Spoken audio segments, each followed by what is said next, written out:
Hello there. I am Sir Yetimet, and I welcome you to the adventures in Dundras.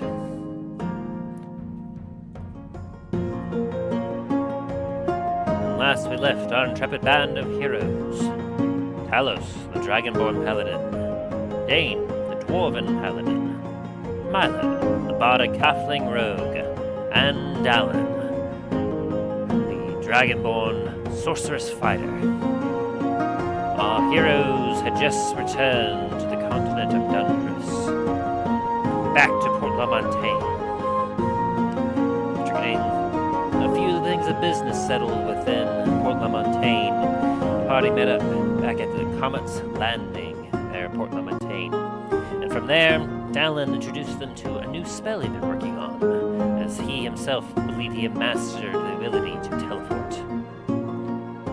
Teleporting the whole party over to Starfall, he successfully managed to land on one of the balconies of the citadel, but they had a moment to catch their breath, just taking in the situation around them before they had to duck for cover, as a large rock hurled itself towards them and landed on the citadel, sending shrapnel and rock all over the place. As they got off and dusted themselves, the party could see that the army of the undead were in an active movement against the citadel.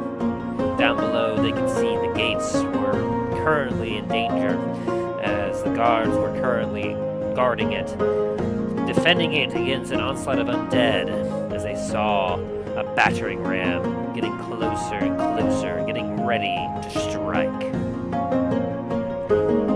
Milo clicked his heels together and activated his boost speed as he ran up to the citadel to find Namfoodle, to get in the heart of the fire elemental and activate his defensive mechanism, that they could have a better chance against this undead horde.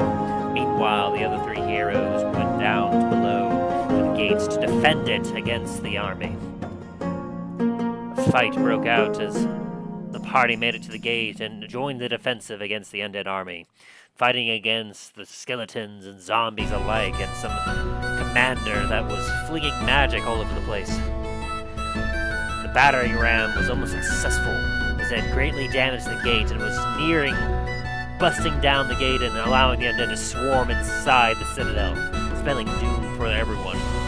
But Namfoodle had finished his construction just in time and fired down a shot from the heavens above, obliterating battering ram as he continued to fire off shots and taking out large groups of undead as Milo guided the shots from above.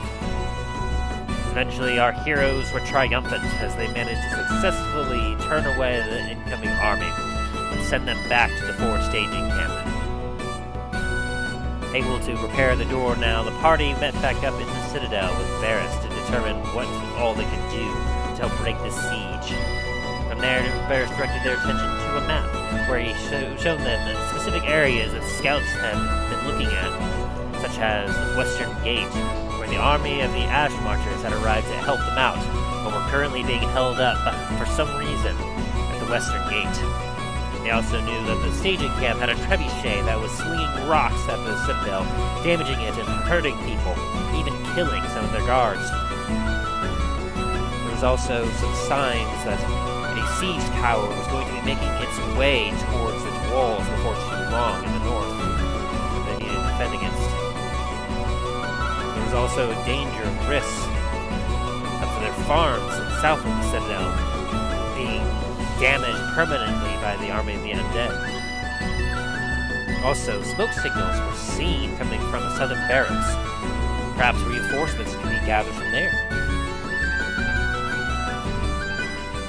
And there was a large-looking threat being built up somewhere to the northwest behind some woods, where large wagons carrying organic material and bones were seen gathering up in an area.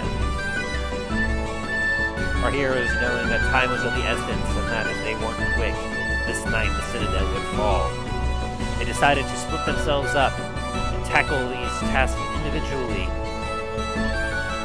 As they gathered up some extra arms to aid them in this coming fight, we will rejoin our heroes as they return to the defense of the Starfall citadel to save the eastern hemisphere of Dundras. as we return to the adventures in Dundras. First, let us meet with our heroes and see how they are doing today.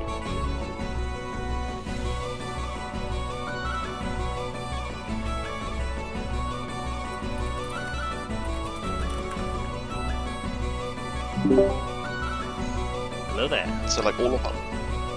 Hello there. Sorry, I probably wasn't interrupting anything. Just stories. We all like stories.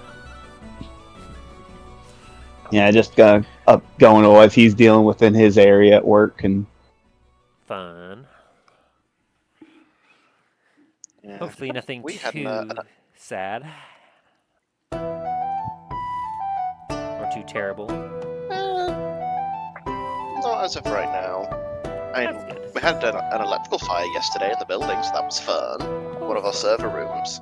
That's not a great place to have it. No. So we had to essentially evac the building at the very end of the night. Yeah, that's definitely not ideal.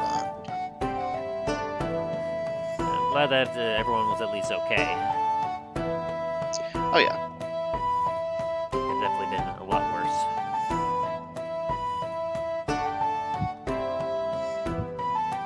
And I'm assuming everything's going well on your end, Shax?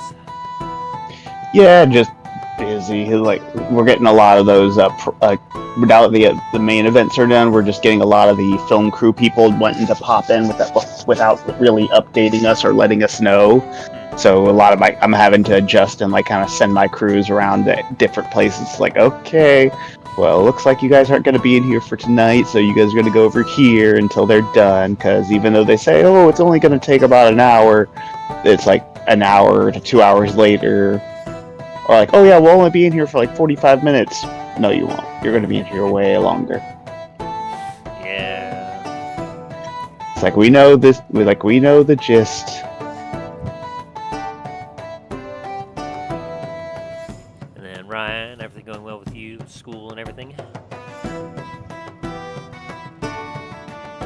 I don't know if he's here currently or not. Oh, never mind. Yeah, I'm breathing. Dealing with some personal things, but hey, who isn't? Hopefully it goes well and everything turns out alright for you. It'll turn out fine. Matter either way. And then Aaron, everything all good with you? Yeah, good enough. Glad to hear. Yeah.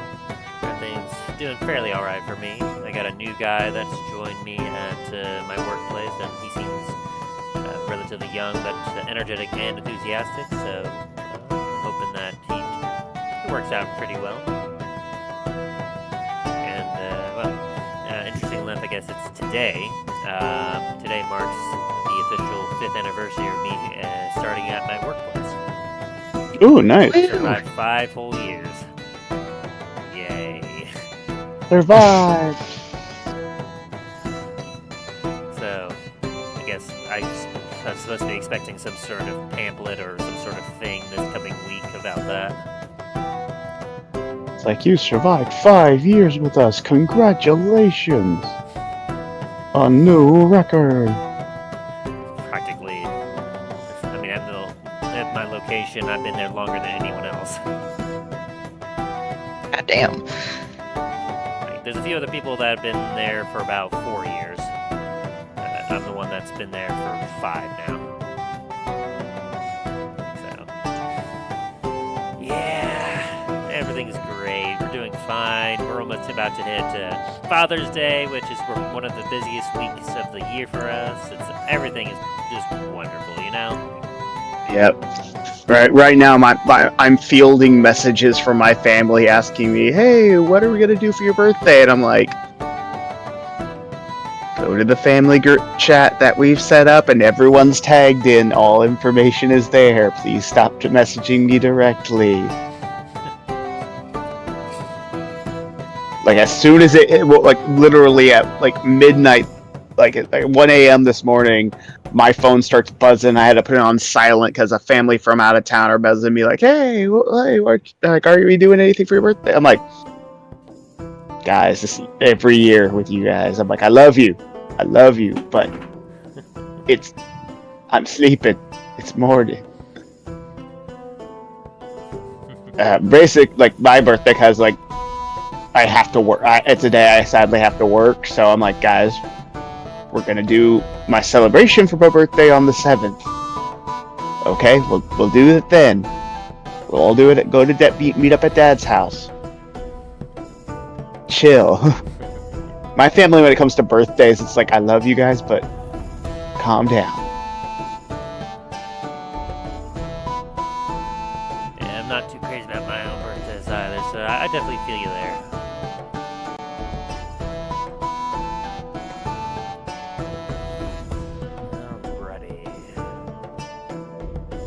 Now let's get to killing things. Yes. Just about to say, I think with that little catch-up done, I believe we are ready to get back into it. We got quite a bit of work to do here as we return to Dundras. So, without further ado, last time on the Adventures in Dundras, we left our intrepid band of heroes.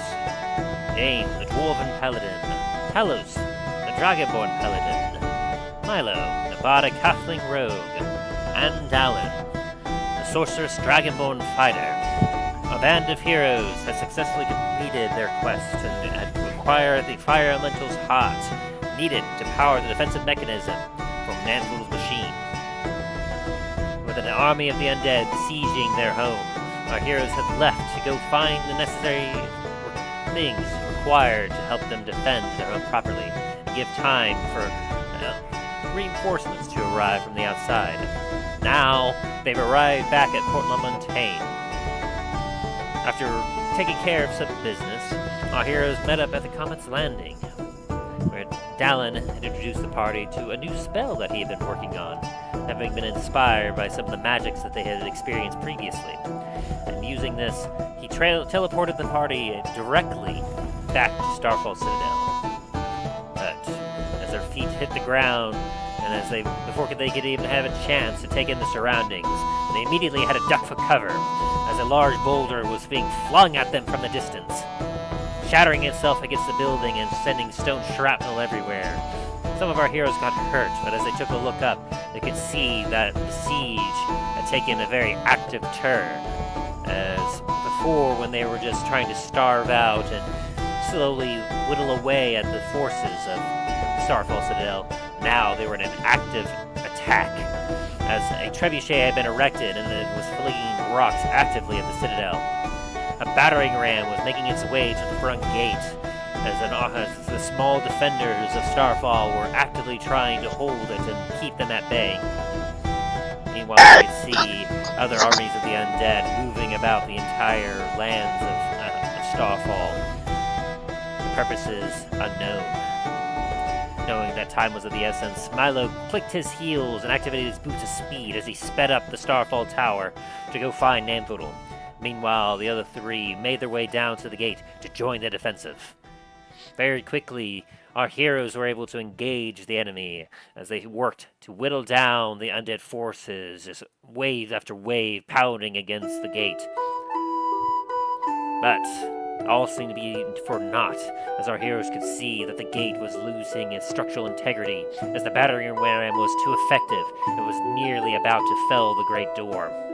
Just then, though, a cry came from the heavens as a blast of energy fell down and blasted apart the battering ram. Milo, directing shots from above, was guiding Namfoodle, who had finished his construction on the newly dubbed Project Spearpoint, aka the Obelisk of Elemental Ruin.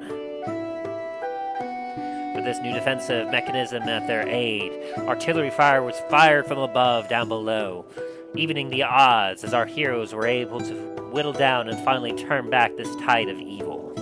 as Namfoodle's device slammed down blow after blow of magical barrage, taking out a numerous amount of enemies. Finally, the battle for the front gate died down as our heroes took a sigh of relief, knowing they had a moment to collect their thoughts and come up with a strategy to how to break this siege. They returned back to the library of Starfall, where Varis was busy healing the defenders of Starfall, and was very happy to see the party returned and turned their gaze towards a map, indicating some key points that scouts had indicated were some hot spots for enemy activity. After looking at the map, the party decided that time was of the essence, and they needed to split up in order to tactically take care of these spots very strategically in order to ensure that the enemy would not get the upper hand on them. And thus, the party began to gather up some ready arms as they began to split up and head to these points all around Starfall in an attempt to break the siege and find the one in charge of this siege, the nefarious Thragon. Will our heroes be successful?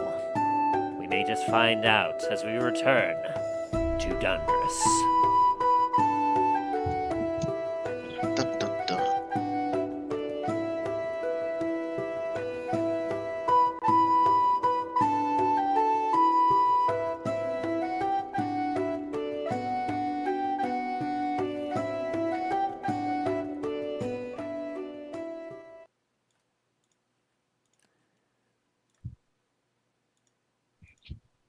All right. So, let's get some ambiance going here.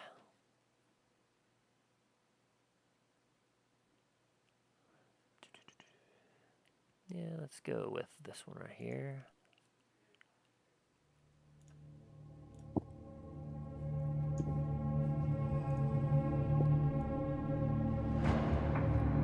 So,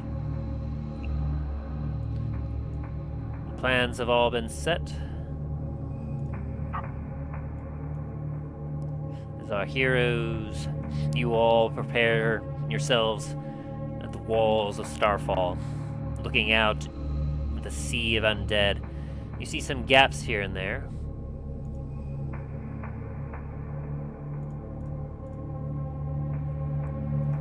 Where you know you'd be able to kind of make your way through, but you don't know if you might be engaged partway through, but you all are kind of in an anticipatory silence as you look out. You can see the trebuchet launching rocks at the citadel of the forward staging camp.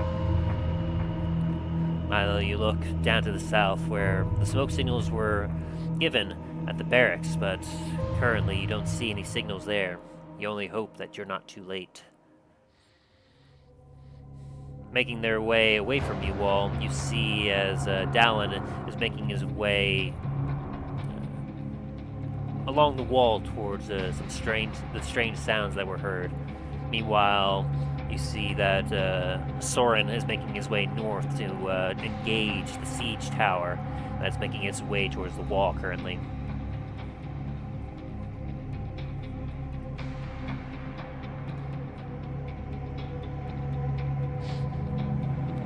As you all are preparing to make out onto your areas, I will have each of you roll a straight d20 to determine our order here.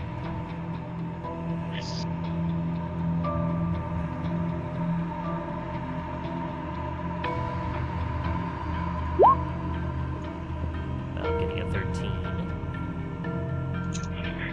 Do I need to roll multiple times? Yes. Okay. Whoa. Nice, Dane. And Dallen. Oh boy. Alright, we'll have a bit of a tiebreaker there, so I guess you two can talk it out and decide. So, with that score, we'll either be doing the trebuchet first, or who was that first roll for? Was that for Dallen and the strange noises, or was that for the siege tower? I was thinking that'd be more for Greyhound and going over to the Ash Marshers. Gotcha. Alright. So, can either have if you want to do the Ash Marchers first, or if you want to do the Trebuchet fight first. What would you feel? I'll let you two decide. It's some sort of tiebreaker. So let's do the Ash Marchers first, because they are probably going to be helpful in fights afterwards. Very good. And then the Greyhound, was he bringing anyone with him? Let me double check the notes on that one. I believe 2 Arcane Knights it looks like he was taking with him. Greyhound. No. He wanted 2 stealth people. Right. You made it. 3 stealth people. 3. I remember now. You change that up. Yes, there we go. Greyhound and 3 stealthy boys. Alrighty. So, with our order decided, you all just kind of give each other a nod as you all proceed to depart. Talos and Dane, you depart with 10 able-bodied men. Some of them have some bandages on them, some old ones that they've been taking up some steps previously, but they look more experienced and able to help. A couple of them, all of them well armed and ready to die in defense of the Citadel, as you take them on a forward offensive against the Trebuchet and the enemies. Meanwhile, Greyhound, you quickly sneak around with 3 stealthy guys as you all proceed to make your way towards the western gate. Meanwhile, also leading a tactical stealth team, Milo begins to head his way south towards the barracks. As Sora makes his way up to the wall and Dallen makes his way over to the noises. Very good.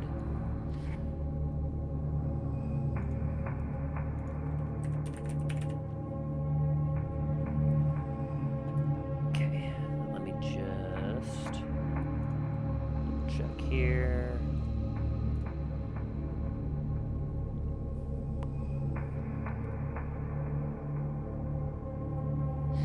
Okay, and so as we come up to the Ash Marcher thing, we have some options here. So, either A, we have Greyhound obviously will be fighting in this fight, and he has allies. The 3 of you that are not joining with your characters, you can choose to either play as some of Dallen's allies, maybe 1 or 2 of the Ash Marchers, or you can choose to play as 1 or 2 of the enemy forces. Remy, what would you prefer?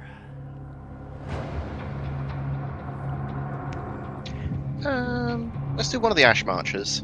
Alrighty. And Shax?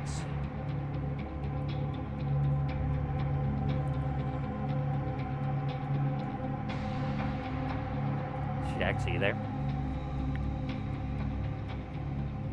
Sorry, I didn't realize I was muted. Yeah, I'll do one of the Ash Marchers. Okay.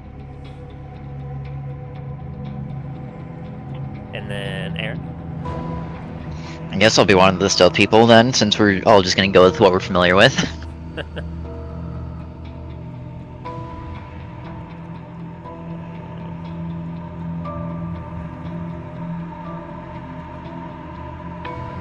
got a weird thing popping up my thing. Hey, let me refresh that. I dropped down a token and then I went to adjust him and I basically it was multiplying. That's not supposed to happen. No, definitely not. It's like, oh, looks like Assassin here is doing a Shadow Clone Jutsu. Because that's literally what was happening. Oh, dear. Hey, let's make Hook, come on. Let him cook now. Let him cook. He wants to be Hokage. And Greyhound. Shaboop.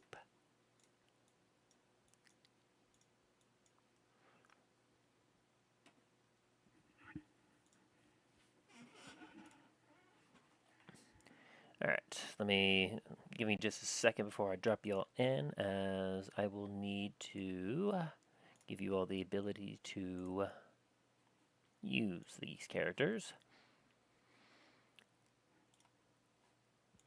I will throw this one in yours. Boop. Okay. So you should have access to this guy here, which will give you all their bonus actions, their actions, and as well as anything else that you may be able to keep track of.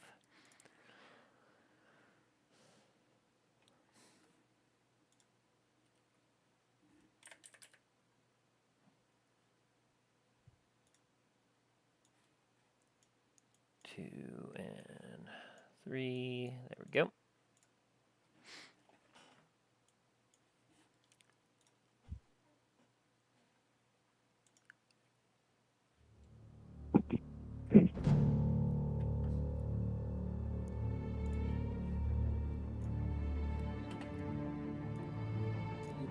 Alright, then let's see who I have here.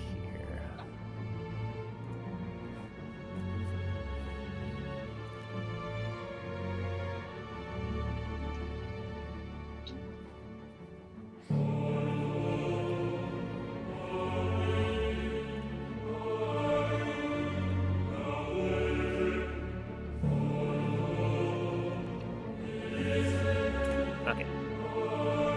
Start to make one more drop here. This should be good.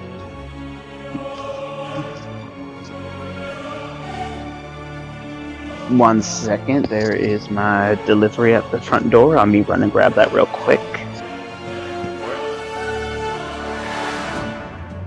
Really loud. Drop that down a little bit. Alrighty.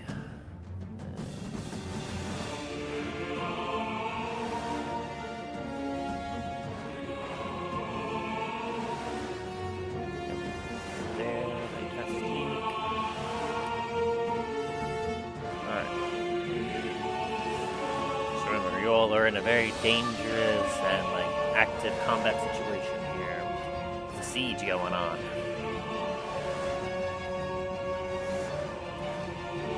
Would you like me to roll stealth for now to try to make sure that we're not seen? If that is what your character would do, yes. Do you see access to your character, Milo, that I shared in your journal? I see nothing. I'm still also on the main page. Yeah, I haven't quite swapped you over yet. There should be a Shadow Fist Assassin that you should be able to see. Oh, under enemies. Okay, gotcha. There it is. You should be able to have access to its character thing, as well as when it pops up, you will be able to control its token. Yeah, already. I think you'll have fun with them. Alright, I'm back. It was just some stuff for my bearded dragon. He needed his new heat lamps and stuff.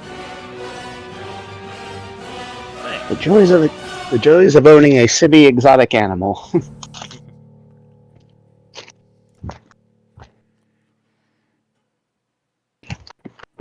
Yeah, he's staring at me right now. He's like, I know one of those is live food. Yeah. Yeah, his big old, his horned worms, his grub beetles, lamp. Yeah. We'll go ahead and give that My one. favorite type of food, lamp. Lamp.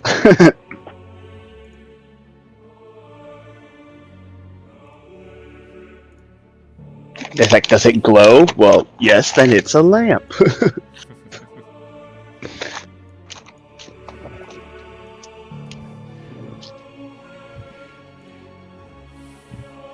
I cannot wait to get my printer set up. I have so many files for figures now. Like, I can make my Shaxx figure for my for our D&D campaign. Should be cool. Yep, if once I'm able to get it set up, if you're able to get me like a file like from like a 3D file, like I might be able to print out your characters.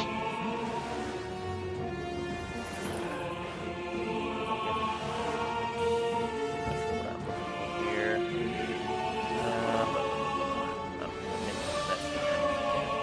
Yeah, okay.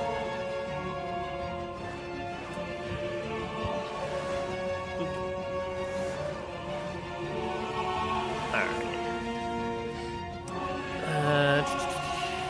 Yeah, I'll go ahead and let's see.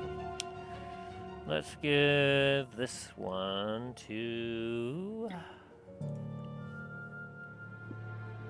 Yeah, let's give this one to you, Talos.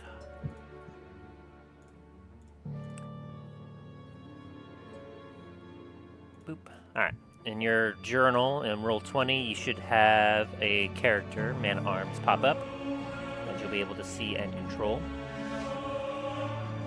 See, Warhorse, myself, Obelisk, Star Striker. Let me refresh it, see if it'll pop up.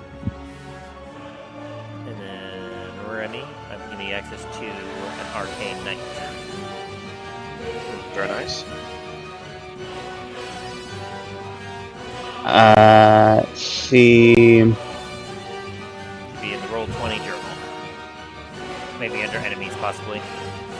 Enemies. Found it. Yep. Courtier. Alrighty. No, that's not it. Wait. That's Quaddle. I have Quaddle and Black Bear. And added NPCs. Man-at-Arms. Sorry, it's under added NPCs and guides. Man-at-Arms. There it is. Okay.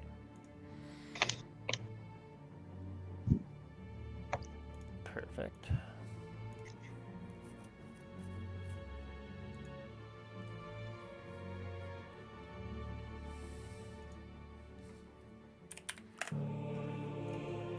Alrighty. So with that,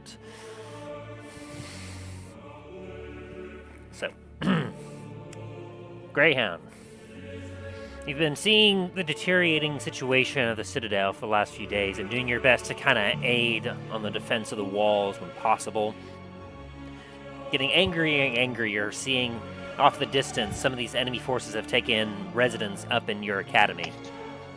Not knowing what exactly they could be doing to destroy or damage the place. You've been wanting to get back at them. When told that reinforcements were at the western gate, but something was holding them back, you knew that if you could get over to them and aid the Ash Marchers, they'd be able to break through and finally provide the reinforcements necessary to aid the Citadel and help bring an end to this siege. You decided to take a task force of several individuals willing a little bit more on the stealthier side with you, as you knew that time was of the essence. You felt like the Ash Marchers provided enough muscle. Whatever was blocking the way, perhaps if you and a few others could do some subterfuge behind the wall that they were being held at, you might be able to help and give them the assistance necessary before it's too late.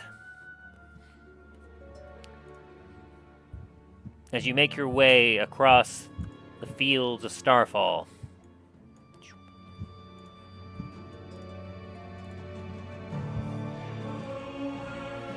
you take a more of a southern diversion, heading down here to some of the more residential area of some of the nearby farmers. Long abandoned, but as you're going through, you can see that through the buildings as you're slipping through with your allies, it's easier to stay concealed as you get past the main forward staging camp.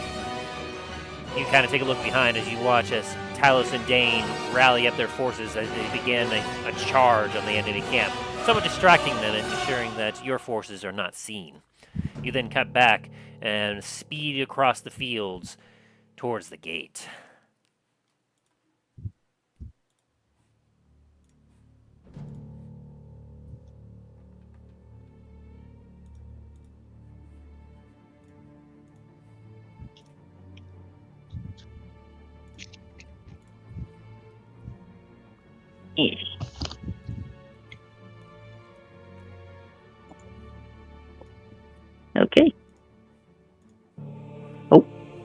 everything's black. If I can see my name. It dark. Darkness, Greyhound is gone. imprisoning me. Greyhound is gone. Blind. I'm blind. Oh dear. Okay, so is it black for all of you? Yes. Okay, that'll work for just a moment as I fix that up. Unnatural darkness. Be gone. Tactical darkness. No, it's not ordinary darkness. It's advanced tactical darkness.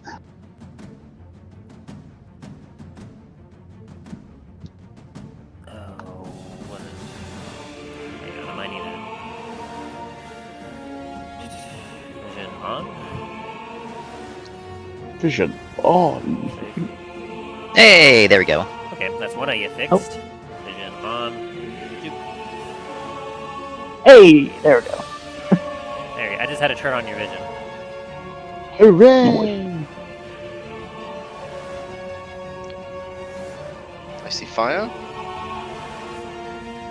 That is Hooray, me. I'm also viewing, and I'm upside down. Not sure how you got upside down. Yoop. I'm at 91 health.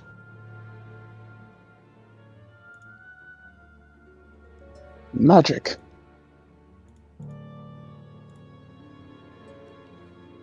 That is a big golem. Alright. Golem. Ash Marchers. You've been Oh, traveling over the ocean and in response to a call from one of your leaders, Elias. He commanded you all to go to Starfall to engage an undead force that was threatening it, knowing that it was your sworn duty to put these undeads in the ground. Upon reaching the outer walls, though, you found yourself immediately under attack. As arrows flew from the walls, magic was being slung, and some sort of large golem was guarding the gateway, preventing access here. Knowing that it would take too long to go around, or it was likely just as equally defended as the other gates, you knew that you had to knuckle down and break through this wall here in order to help Starfall and engage. You've been held here for the last few hours as you've been trying to break your way through. You've lost several men, you've been pushed back, but nothing seems to be working as most of the men that goes against that golem almost gets destroyed and decimated immediately. With arrows continuing to fly from the walls and magic being slung from the towers above, you know the walls before you are very tall, as these walls here are reaching about a height of around 30 feet, with the towers going up to even higher lengths of about 40 or 50 feet.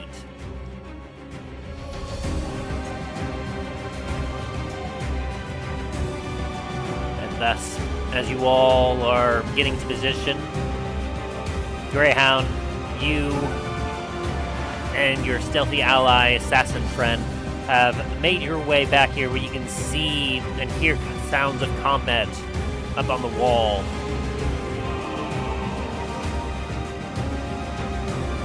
You're not exactly sure what is happening on the other side, but you know for a fact that you can see that the enemy has reinforced this gate and are currently holding your allied forces at bay. As we enter this combat, I would ask that you all roll initiative.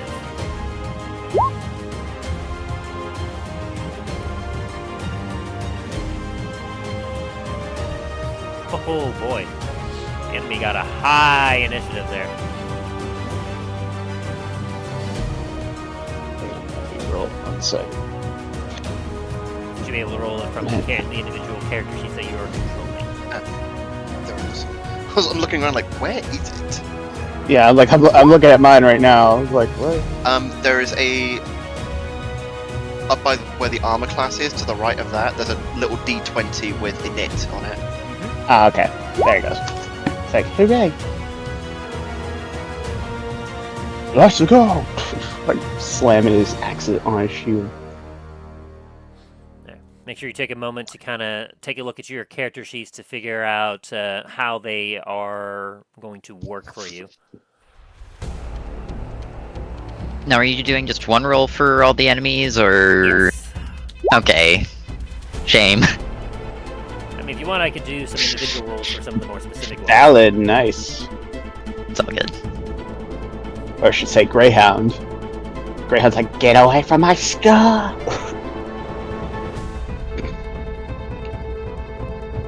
This is my night horse.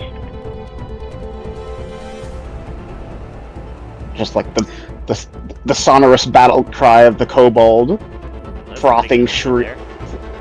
Frothing shriek. Like, 1, 2, 3, 4. Alright, so we have our initiative set.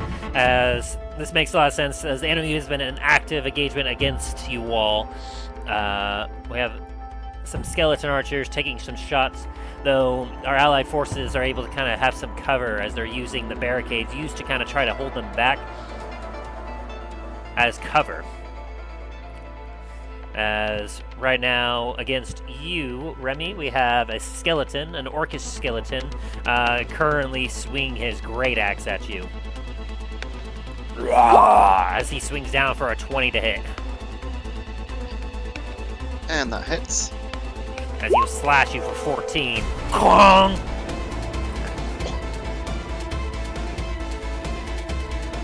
Meanwhile, up here, this zombie is making its way over. And is going to attack one of your fellow knights. Having taken a 27 in stealth, I don't believe any of the enemy sees you guys coming right now from behind. Good lordy do. That just meets. Hang on, Mike. Did anyone else see that? Yeah, there's no damage for that. What? That Thanos just slightly moves his hand across his armor. The knight is uncomfortable. The hand just disintegrates on impact. It did damage to itself. Boom, 4. it's like it. Boom, okay. The zombie slams the knight. Knight looks at it like, what the fuck? 5 seconds later, ah! Haha, my delayed damage attack has worked. And then Skeleton is going to take a longbow, but yeah, that's not doing anything there. He pulls, as he pulls the bow back, his hand breaks off.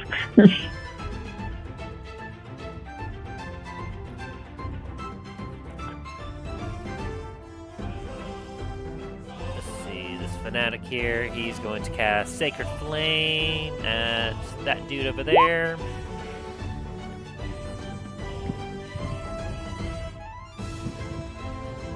Let's see if he makes that. He's got a... Okay, he made it. So Sacred Flame misses him. And this mage... doesn't have any good passive perception, but it'll be keeping its eyes out, so yeah, with a 9, it's not gonna see a 27 in stealth.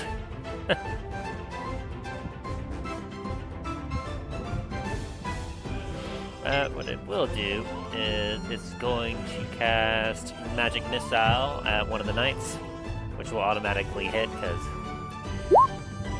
that's what Magic Missile do. Dealing 5 force damage. Wow, really? 5? Hang on, that doesn't seem right. 1d4... Oh, that's only for 1 dart?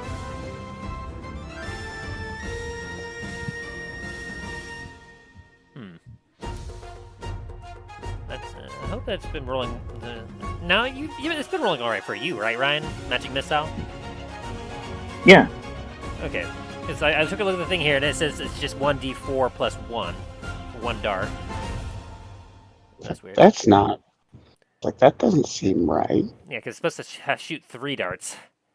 Alright, I guess I have to click it multiple times. So 1, 2, 3. So 5, 8, and 11 against... Let's see from there. Be this guy right here. Going down to that much health.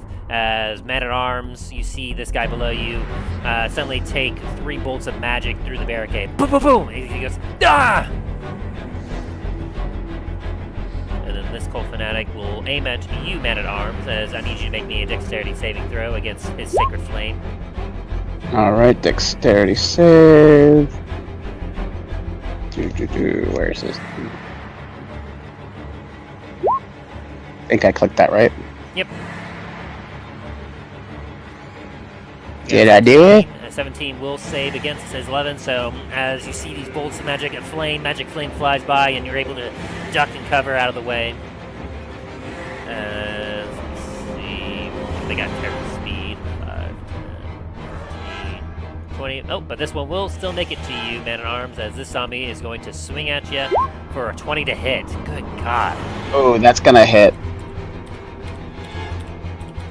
How do I adjust his health, by the way? Because I'm looking at his thing and I'm like, where's health? Cool. You were at 91 health right now. Okay, I was just, I balanced it a little bit to compare it to, like, some of the other... your character would have taken damage, essentially, is what we're looking at here. Okay, yeah. Yeah, I was just looking so I can adjust it after I take damage from this, because I know I'm taking... If you click on your token, you should be able to adjust the red bubble to the top left. Oh, okay. And you took 5 damage, slam damage from that. Oof. Come on, get down, let's slam. 13, that's not gonna hit anyone. And the other one... a 20. Good lord, these zombies!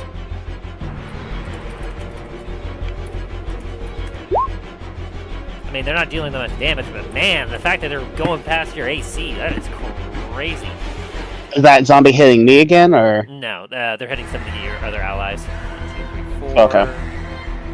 5. Alright, and then 5 volleys of... or 4 more volleys of longbows. 1, 2, 3, 4. And out of all those... the 19...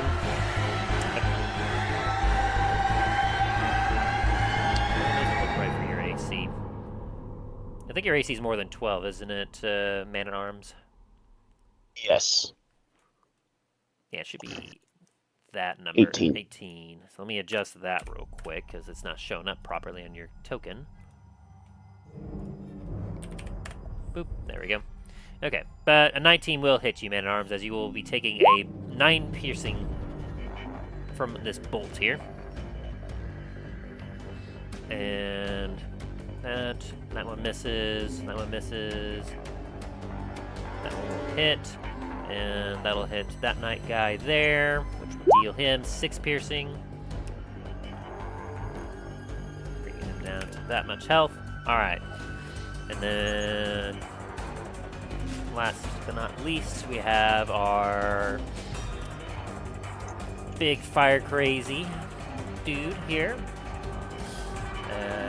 She is...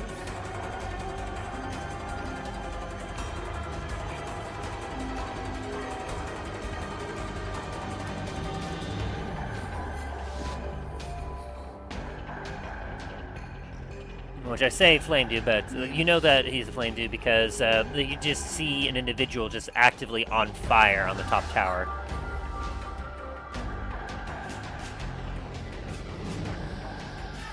And let's see.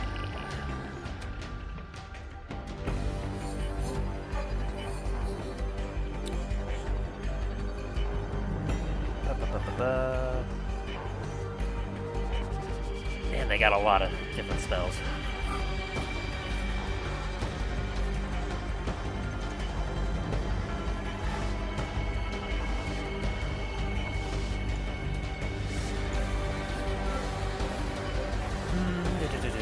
Yeah, let's go ahead and start with something simple and go with a 20 radius.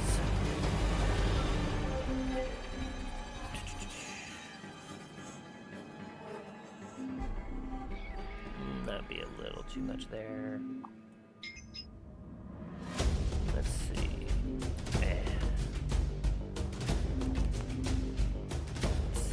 They're all the way up there, but definitely going to want to hit you, so they're going to aim at about, yeah, right there. So it'll be you, Arcane Knight, and 2 knights that need to make a saving throw against this. And we do... Yeah. Shoot. Boom! A fireball launches out from this this magic foe, as I need you all to make a dex saving throw. Other decks. Oh boy. So so Remy, that's gonna be you and 2 knights, which they both fail. No.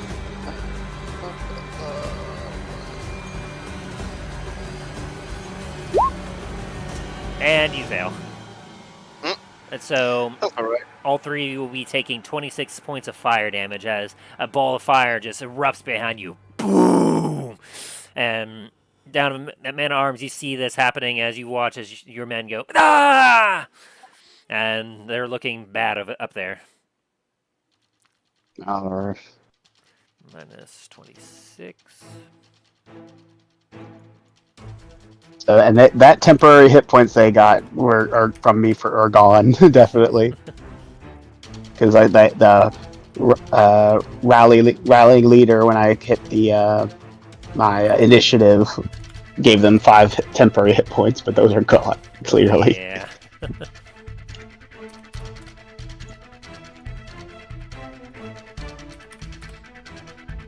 I don't know if you mentioned that, so did you have those temporary hit points on your character, Remy? I did not. I did not. So, I think I might have forgotten to announce it. Okay, add back 5 hit points to your life total then. Fair enough. Alright, with that, that's the enemy's turn over, as Greyhound, you're up.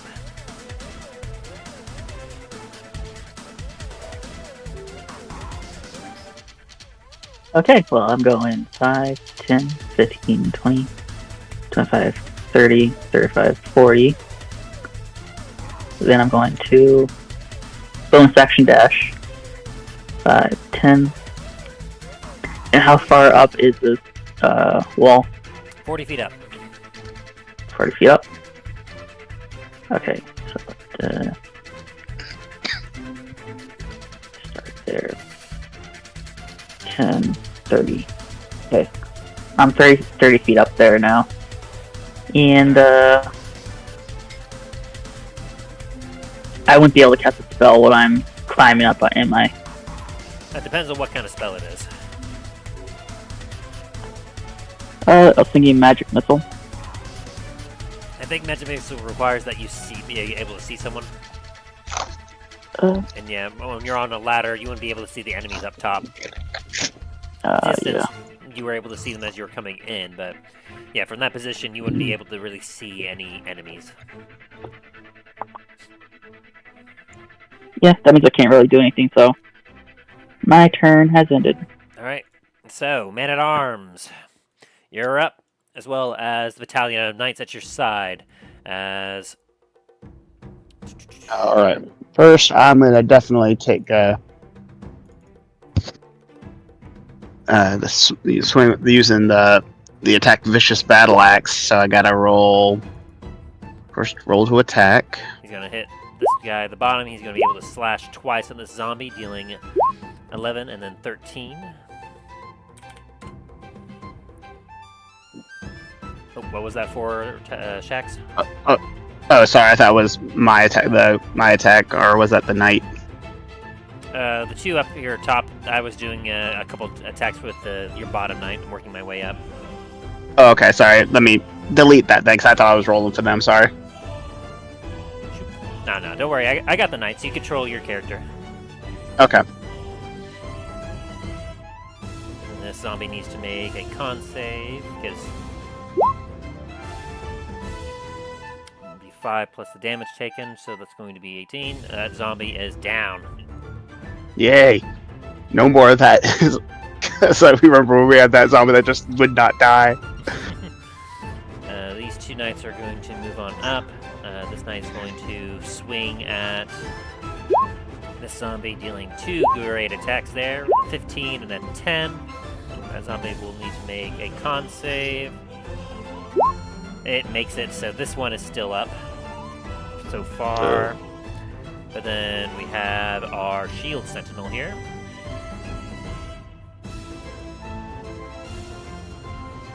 Why won't you die?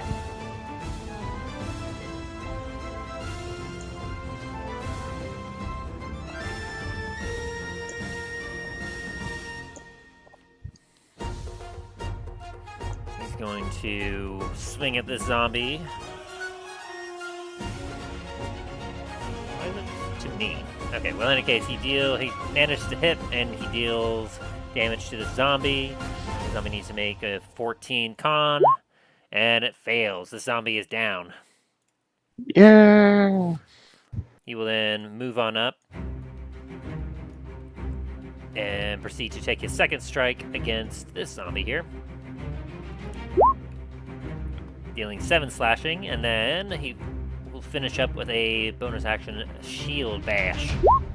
Boom. So this zombie will need to make a strength saving throw. Takes 7 plus 12 for a total of 19. And zombies aren't terribly strong, but let's see what they do. Yeah. So this zombie, before you now, Master of Arms, is now knocked prone. Ah. The one right in front of me? Yep, this one right here. Awesome. And then this guy, another knight, he's going to aim up at one of these other skeletons up on the wall that has cover, and he's going to take a shot at them with his heavy crossbow. 19. That will hit. As a bolt flies up and damages one of these skeletons for 3. Alright, and then Man-at-Arms, what's your move? Just a second. Let me look at his. Who's that? He's going to. Remy, you're up next. Alright. See. Zombie in front of him, he's going to use that vicious battle axe on him. So I got our first roll to see if it hits. That's the first attack, so it's not going to work. Are you using the roll 20 character sheet? Don't think. 1 sec. Yeah, you can, if you look at your... Oh, okay. There we go. Okay, so, are you using the... No, that's. I think I clicked. No, I clicked the. I'm like, what is it doing? And it's like, There you go. there we go. 14. That'll take it into account your, like, abilities and proficiencies and everything else. With the 14, that will definitely hit the So it enemy. took 18 points of damage. Nice. And so now that zombie, if you're prone, that's a critical, isn't it? I think If so. you're melee? Yeah. Nice. So with that instantly kills the zombie, as it will not be able to use its undead fortitude. It's like just like the battle axe and just slash right on down to his neck. Decapitation. As your shield brother in arms will look at you and go, "We still have no way of defeating that iron beast at the gates. If we're to have any hope of breaking through, we gotta defeat it somehow." Damn them. Damn the undead bastards. Alright. Remy, We'll you're have up. to push forward. Alrighty. Aye, sir. I'm gonna use my glaive on this guy here.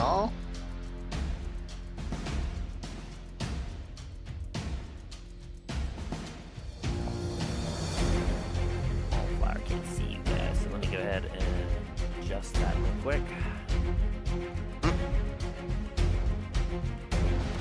If we have any audience, they can't see what you two are doing, the stuff you're doing. So let me add that to them. And you as well.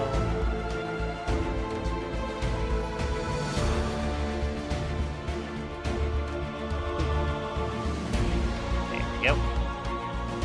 Okay. Good now. Yes. Alright, now they have full view of the battlefield. Alrighty. Anyway, you were saying, Remy? Yes, I'm going to make a melee attack with my glaive against this skeleton ahead of me. Yep, he hurt you real bad. Yeah, I don't really like it. It's the body of a skeleton with hide armor on him. Would a 16 hit him? A 16 will hit him. Ready.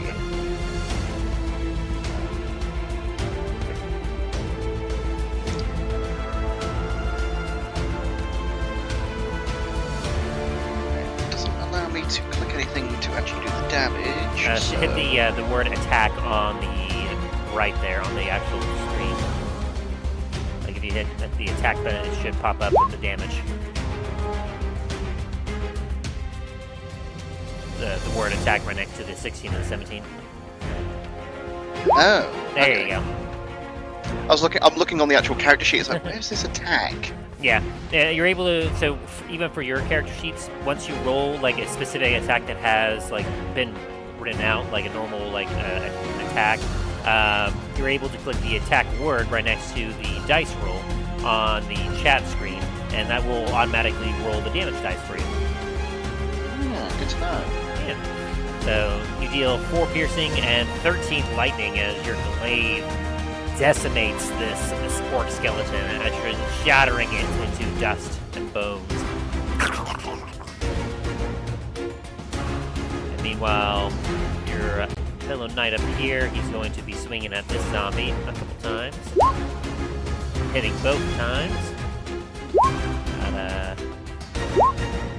Not quite taking it down, but bringing it close. Meanwhile, this one is going to jump out of cover and take a shot up at...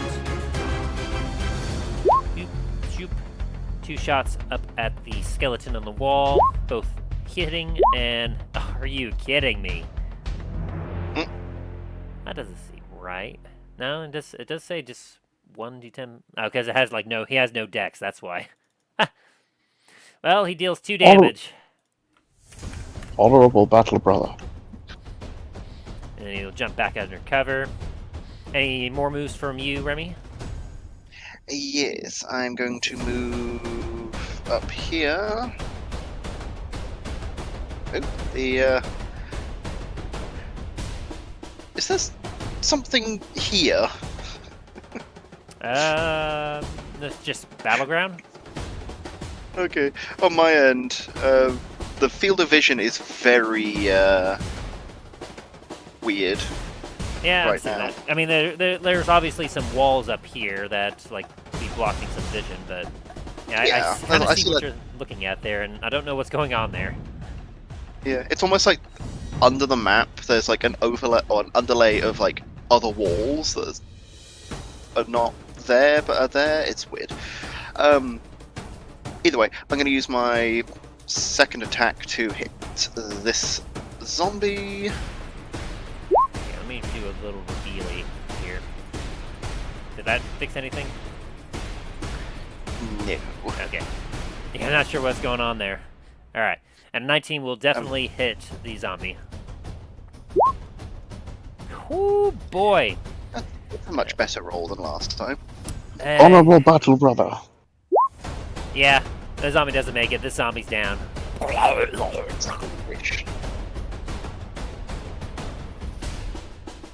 A fine hit.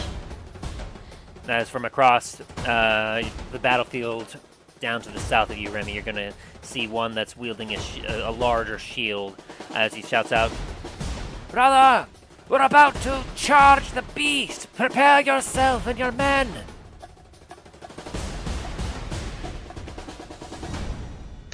Aye. Alrighty. And with that, Ryan, you see, like you hear the fight going on at the wall, and you see some skeletons up about 20 feet high over here. And you see Greyhound is currently running up a ladder to get at whoever is at the top of those towers, which you heard some magic slinging from up there, so you know there's some magic. What are you doing? You mean Aaron? Oh, did I say Ryan? Nope, he said Ryan. Sorry. Go ahead, Ryan. Aaron. Sorry, Aaron. Alright, so do I only know that there's magic coming from this one, or is it both of them? I would say you'd be able to know that there's magic from both. You can actually see a fire that should not be, like, and it probably should have gone out a while ago, but an active fire somewhere up on the tower. Okay.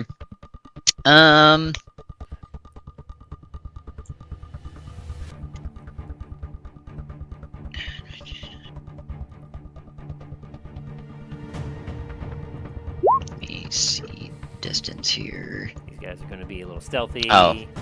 Do I need to roll stealth as well? Because I'm assuming that we would have done that beforehand. Yeah, I just didn't roll for them, so one of them is not being nearly as stealthy.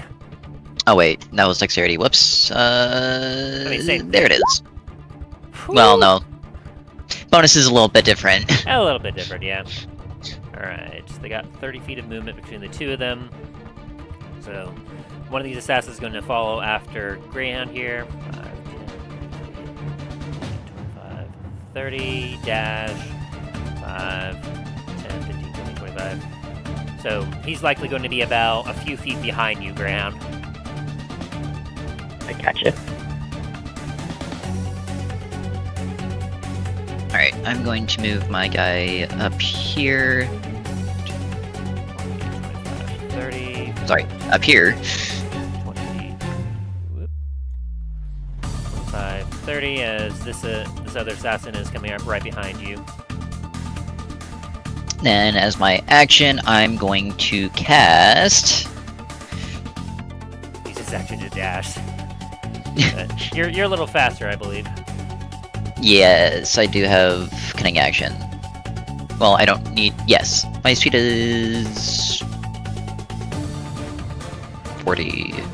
Yes, okay. Anyway, Yeah, the other assassins going they to don't quite cast- have fair enough. I'm going to cast Darkness that. in a 15-foot sphere up in that tower. Very, very nice. Let me go ahead and pull up a thing for that. Darkness imprisoning them.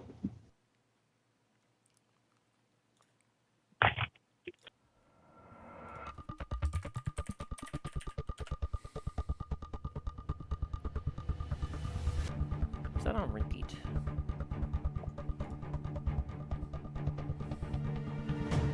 I don't know if that... Nah, I don't think so. Should be fine. Anyway, okay.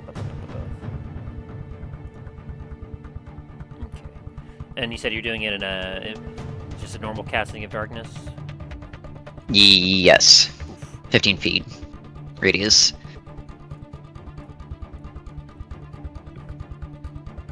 I think that's the right measurement. Let me double check that. I just kind of dropped a token down. Is that messing with you, Shax? 1 sec. I'm not seeing any... 1 sec. Let me reload the page real quick. 15 foot? Yes. Okay, I think maybe this temple needs to be a little bit bigger then? No, that looks about right. Granted, I can't see the other side of it, but if I can. you look at the middle point right here, it is 15 from that point to the edge Yeah, that I that can looks see. about right. Yeah, it's not messing with my stuff because I can't see it anyway because of my the vision thing. Sweet. We're keeping it then.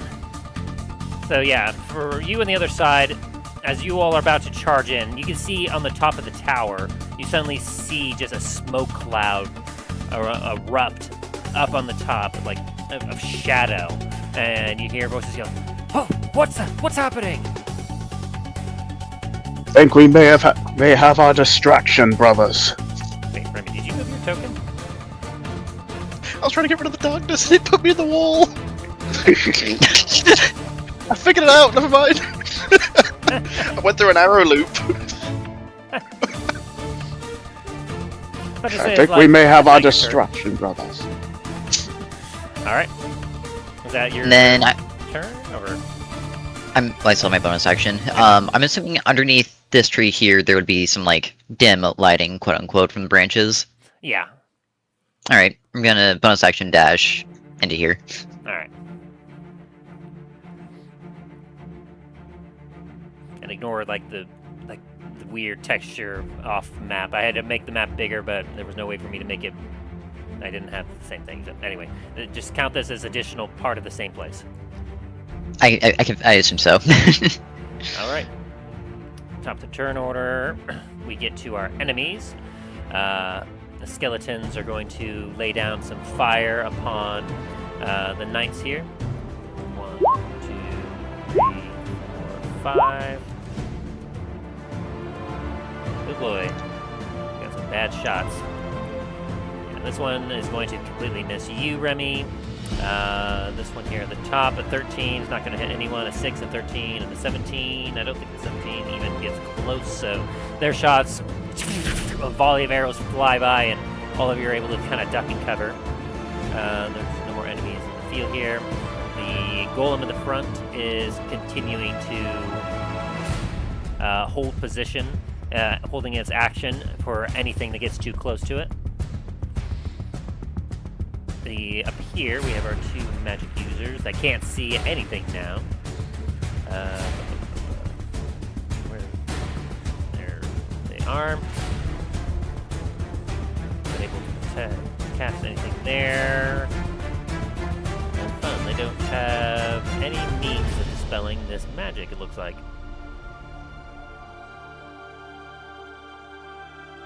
Yeah, they can't see anything, so can't even do that.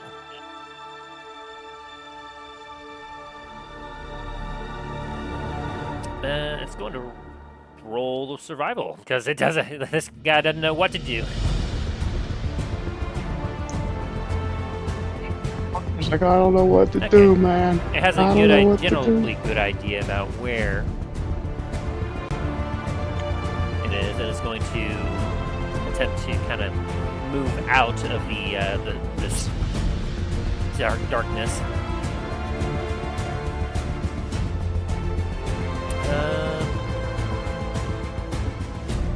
Yeah. Can have it. Oh. Would be moving that. Can I add that to... Can I do that to the light layer? And oh, that makes it disappear. Like, and it disappeared. It just disappeared. Foreground? Does that work? What are you Hey, I trying think to that do? works. You're able to see it still? Yeah. Fantastic. Okay. Sorry. I was like, it's a big old token, so anything underneath the token I'm not able to touch without first trying to move the shadow. So I'm like, how can I do this? And then there you have a new feature added called foreground. So I was like, oh, let me just move this to the foreground layer. Perfect. This allows me to move my dudes here. Magical darkness, he can't see anything. What would he do?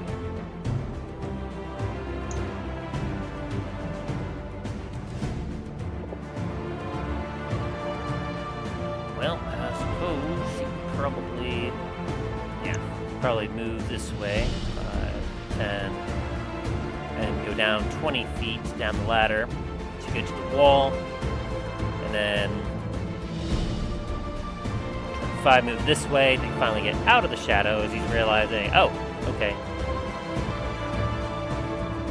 And then he's going to see over here at Remy's character. Used up all of his movement. Remy, you see this figure suddenly appear from the darkness, encapsulated in fire. They kind of give you a bit of a glare. And I'm guessing this one here. Yep. This one right here. Fun. They just got fire embodiment.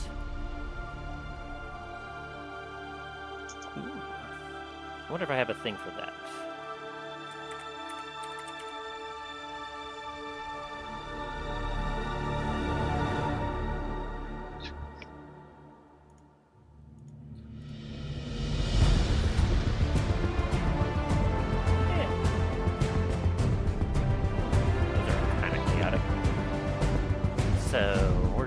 cast this. Boop. Right here. As they are going to cast Flaming Spear.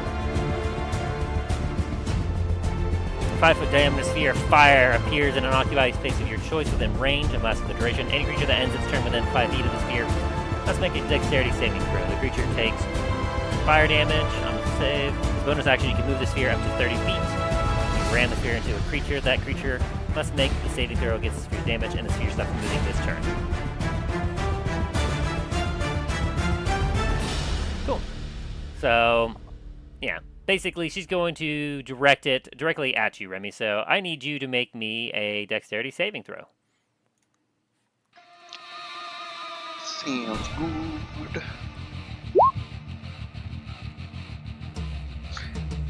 Let's see, its Oh, wait. DC is 14. Oh dear. Yeah, you don't quite make that, I believe. And so you will be taking 2d6 fire damage. Boop. For a total of 7 fire damage. Why are you rolling? It's supposed to be public.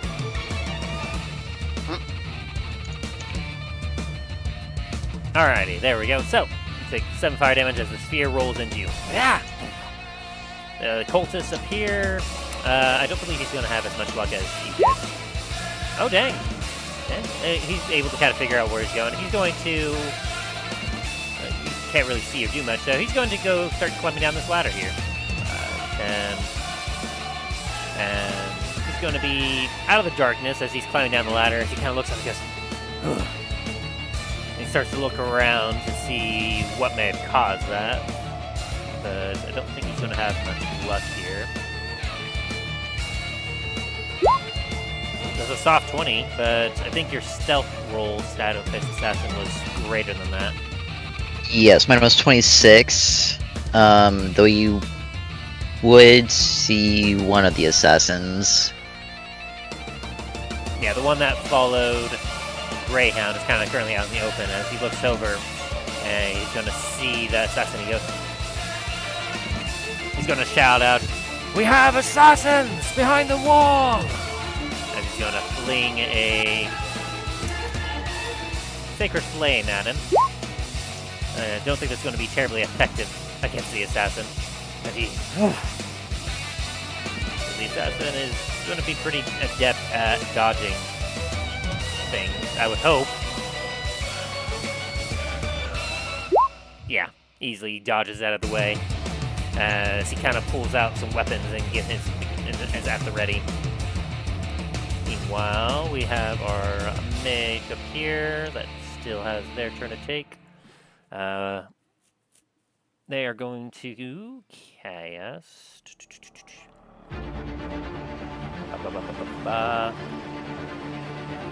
What can I see? I guess we can see everything. They're going to fire at the shield guy, hoping to hit him. Firebolt. 11 is going to definitely miss. And the cultists hear that, and they're like, we have danger. Better take care of these interlopers in the front first.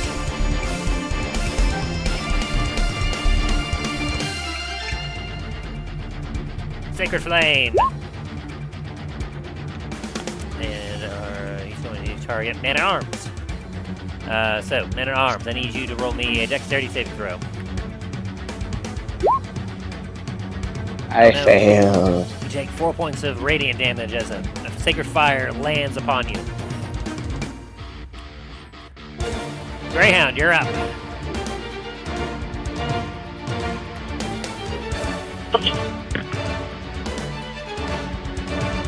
It's not letting me adjust his health.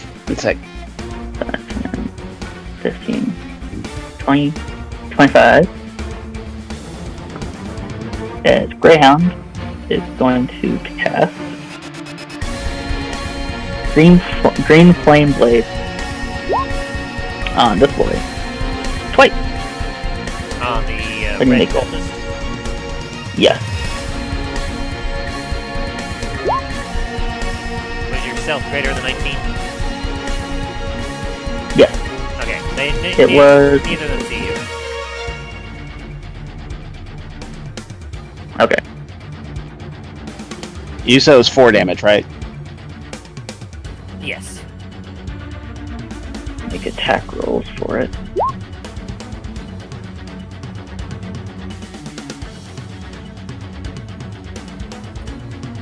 And do those 2 hit?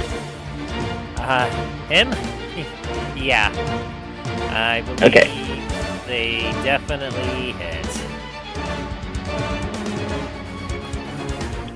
Okay, so I need to. Whoa, wait a minute. Actually, I just realized some. No, that's save. Well, that would be have advantage against saving throws. Magic, so that's dexterity. So okay, never mind. I was reading this wrong. Do I need to do sneak attack damage? Yes, I do. That's for the first attack, I assume. But only for sneak attack.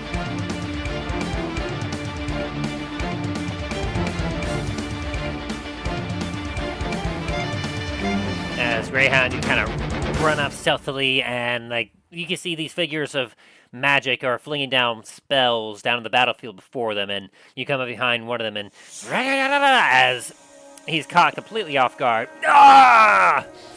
as he whips around and sees you. Interloper! And 2 flames lash out and hit the person purple. This person. As you see kind of a long, silver-haired, like, elvish man just like, look at you in horror, like, what the? You thought you were safe from these hands? Nah. Okay.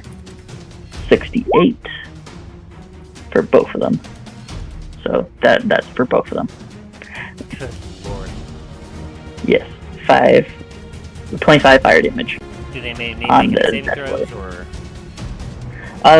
From what I remember, you do not make any saving throws. You brandish the weapon. 5 feet from you. No, you don't. Alright. This guy dies from the barrage of your attacks. This one here next. So, and you said that 25 goes to both of them? No, it goes to only the person next to him. So just that guy. Okay. So he's hurting really, really bad. And I'm gonna hit him. I'm gonna try and hit him one more time. Alrighty. The purple guy. For a bonus attack. 14 will miss. Fuck. Okay, well, that's my turn. He's gonna dodge out of the way, going, "Ah!" As he screams at him. Man at arms, you're up. As you hear commotion, you saw kind of the darkness appear at one, and there's not as much magic being flung down in your direction now. What do you do? Dodge forward! I point toward the golem. Ah! As they all will move in. 10, 30. 30. 30. You're supposed to be in the map layer, sir. There we go. 5, 10, 30. That's one with the shield. Goes right up to the front of this thing, and shield at hand is getting ready to move on, to charge directly. The rest of them, all the other knights, bring out their heavy crossbows as they charge and buck off shots against this thing. 1, 2, 3, 4, 5, 6. Ooh, a 19 and a 20. Nice. Alrighty. A soft 20 at least.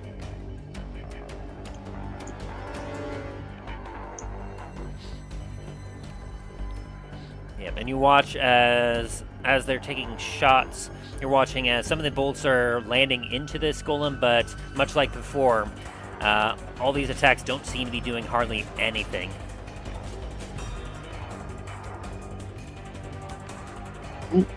And so now I can move. Yes.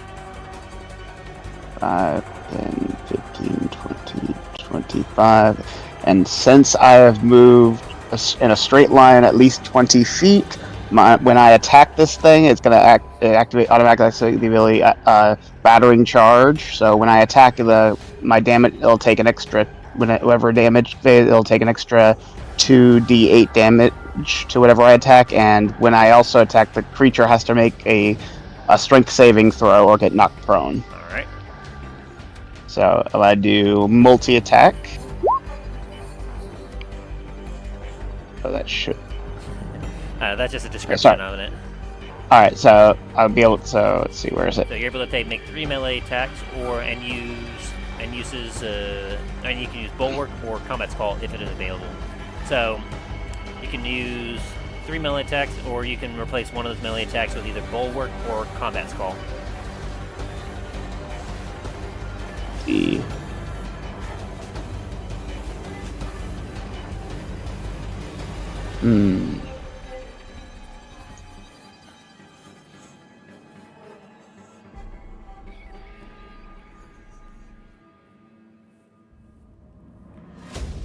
Also, I will say, as you get into within range of the golem, it will activate its held action to do a slam attack, like a sword attack against you, as it takes its great sword and swings it at you.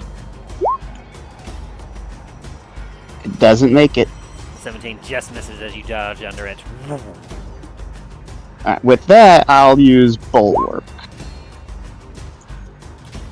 Alright. So... Take a defensive stance until the start of your next turn.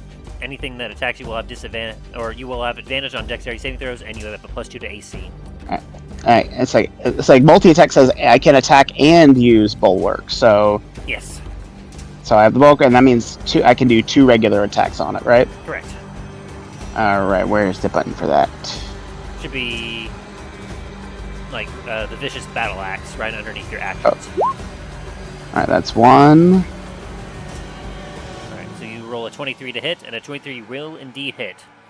Let me roll that extra damage, because it'll take that from me when I did because I charged, so it's a 2d8. So you roll...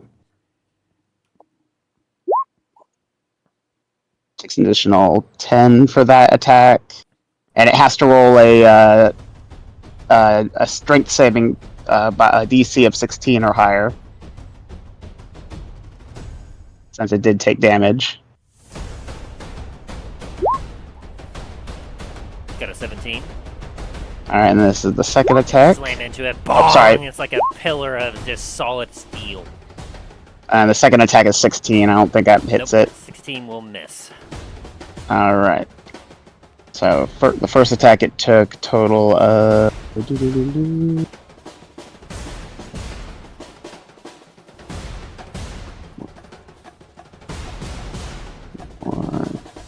So it took 34 damage from the attack.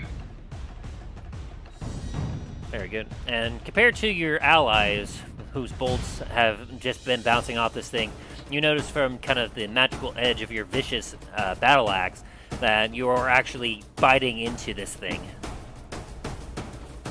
I'm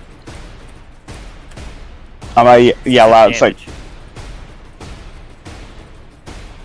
oh, sorry, magic weapon!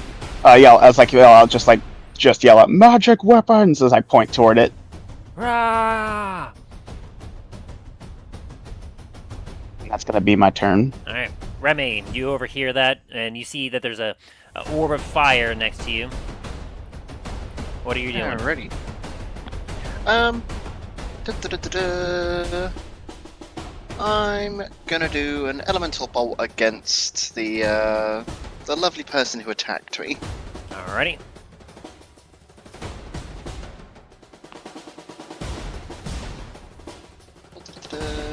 Fire! 17 will hit him. And I'm gonna roll this as lightning damage. Woohoo! As you, as they kind of shudder from the electricity. They did not appreciate that. Cool, I'm gonna hit him again. Ooh, yep. Same with lightning again. It's starting to look a little haggard, but they're still looking very, very upset by that. And let me double check. Fling of Spear is indeed a concentration, so they need to make a con saving throw. And boop. A 17 will make the first one. A 4 will not make the other one, so their Flaming Sphere goes bye-bye.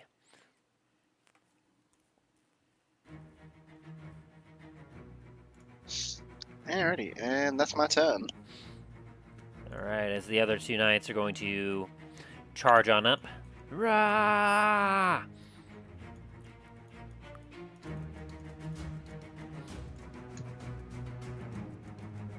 The one in the back will kind of buck off a couple shots. Both of them missing. The other one is going to swing their great sword. Also missing, as their blows just glance off of the thing. Chong chong! As Aaron, you're on up. You're currently hidden as you see, coming about halfway down the ladder, this figure in a robe just launched a fire, like an attack against this guy here. That's pretty neat. Can I see the edge of the darkness up here from where I am? I would say you can, yeah. Okay, in that case, I'm gonna use my bonus action to cast Shadow Step, and can I just swoop on up there? Yeah. Ooh, fancy. Meanwhile, the assassin is going to down here. He's gonna buck off a couple of like crossbow like attacks at this guy since he can see him. Shoop shoop, which one will hit. And this guy needs to make a con save, which he's not terribly great at.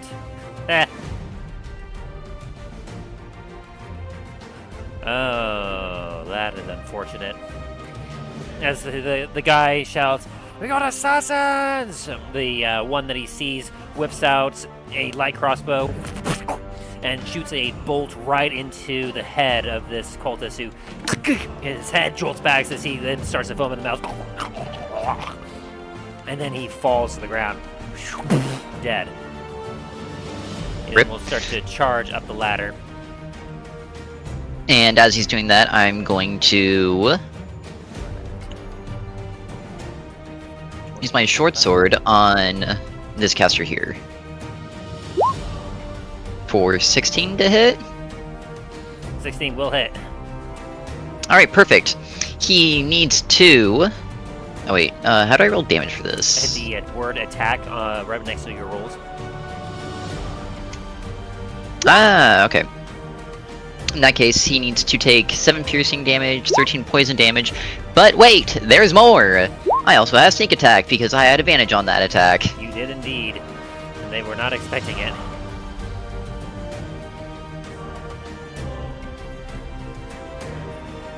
Oh boy. Okay, so we took a total of 20 from that, and then another 15 because they missed their save. And how would you like to finish this guy off? Because As you know what? Just as this guy is teleporting basically right behind this guy, he's just gonna come up and just stick his short sword right through his stomach.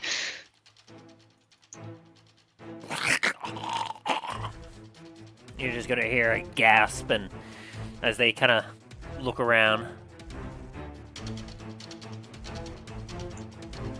And then would I happen to be able to see the person next to me? It is a skeleton just in the shadows, so they're just kind of just like... Also, I will say that this person was like absolutely encapsulated fire, so you will be taking, and since you entered 5 feet within them for the first time on a turn, you will be taking 1d10 fire damage. Okay. For 4 points of fire damage, because they're hot. But their flame goes out quickly as your blade guts them as they drop. Alright, and with my other 2 attacks, because I multi-attack, thankfully, I'm going to use 2 unarmed strikes against the skeleton next to me. And with advantage because obviously they can't see you no. can. Oh, would it be with advantage also? I believe so, because basically the skeleton's suffering from the blinded condition. Gotcha. Let me double check that, because I mean it's a magical darkness. So that would be blinded. A blind creature can't see and automatically fails ability checks that require sight. Attack rolls against the creature had advantage, and the creature's attack rolls have disadvantage. Fair enough. And so yeah, both those attacks will hit. Boom, boom.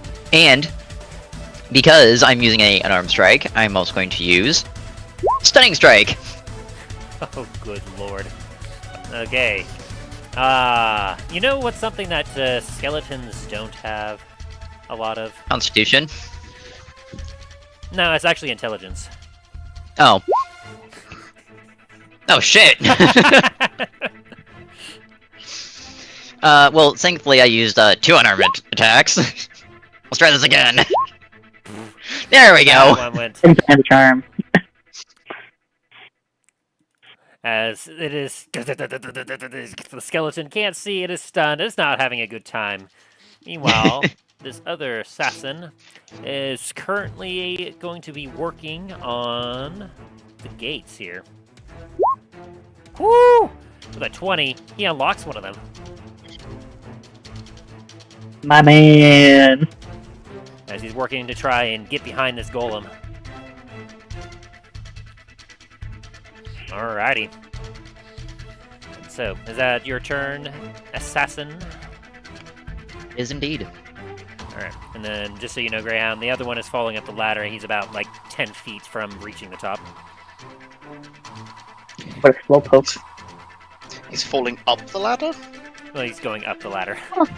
Just imagine, you hear, a clanking, you look at... It's like, is that skeleton climbing? And it's just but all its bones are just going up the ladder. It's like, I can't tell if it's climbing or falling. Or one of those will hit, dealing 4 damage to this guy here. Boop. And then they're dead. They're dead. We'll have you go in a second, but for right now, we got someone that's currently in active danger as you are right in front of them. Screen in front of him. He's gonna look at you go, get away! As he puts both of his hands up in front of you and erupts with Cone of Cold. Counterspell. I need you. Ooh. What level are you doing counterspell at? I'm feeling a level. What level? 4th level. 4th level. As you cast Yeah. it, I need you to make me a counterspell check to see if you can actually beat it, because it is not a 4th level spell. And so the DC for counterspell was, what was it again? The DC was 10 plus the spell's level, I think? 10 plus the difference in spell levels. Let me double check. I'm pretty sure. Roll counterspell. Yeah. The DC equals 10 plus the spell's level. On a success, the creature spells fails. Okay. So I have the DC for Really? it. Where you guys seen that? Because I have Counterspell right now and I'm seeing that. Whatever, I'll look into it. I'm sorry. Okay. So what do I need to roll? I don't see it on D&D Beyond. You need to make an ability check using your spell casting ability. So, what is Greyhound's spell casting ability? Spell tech or modifier. The modifier, like what do you? Let's see what he uses first. Modifier. +3. Oh, intelligence. So you need to make an intelligence check against their spell to try. So Okay, intelligence check. So you can click on like the word intelligence on your character sheet. So it'll be a d20 plus 3 to try and counter the spell. Hmm? As you feel a bit of cold breeze come from it, it's like, get away! You kind of like, nope! And you just literally slap their hand and their spell fizzles. Psst. As they kind of look at their hands, look at you and go, oh no. As he screams again. Oh boy. And meanwhile, down here, our Iron Golem gets to make 2 melee attacks as he's going to swing down one at the knight and, well, actually, there's 4 of you here. He's going to do 1 attack and 1 breath attack. And this is going to be in a 15-foot cone. So that will hit all of you, basically. So, the 3, and for you, Man-at-Arms, needs to make a Constitution saving throw. Oh dear. Not looking too great for you guys. Constitution, 1, 2. Ooh. Not too shabby for them all. Shield Sentinel. Oh, and attacks made against friendly creatures that within 5 feet of the Shield Sentinel made with advantage. No, it's not an attack yet. Master of Shields. While Shield Sentinel is not getting has shield in hand, the shield gains advantage on all dexterity against. Nope, that's not it. Your shield does not save you on the Shield Sentinel. Oh no! Oh no. So all of you So it's, will be suffering the poison breath attack. Oh boy. Which, oh, we didn't roll it. Okay. So 10d8, so let me go ahead and roll that. 10d8s, yikes. Boop, you all will be taking 34 points of poison damage as it Oof, oh gosh, that hurt. as 2 of your fellow knights just grasp their throats as they fall down. Your Shield Sentinel also gasps, goes down to a knee, but he uses his shield, slams on the ground as he stands up and is standing behind you, Man-at-Arms. Oh, man, he is pissed right now. 18 left on him. And then, since you're still standing, he's going to swing one of his sword attacks at you, Man-at-Arms, for a 21 to hit. Oh, you gotta be kidding me. Dealing It 25 beats by slashing. 1. Wha-boom!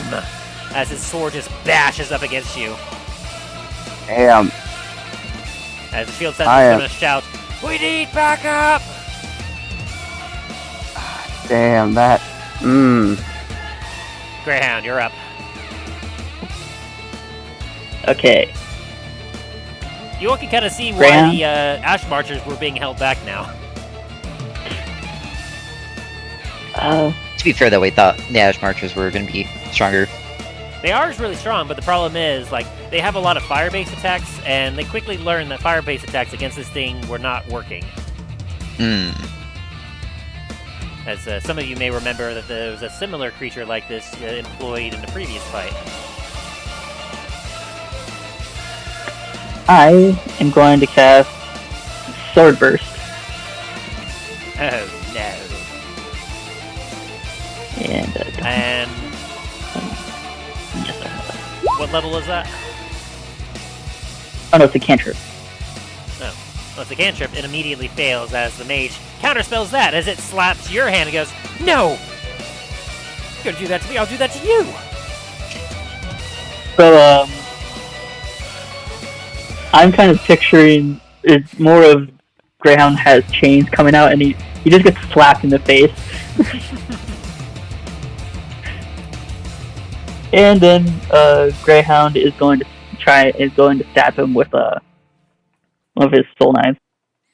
Oh dear, he used up his reaction, so he can't use shield of this. Oh, you just miss. Fuck. As you swing at him, he's like, "Whoa!" Alright. third time's the charm. Bonus action attack. That one will hit. Nice. Okay. And he's ducking, he's dodging. He's like, slaps you. No! Oh no! How do you kill this guy? You beat him by 1 hit point. As he dodges the swing of his first swing, he goes in to stab him, and he sneaks first, and then stabs his abdomen the second time. And as he kind of looks down and looks at you as he goes out to an 8.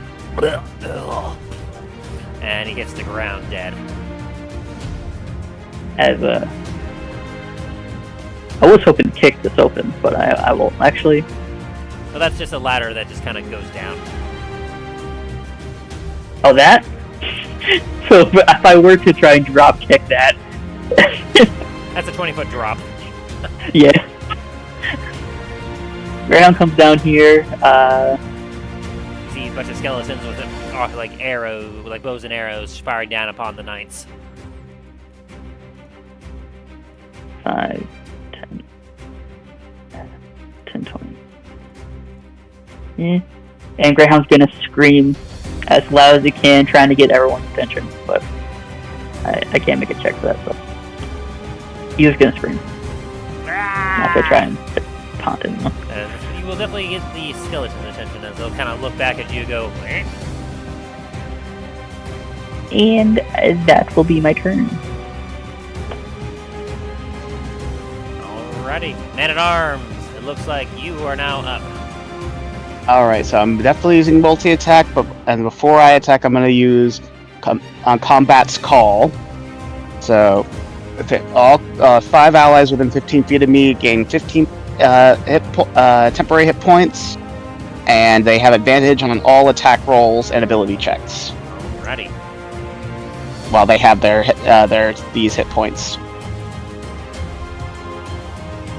So I gain temporarily 15, so let me increase that real quick temporarily.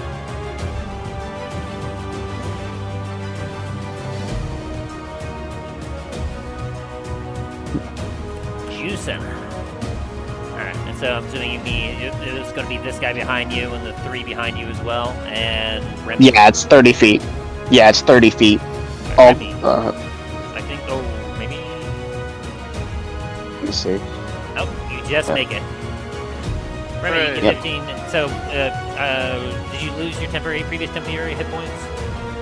Yeah, you would have. So Yeah, I got smacked around. Yep, you can. Yeah, you just gained 15. Plus, now that as long as you have those temporary hit points, you have advantage on attack rolls and ability checks. So long as you have those temporary hit points. The temporary hit points last for up to 1 minute. Alright. And now, time for the attacks. So, I use that one, so I get technically 2 attacks. So there's that first one. The golem just looks down at you. The second one. Are you kidding me? Ooh. Your battle axe Even with falling advantage? off of it. Dang. Even with advantage, I don't know if damn. it's rolling with it. Well, that's just for 1 attack, I would say, because like for some reason it's not actually rolling. Yeah, let me try. Want me to roll the like the d20 for it then? Oh, here we go. Let me give you advantage. So now you get, if you roll again, it should give you like advantage. That's that one, and here's the other one. Yep, 19 was the second one. Yeah, none of those hit as like your. Not even the 19 hits. Nope, your attacks are just lancing Damn. on this thing. Chong chong. As like you realizing that this devilish construct that they have placed in defense, like your troops have been just struggling against it for the last hour or two. It's the reason why you haven't been able to make any progress forward. And you've just seen that any of the fire attacks you use just seem to like do nothing to it. And in fact, you remember seeing the magic users above casting fire down upon this construct. And it seemed to almost heal it.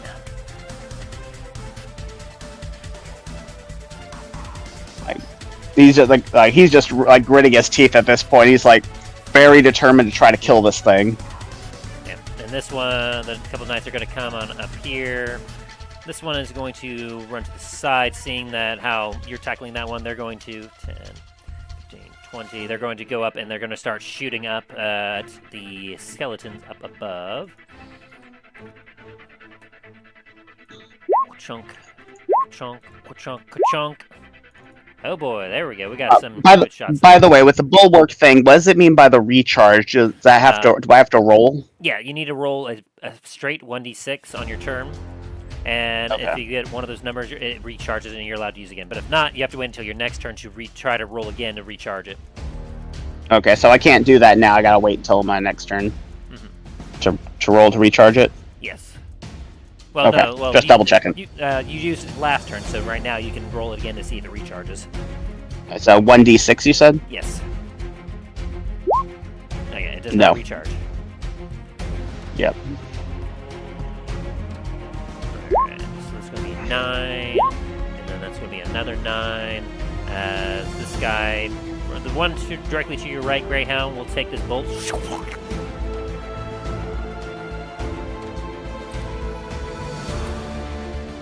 Boom. And the one right below you will also be taking a hit. Very good. And then this one up here, he's going to swing twice, but his attacks are useless against it. And shield sentinel. And he's not going to do that one but he's going to kind of hold it. He's going to use his action to kind of dodge. Take the dodge action. All right. And with that, Remy, your character is up. Alrighty. I'm guessing I can't see this guy here, can I? No. He's kind of encapsulated in shadow.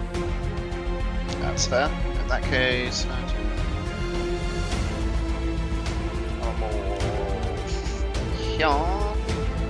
and I'm going to fire the elemental bolt at the golem. Alrighty, go ahead and roll the hit.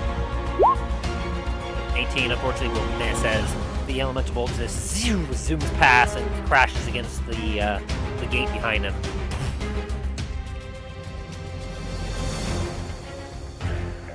Let's try that again. Nope. This thing is it's impossible to get through. You're not quite sure if your forces will be able to hold up much longer against this thing.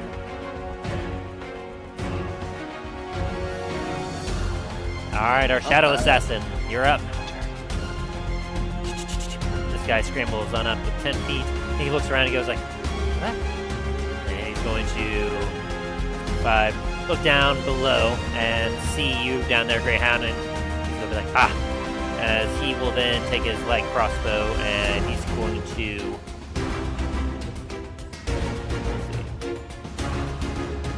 take a shot down at one of the skeletons. 22 will definitely hit. As this one down here.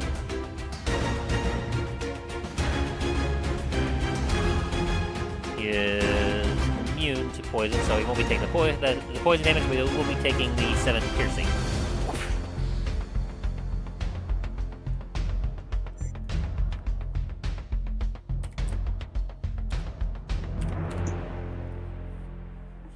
And we'll do another one, because they're able to do a light crossbow with a bonus action too. Woo! Sorry, I think my call dropped for a second.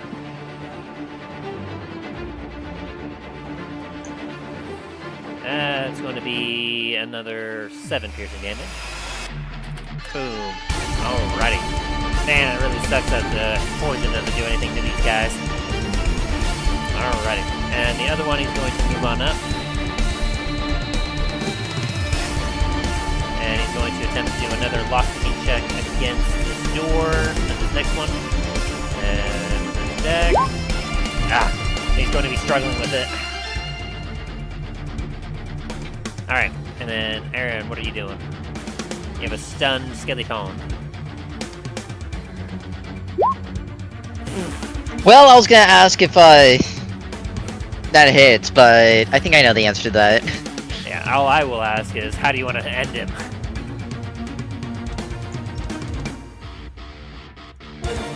As I'm fighting the skeleton, I'm gonna use the pommel of the short sword to kind of like hit his skull off, and then as soon as the skull kind of just like pops off from the body, I'm gonna Sparta kick the rest of the torso down. Sparta. Very nice, very nice. Still hear some combat. Very well. 20. Oh wait. Let me do that. 20. 5.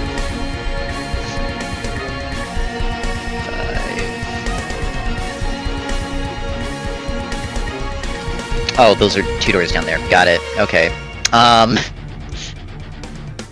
Okay, so we're gonna go here, bonus action, dash, and 40 feet to the ground. You see the body of a cult leader with a crossbow bolt in one of his eyes, foam coming out of his mouth. Neat. Alright, that's that your turn? That's my turn.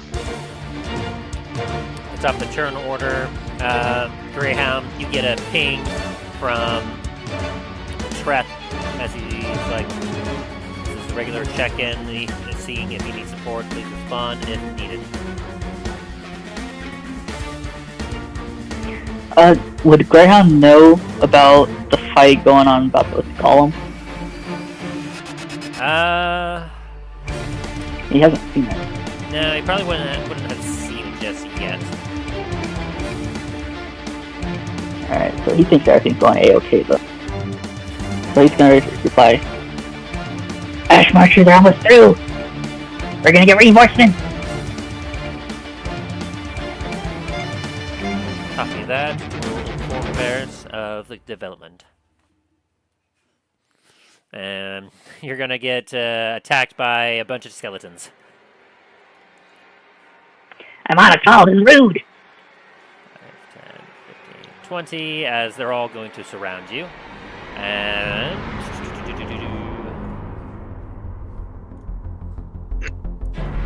let me see here... Alright, so we have this guy here, and... we're gonna clean up some of this tabs I got here, because I got way too many tabs. There you are. Alright, so 3 of them are going to swing a longsword at you. 2, 3... I'm assuming only the 21 will hit. Give me 1 second. Give me the spell. I'm gonna cast shield. Ooh, alright. So no. Bong! As all these blows start to come down upon you. Boom, boom, boom, boom, boom, boom. All, like, you're able to just see as they're just flailing at you uselessly. Meanwhile, boop, boop. That's a 16 and a 20 will also miss as, yeah, they all just flail uselessly against you. And now for our golem. He does not get his breath attack back. He does still get 2 attacks. He's going to swing 1 down at you, man-at-arms, and 1 at the knight below him. Boop, boop. So that's a 21 to hit you, man-at-arms. Yep. You say no? Yeah. Oh, okay. Yeah, that hits. Alrighty, as you will take 20 slashing from that, and the knight will be taking 27. Whoosh, he just kind of swings his sword and just hits you, and then on the back swing just finishes hitting with the knight. Gah! As he is hurt, but still up and standing. Now, since I have that 15 temporary hit points, would that automatically remove all? That would obviously remove all of that. Yes. It would take from your temporary hit points first, and then whatever remaining damage is left takes from your normal hit points. Okay. Greyhound, There we go. you're up. Alright. Dragon food when I'm surrounded. Starburst.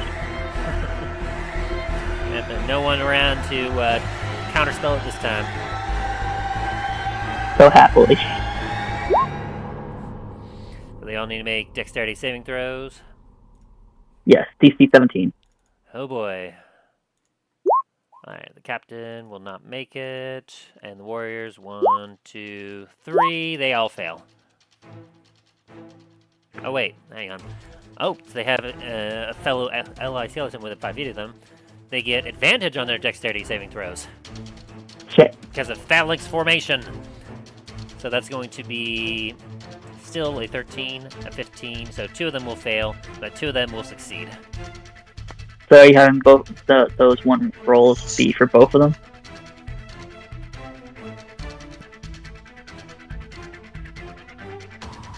Sorry, what was that? Are you having those rolls be for both sword bursts? See, I would assume so. Okay. Alright, what else can I do? So then... So if they succeed, they don't take the damage, but if they fail, they take the damage? Yes. Alright. Which is very unfortunate, makes me sad. And so that'd be a total damage of 22 for those that failed? Yes. Okay. This one dies, and this one dies. Surprise, surprise, the 2 that had taken the most damage, they failed their throws. The 2 that... Oh wait, the second one doesn't. Never mind. That one failed, and then this captain failed down here. But so one of them dies, the other one took that damage there. Okay, it's very low.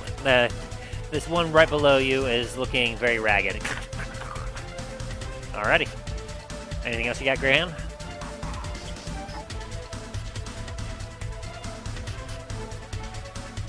I'm going to use Draconic Cry, which gives... Yes. You let out a cry at enemies within 10 feet of you. Until the start of your next turn, you and your allies have advantage on attack rolls against the enemies that could hear you. So basically, just the skeletons around me. Yes. Yes. And all 3 of them, So? we'll keep that in mind. Alright. Alright. Turn. That'll be the end of my turn. Alright, Man-at-Arms, you're up. You got a few allies at your back still, and a foe before you.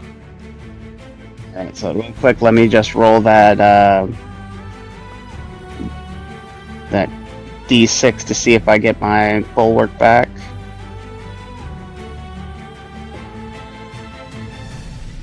I do not get it back, sadly.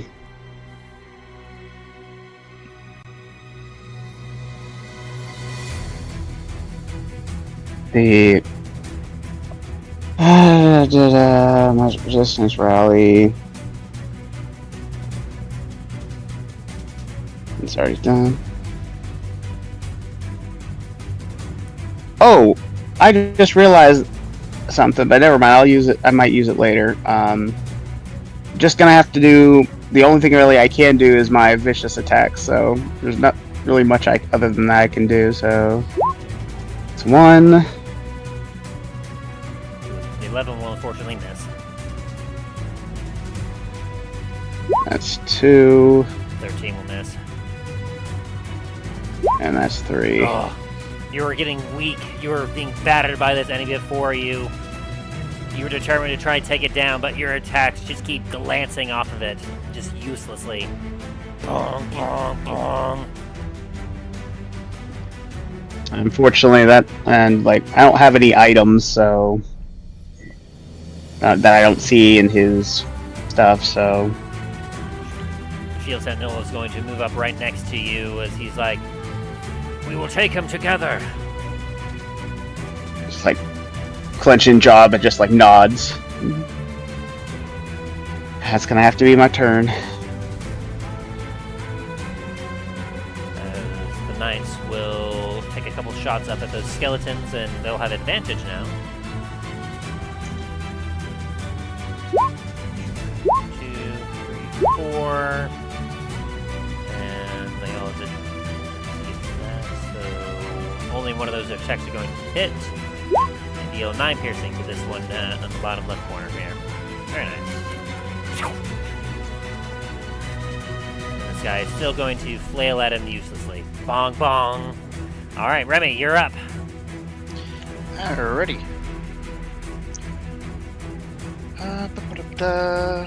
Same thing again. I'm gonna try and hit the. It's a miss, and ooh, that's 25. Hit the golem. Nice, that will hit. Alrighty, I am going to do lightning damage on it.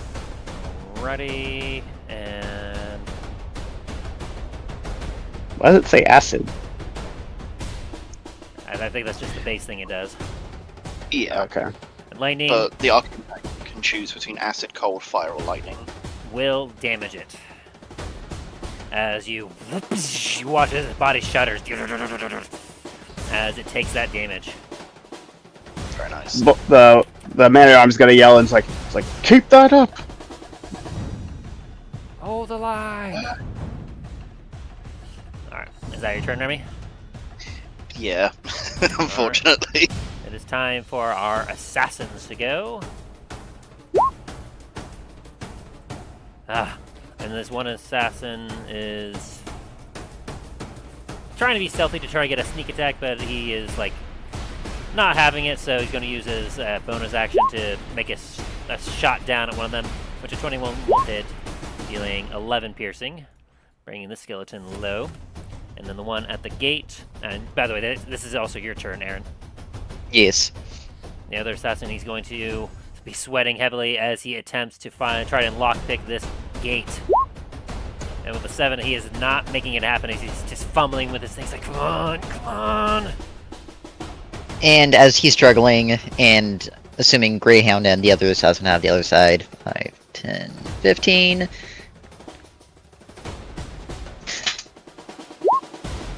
Does a 16 make it?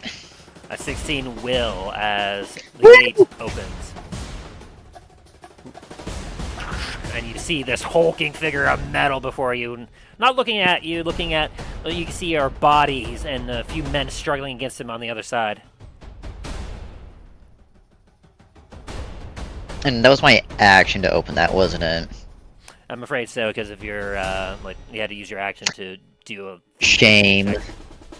Very well. I'm just gonna stand right here. Which, yeah, golem... Actually, sorry. Before I do that, let me stealth first, and then... Okay. Yeah, it doesn't notice you. It's too focused on, like, it figures the backside of it is covered. It's not worried about anything behind it. Yeah, they aren't very smart. As your fellow assassin, as you lock, he gives you a nod and like pulls out his blade, ready to go. Alrighty, in our time for our enemy's turn, the skeletons are going to attempt to attack you again, Greyhound. That's going to be a 14, 14 and a 9 to hit you. And then neither 14 and 9. Yeah, neither one hits me. And then 12 and a 16 from the other two. As Neither one hits me. swing at you, but you're ducking and dodging and like making a fool out of them. And the golem is going to see if it gets its breath attack back. It does not.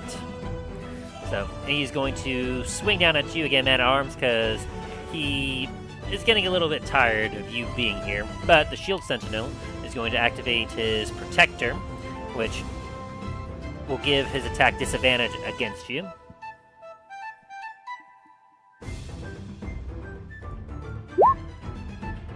Oh jeez, that's a 29 to hit you still. Still hits. Don't worry, I shall save you! Never mind! As you will take 27 slashing damage and get knocked down.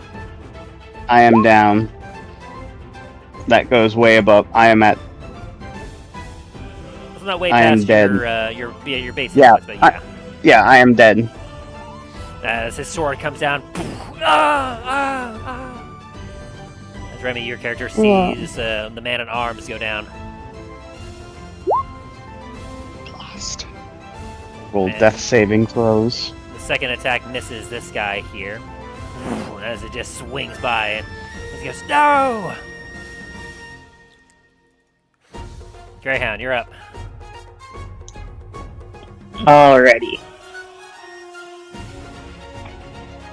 Still surrounded, so yeah.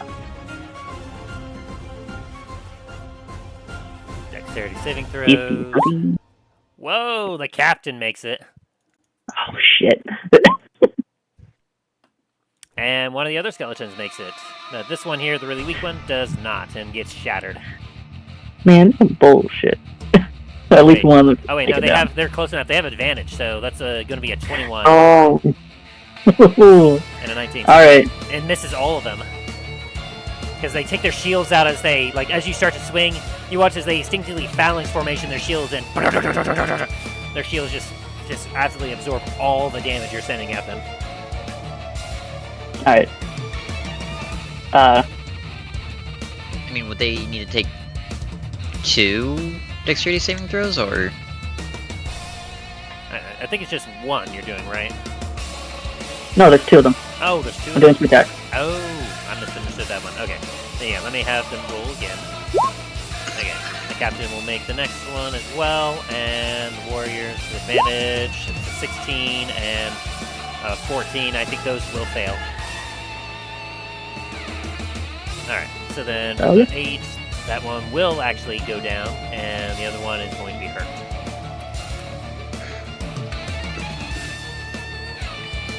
Okay. Is it this one, the one that's hurt? Yes. Okay. They're I'm gonna use the looking bonus very action. low on health. Oh, okay.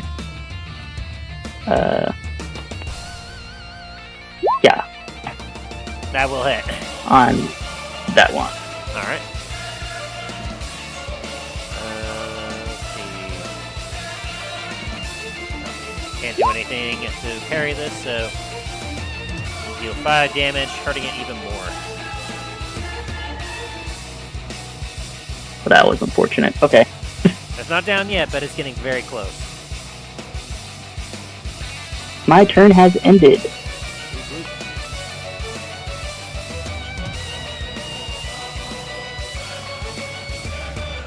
Alrighty. Men at Arms, death saving throw. It's a d20, correct? Yep, straight d20. 11. 11 is a success. You're still alive, just barely.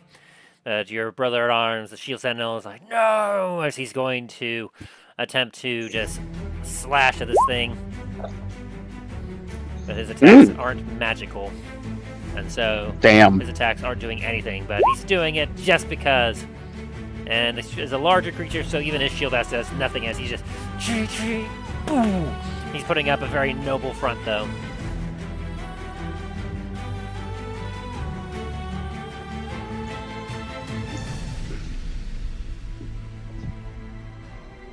And the knight below is also doing the same, but the ones that are still assisting you, Greyhound, they're going to shoot their heavy crossbows.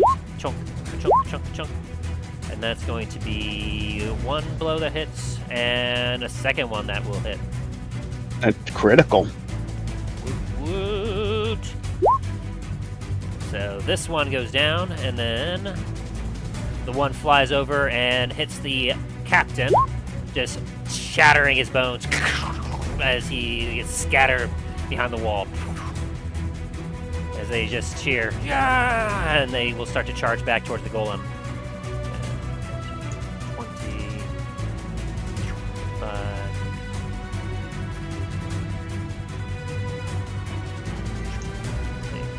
Shove their fallen comrades out of the way so they can try and get at this iron golem.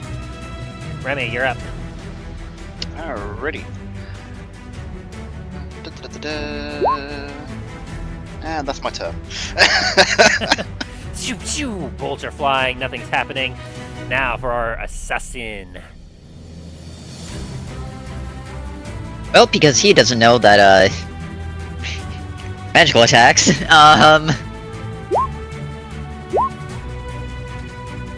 25 will hit, and you will have advantage on all these attacks since you have allies on the other side. yes. The 25 is the only one that will hit. Sneak attack and that.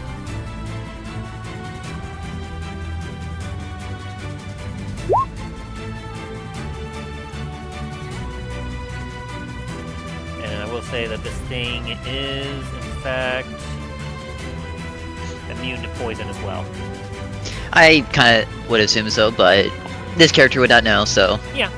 As you just rank your sword into this thing, you will deal the 15 sneak attack damage as it is caught off guard.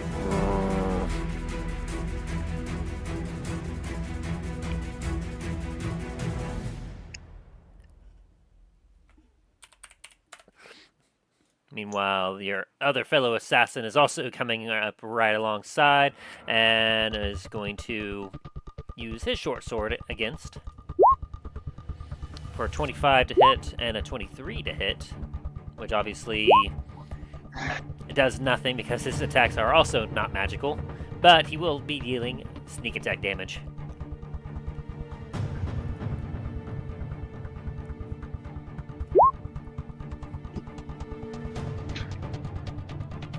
Okay, it just doesn't want to roll it, so I'll go ahead and roll it. 46. No, it rolled it. 13. I don't know if that's correct, though. Let me double check that. 46. Okay, yeah, I guess it did. Alright, so that he will deal 13 damage to this thing.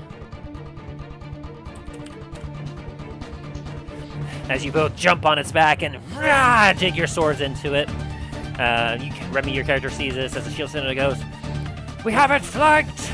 Push now!" Hey! And it is now the enemy's turn. Well, then this guy is just going to use his action and bonus to just kind of jump down and like make his way around to this point. Alright. The enemy, the only one that's left is the golem as it is going nuts. He's going to swing once down at the knight below him. With an 18 will definitely hit. And 25 slashing to him. It's like that guy's probably just paced now. Not quite. He's still holding up. Like, pretty sure that sword he has isn't even sharp. They don't even need to sharpen it. It's just a slab of dull metal in the shape of a sword.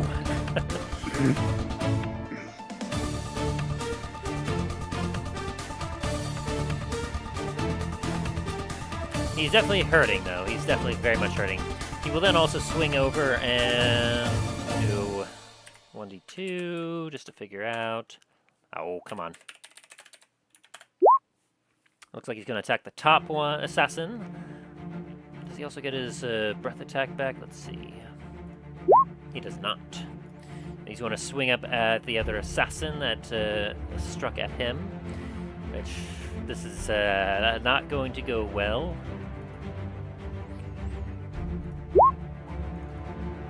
Yeah, 25 is there's no Definitely way. it's in holy shape. As the assassin next to you will take 28 points of slashing damage as you watch as the sword goes over your head and slams against your buddy here. Boom! As he gets hit against the wall, he's like, he looks at you and goes, I'm good. Coughs up a little bit of blood there. I'm just gonna lightly pat him on the shoulder. Like, you're okay.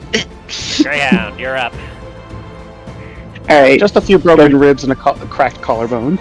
does Greyhound hear this happening? Like, is he aware that there's a fight going on over there? You'll be able to hear the loud slams and boom, and men shouting, "We need backup! Push it back! Hold the line!" Okay. 5, 10, bonus action, Misty Step. Here. 5, 10. I got 10 more move speed. 5, 10. Okay, and I see that golem over there. Yes, very easily. It is massive. Okay. I I'm going to cast Magic Missile at 4th level. Alrighty. It has no defense against that. Okay. Yeah. Where is it? There it is. So it's +3.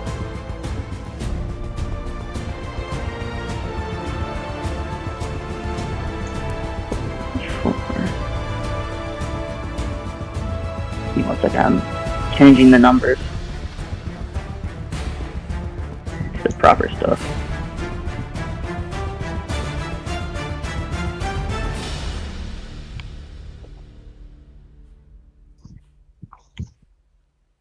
D4 +6. That's right. Yeah, 6. All right. As you I take force damage. hold up in your hand and you do. Absolutely just ba. These bullets are coming in, and like Remy, you see over on the right this kobold thing just suddenly blasting at this golem out of nowhere. And after that, that's been my turn. But he's also going to screech at him again.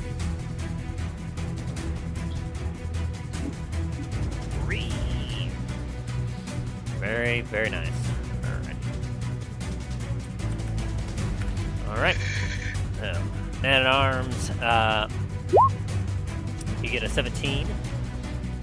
And this guy is going to drag you back. As he goes, I'm pulling him back! Head just lolling to the side as I'm unconscious. As this guy kind of pulls you back and starts to try and, like, do some, like, work to try and save your life. Meanwhile, this guy will push on up. As they're going to try their best to hold this thing at bay. Remy, you're up. Alrighty. Sean. Does a 21 hit? 21 will hit. Going back to lightning. As your bolt may like finds its home.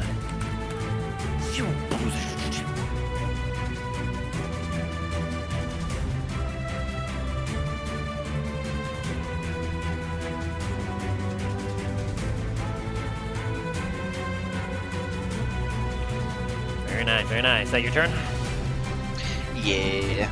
Alright, the assassin's turn.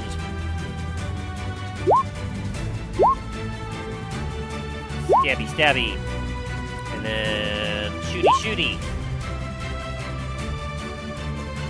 Alrighty, so it looks like our assassins will both be able to get off a sneak attack.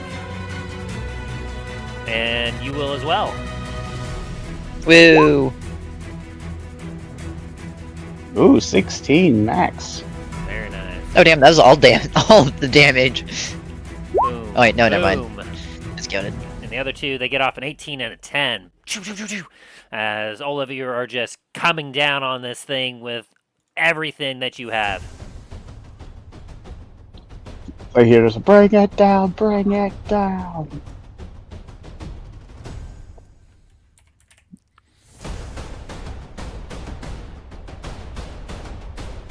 Alrighty. So it's currently at that. Minus 10, minus 18, minus 16. As all of you are just putting everything you have into this thing. You're seeing the golem starting to slow down.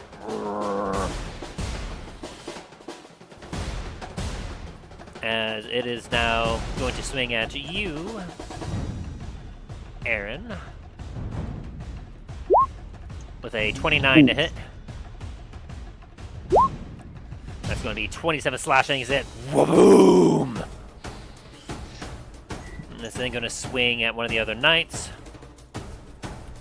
It's also going to see if it gets its breath attack back. It does not.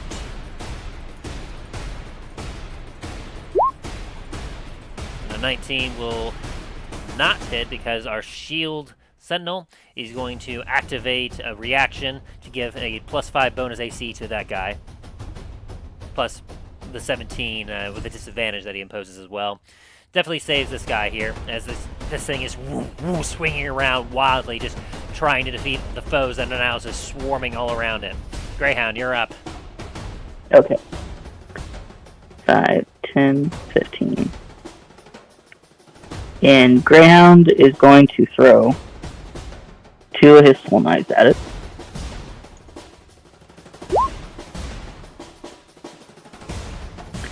And assume none of those hit from previous attack.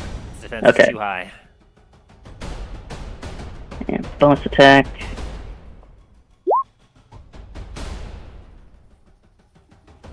That one will Does that hit. hit? Nice.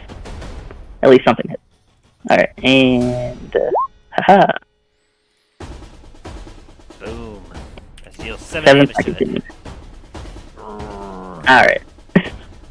Wasn't as good as my previous attack, but at least I heard it a little bit. Alright, yeah, that's the end of my turn. Alrighty. Man-at-Arms, one more death saving. Ready.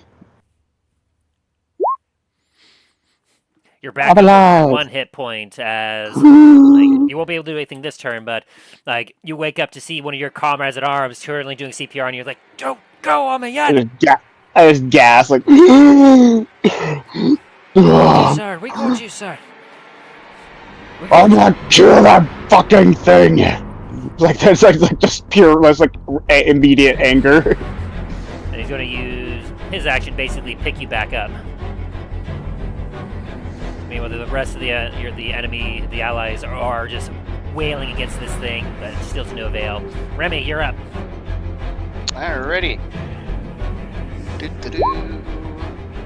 20 and 21. Did you do it? A 20 will hit, and a 21 will hit as well. You bug off 2 shots. Boom, boom. Both lightning. Nice, very nice.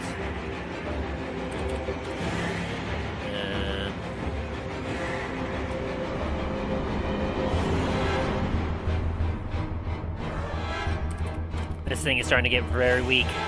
Alright, Shadow Assassin.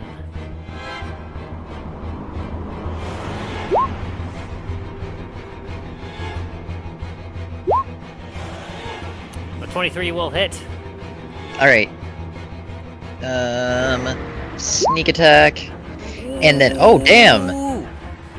Dun dun dun dun! Double 20s.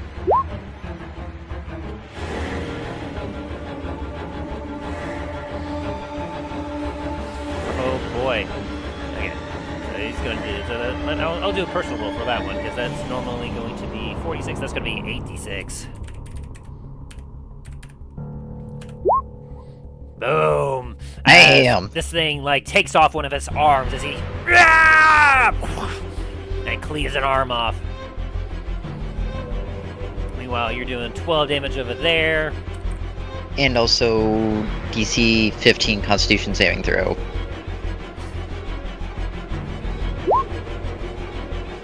Fuck! Yeah, it's, I didn't think it was gonna work, but what else am I gonna do right now? yeah, very fair. It's like just watch like somehow at the top like something like made of metal somehow gets poisoned. It's like, oh, it's like it's good Wasn't poison. poison. Oh, it's not poison. Oh, never mind. Sorry, I was reading the wrong thing. Alrighty. That thing needs to look. My thing froze. That's why. And feeling those blows for both of you that dealt some damage, the Ungrown is going to be focusing its attention on both of you. As I'm assuming that will hit both of you. Boom, boom. Does it have disadvantage by chance? I'm afraid not. Okay. So the top one gets 23, the bottom gets 35, so Aaron, you take 35. Boom, boom, as this thing just slams its sword between the two of you and knocks you both to the wall. As you just slink down and both of you are not doing too hot.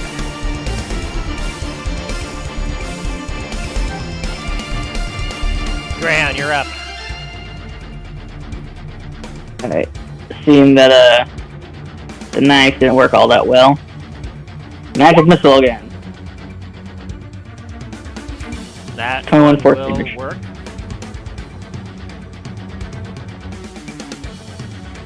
Alright. And bonus action. Super. Nope. How do you finish this? What does 14 hit? Your magic missiles did the trick. Oh, okay. Greyhound puts his hands together like he's trying to make a spear bomb. If you guys watch anime, as ethereal chains start wrapping together in a ball between his hands, as he just punts it like a volleyball towards him.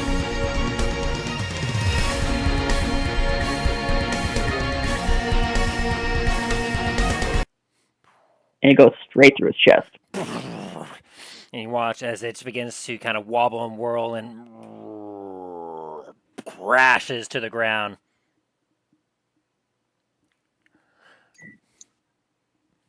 As all of you take a moment to kind of catch your breath. The man-at-arms just raises his axe and just... Like, what race is the man-at-arms? He's orc? Or human? What is he? Human? Just like a battle cry, like... Oh! As the rest of your reinforcements cheer. And finally, some more reinforcements, like some more knights and other paladins of the Ash Marchers start to move on up. They're ready to, like, charge again, but they weren't sure if this battle, like, was going to be won or not. If they took too many losses, they would have retreated. And it was almost at that point where they were about to retreat, but with your victory here, as Greyhound, one of them kind of steps up to you and goes, "We thank you for your aid, little one. Tell us, are you with Starfall?" Yes, I am. I've helped Tom's company a few times. We need your help. Of course, we received word from Elias, from his friend Varis within, that reinforcements were requested against this undead abomination. Yes, there's an encampment that we had passed. Might want to go over there and deal with that first. Of course. We'll gather up our troops to make our way through here, and then we'll bring the fight to the enemy. Good. Well, good luck. To you as well. May the gods favor us this day. Greyhound kind of just scowls at him as he says the gods.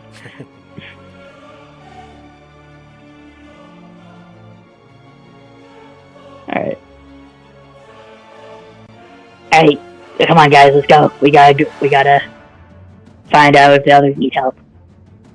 As Greyhound's gonna try and message Tress. Wait, is it one way or is it two way? And it's mostly one way, but Treth is actively, like, communicating, like, pinging, like, just checking in, report if you need anything. Checking in, report if you need anything. Okay, so Greyhound will wait until he gets checked in, I guess. Yeah. Alrighty. And so, as you eventually check in and report that the Ash Marchers have been liberated from the wall, and they are able to make their way in. Your victory at the wall was a success. You will have the Ash Marchers' aid this day. Huzzah. Alrighty. And so with that, we are going to take ourselves a quick bathroom break before we get on to the next fight, as, if I remember correctly, by turn order, next will be the forward staging camp. Correct. Alright, we'll be right back.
Anyone back in?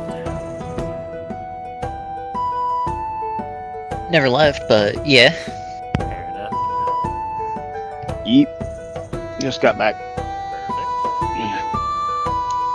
I got Ryan here. If not, ready? We're missing a few. I'll give you some time to finish setting up on this next one. So, on this next fight, Aaron, you want to play an ally or an enemy? Yeah, I'll change it up, play an enemy. Alrighty. Let me see here.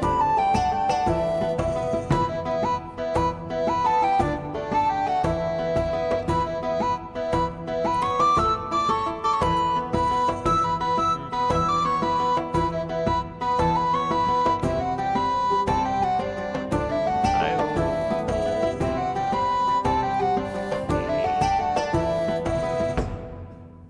Yeah, I think I'll do it this way. I'll roll a D100, and I'll have you call higher or lower.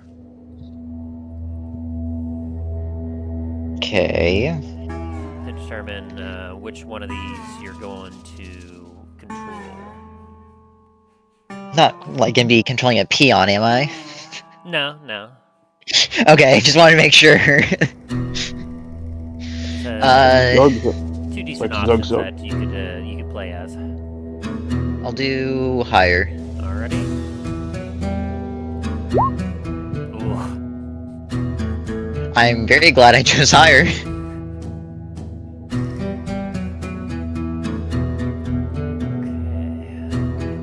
sheet here.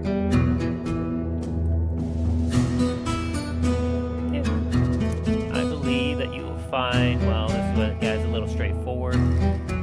I think you will enjoy playing as him.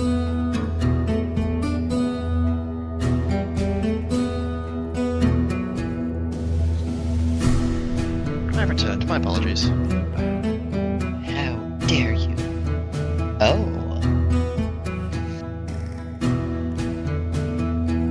One back. As soon as we get Alright, Ryan thank back, we can begin. Surprised I'm not the last one back.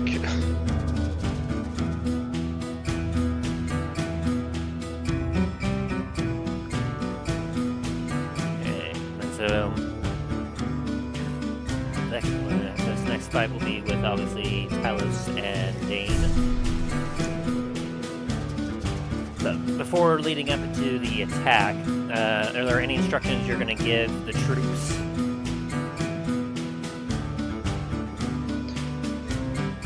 The primary target will be the siege weapons. There's only one siege weapon, one main. the siege trebuchet. weapon. The primary weapon will be the trebuchet. Dane, anything? Trying to think of. I'd say. I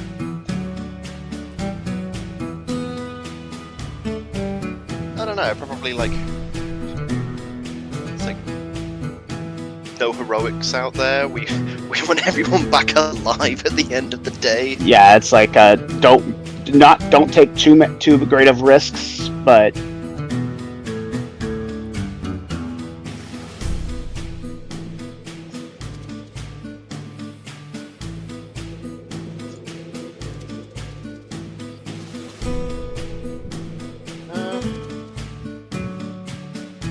Alright, No, I'm no back. much apart from that. Welcome back.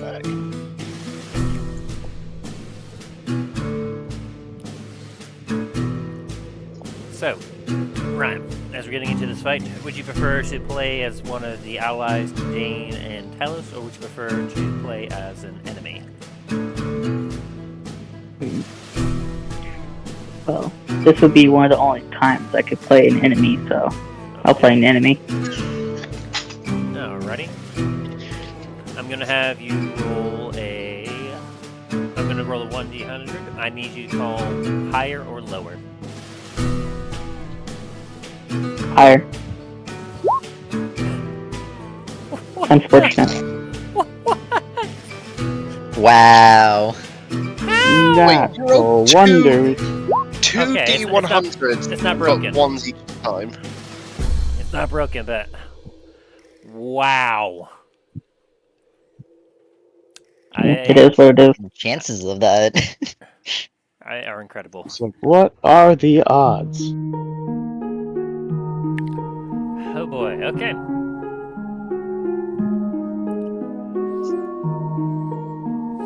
Right into playing the trebuchet.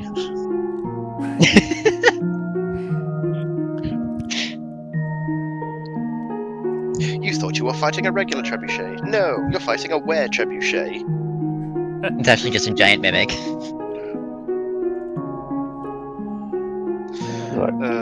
Or even better yet, it's not a trebuchet, it's just Baba Yaga's house that sat down. It's actually funny you mentioned that because we were talking about that before the session.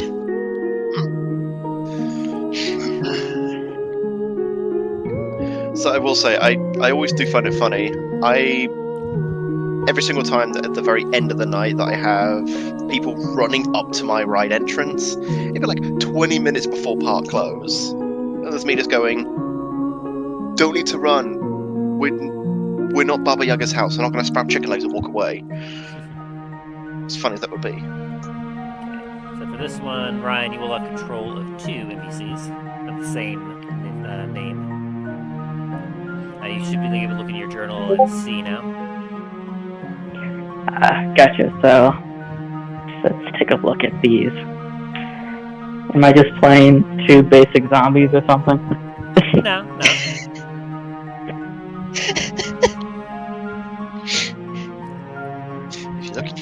If you look at your character sheet, you'll see one of them is called Jevin, the other one is called I.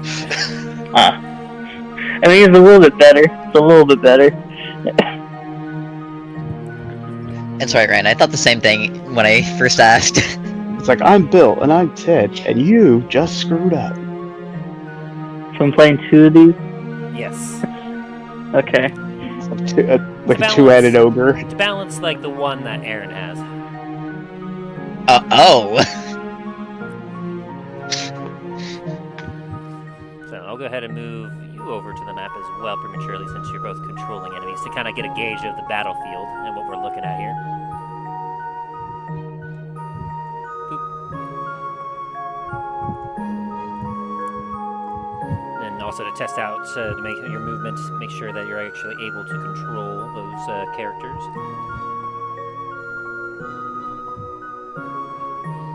So, do you see your 2 characters? Okay, yep, you do. Alright, make sure you move them back to position. Aw, man. I think, yeah, that was right. They're further back a little bit. Yeah, that makes sense. Okay. Yeah, you be in line with the other allies that you have. I knew that. I was just testing you. Right.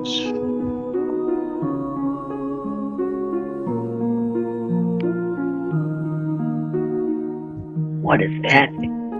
The other two aren't on We have- this page yet, are they? Not yet, no. Okay. I wanted to make sure that So you I didn't guys, even see what we were trying to do. Is there like a Nazgul that in this group with us? Hey, don't spoil it. I mean, I doubt it is. So I doubt they know what I'm talking about. I don't want Nazgul is. Nazgul. all right. The air is filled with leathery flaps. So, as we get back to it,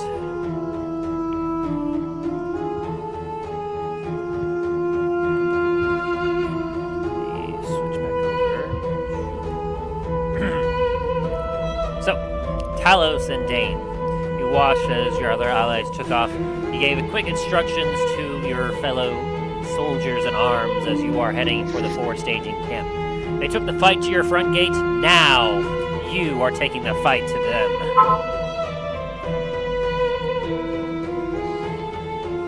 As you move on ahead, I'm assuming that you're not going stealthily because all of you are currently heavily armored, and trying to move stealthily in an open field is not going to go well.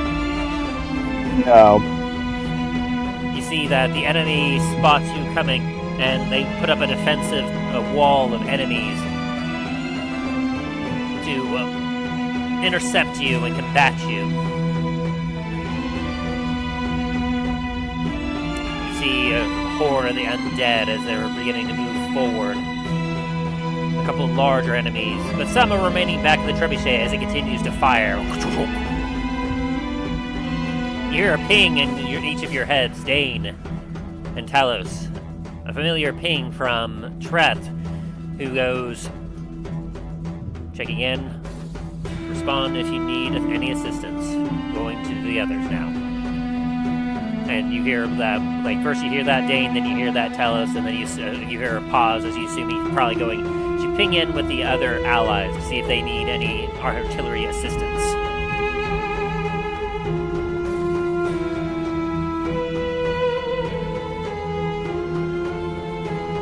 So, as you all stand in formation as you approach the combat zone, you all kind of come to a stop as your enemies begin to kind of move a bit towards you.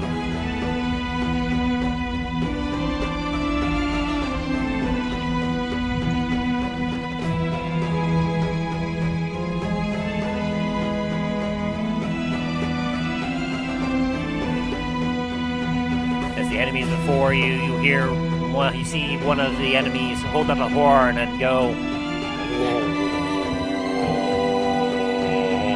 as you hear a cry of the undead as they begin their charge, as I will have all of you roll initiative.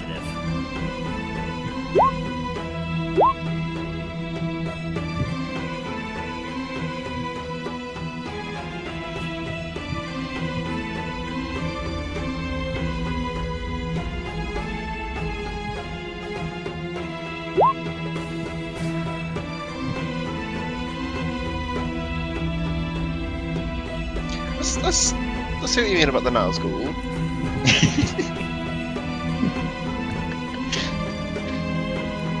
About this Ryan, have you you rolled said your it. initiative yet? I'm realizing I'm about to do it manually myself. Well, they should have a thing on them. Alright. Damage type.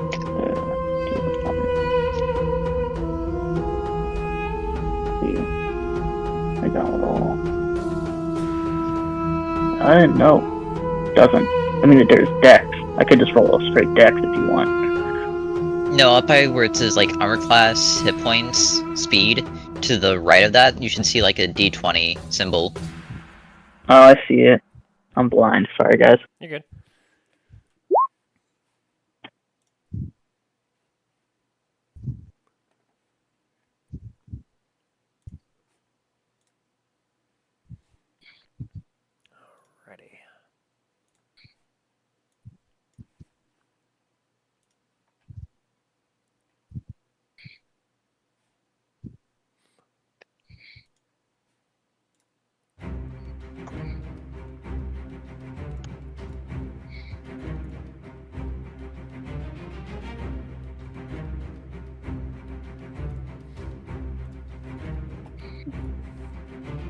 Alright.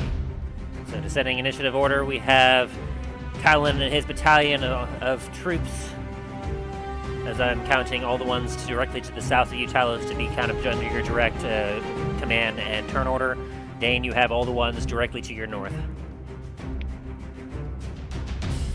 Sounds good. You both hear a cry, a battle cry from your enemy before you,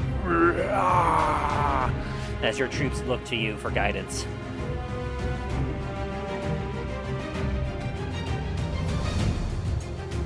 Talos, you're up first. Alrighty. Let me see.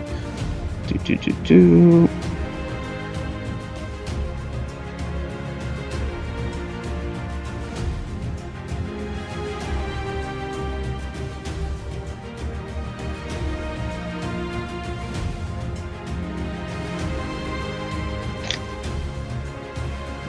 See.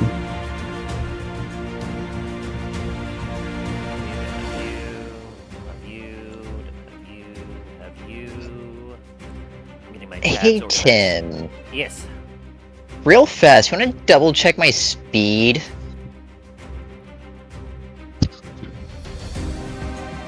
Here. See. Ha!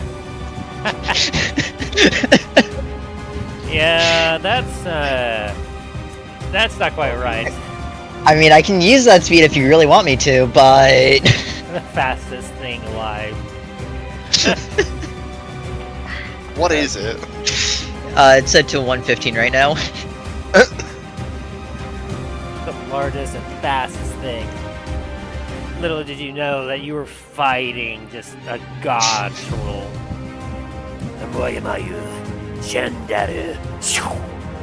Nani?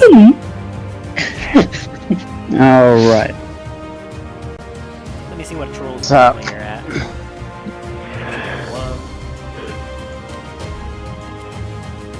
Alright. By the way, with since my Talos, since his level, he always has protection from good against good and evil. He's obviously gonna have it set to undead, so undead will have disadvantage on basically everything against me. Yes. Alright, your speech should be fixed now. Alright. Shame. Talos obviously gonna hold up his Star Striker, blazing with at full power. Brightness, so how many feet is that? Star Striker should be the same as Probably like 30 feet or something.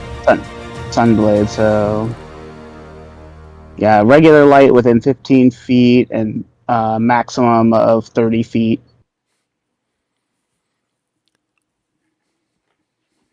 Bomb. And that's just from its residual thing. So is that obviously point ahead and do battle cry or war cry and start moving forward. 5, 10, 15, 20, 25, 30. And he is going to then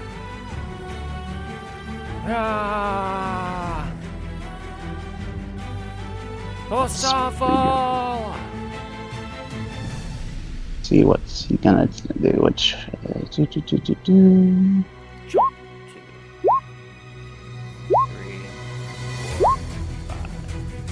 Jesus Christ. Let me cancel a couple of those. Because as they're charging along with you, the knights are going to fire off their crossbows as they're just like...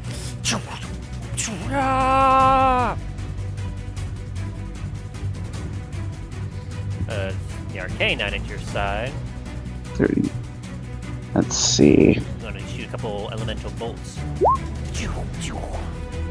Let me just measure something. So I'm just measuring some distance real quick. So let me see from here. Okay, he does need to get a little closer for that if I want to do that later.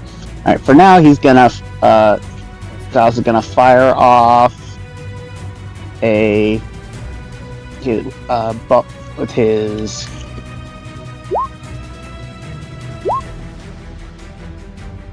gonna use his vicious bow to... Is that a troll over there that's near the trebuchet? It looks like one. Alright, he's gonna use his vicious bow using his +2 arrow, since it's magical. He's gonna use his vicious bow on it. 17 hits you, Aaron. It does not. Your arrow flies past it. Gonna fire again. Nope. Bounces Oh, off bam. its armor. That's gonna have to be his turn then. Alright. And as for the other damage, let me double check this thing. Sheet. Yeah, it's down immediately. This one falls to a bolt. This one here will take some damage. And this one here is going to take hefty damage.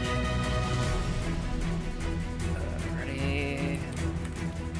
And then his aim is definitely to this guy here, because it doesn't quite look like the look of this white that's kind of up here by the front. And yo, that's gonna be boom, boom. For a total of, let's see, it's going to be 25 and then 40 damage. Boom, boom. As he slams 2 bolts attack into this white up here, dealing some heavy damage. Alright, Skeleton Champions. You're on up.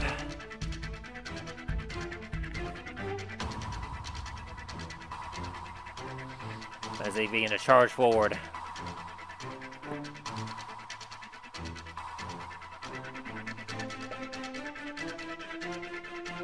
Are you muted, Ryan?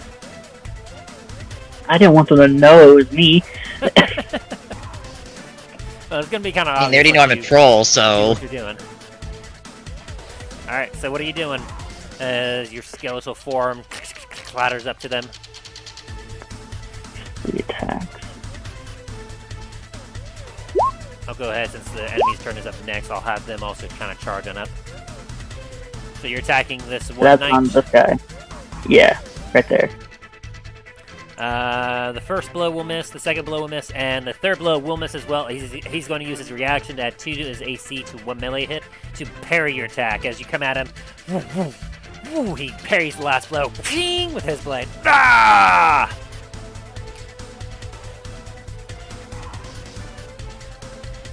Okay. So then that means I use this for my other guy.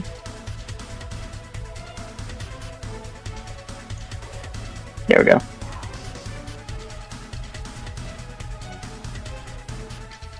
And yeah, that's my turn. Alright. Now for the other enemies. We got a whole lot of them here, so give me just a moment. And noticeably, as they come into range, you will see that quite a few of these enemies are going to hiss. 5, 10, 20. As they get into the sunlight. As they come up to engage.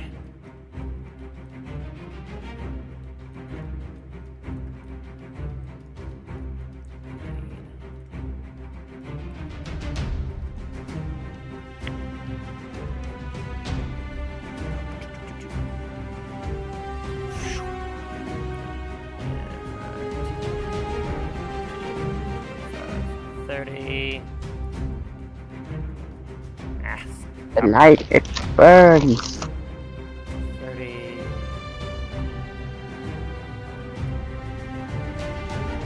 20. He's gonna hold off there. Go up here. 20.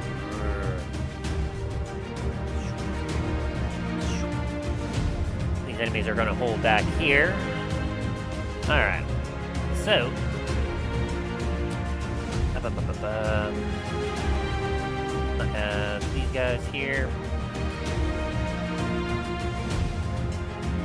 Yeah, they're going to use their bonus action to lunge up to 10 feet.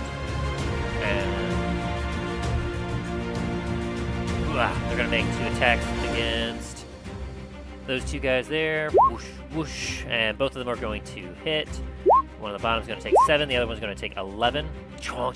As the clash of swords erupts in the battlefield. Boop, boop, and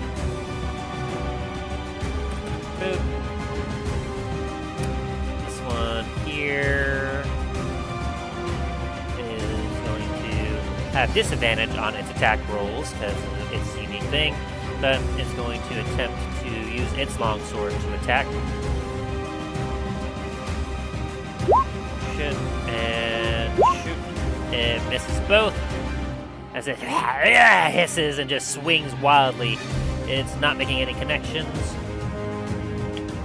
The normal skeleton here has no issues with the sunlight. It's going to swing another 22 and hit. Dealing 3 piercing to this guy here.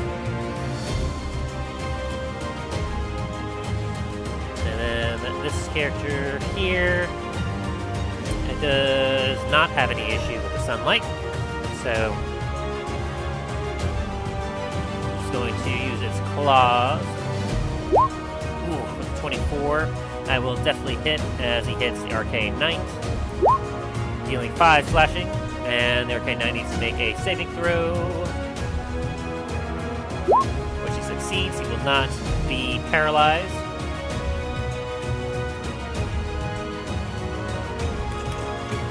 And then facing you, Talos,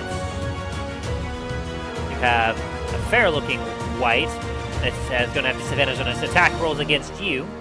And it moved at least 30 feet straight forward towards an enemy, and it's going to attempt to try and hit you with its claw. And I'm assuming 11 and 9 do not make it. None of them make it. It's like Dallas just definitely, like, barely even has to move his head to dodge those. And you feel the wave of enemies upon you, but you hold strong as this one here is going to attempt to hit you with a 13. Nope. Which misses. These ones here can't do anything, but the rest of those enemies can't do anything. The enemies in the background are going to operate the trebuchet as it launches off another rock towards the citadel. Meanwhile, we have this guy here.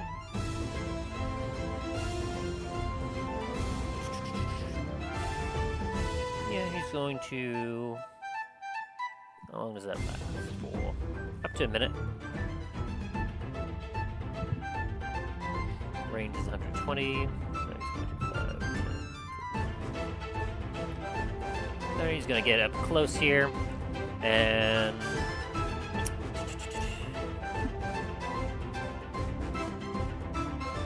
up to... Yeah.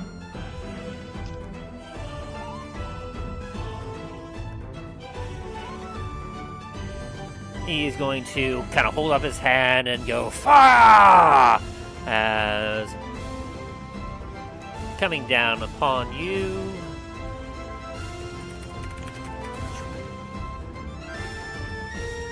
Let me pull this out here. Hee.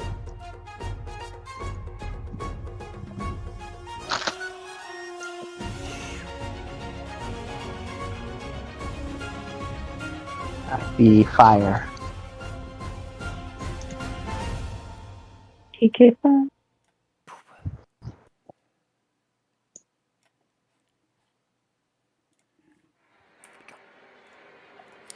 He unleashes a wall of fire upon the entire line of troops you have there. Like the Wilson Dam. And so, I mean, it's cannon fodder. He doesn't care. So, Fair enough. With the wall of fire, I need all creatures within it to make a dexterity saving throw.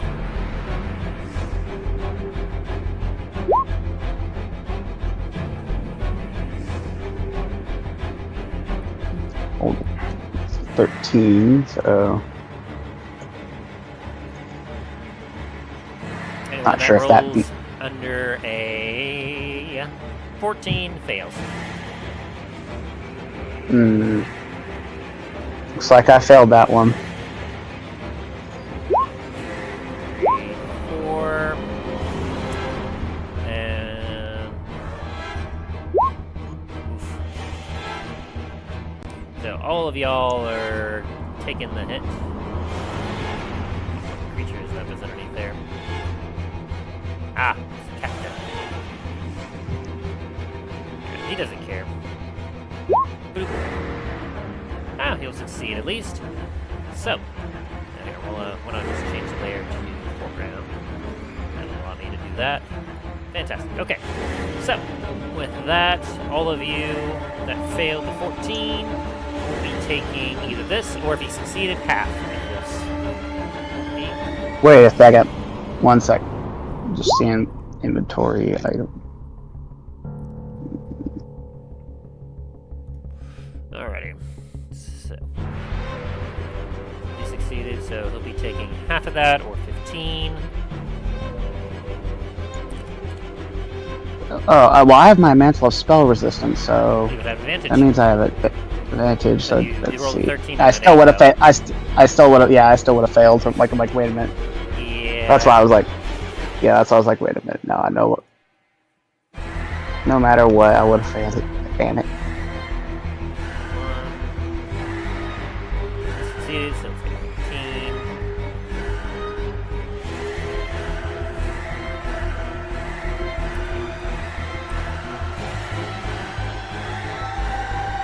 And he failed, so it's going to be 31.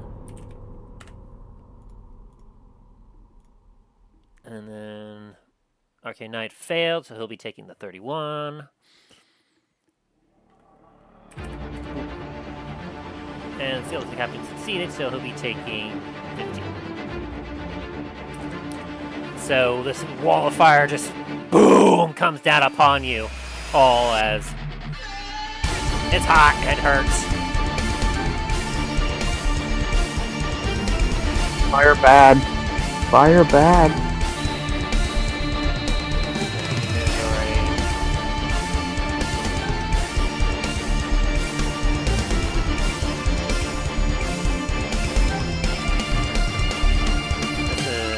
Back here is going to hold his turn for right now, and the big boss back here is going to continue to direct as he kind of points across the battlefield.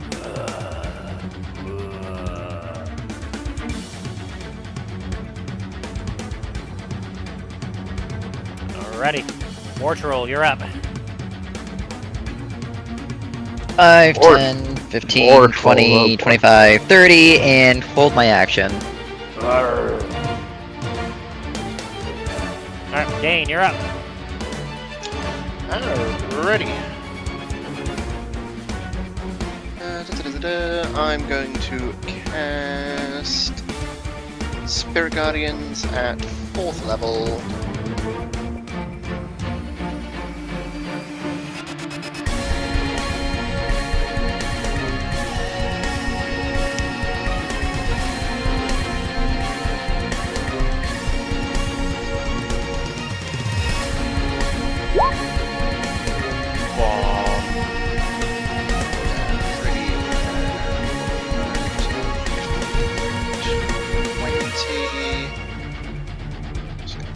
Line up as well.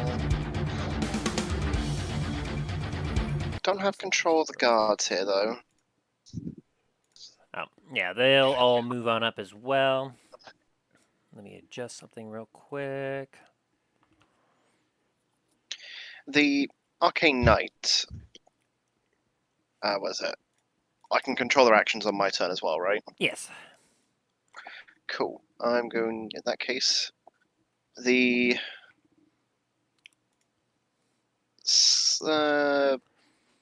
zombie that's just in front of Dane, I'm going to attack with a glaive. Alrighty. Sorry, give me just a second. I'm making some adjustments on the music. Sound good? Because for whatever reason, it is giving me trouble.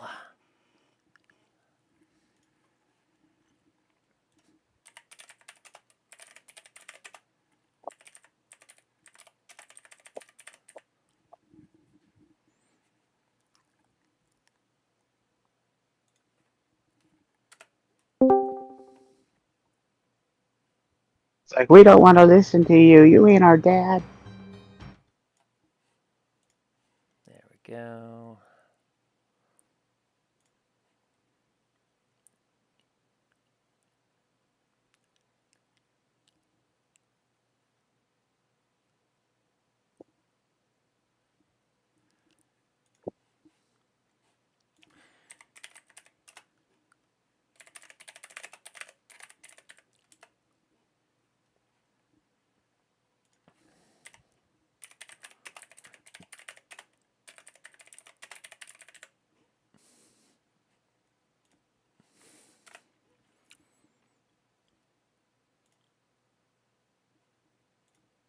Okay, we'll get that to loop bit here.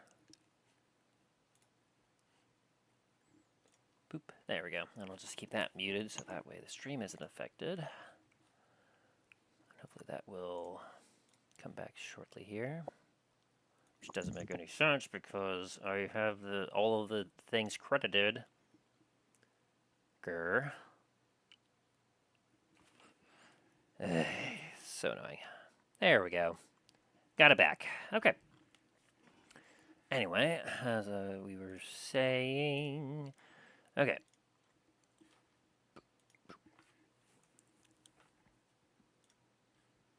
I know that this stuff is fine, so I'll just play this for my benefit.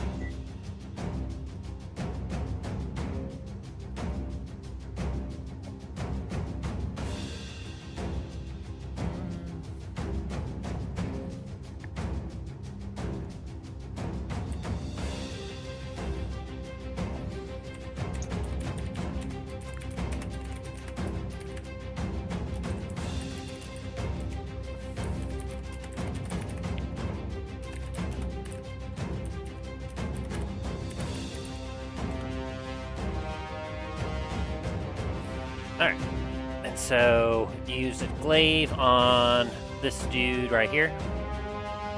Yeah, the one that's just up in front of Dane. Okay, that one will definitely hit. And it is going to be, yes, 13 piercing and 11 lightning. Damn. Yeah, and with the combined dwarves bashing at it, it goes down quick. And then the second one is going to be against the skeleton. Alrighty. Ooh, that one just goes down. You just surpass its health.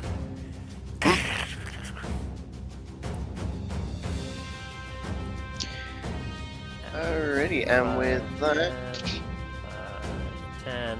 Those are going to go up to that guy there. 10, 15, 20, 25. 30, that one's going to go up there.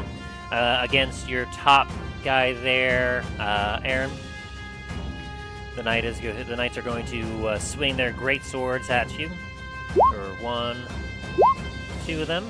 Does a 14, 15, or 20 hit? Oh no, that's Ryan. Aaron. Sorry. There's a lot happening.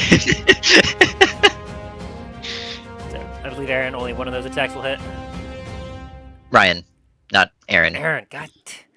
Ah, you're confusing me. Ryan. Ryan, there you go. Are you with me, Ryan? What's going on?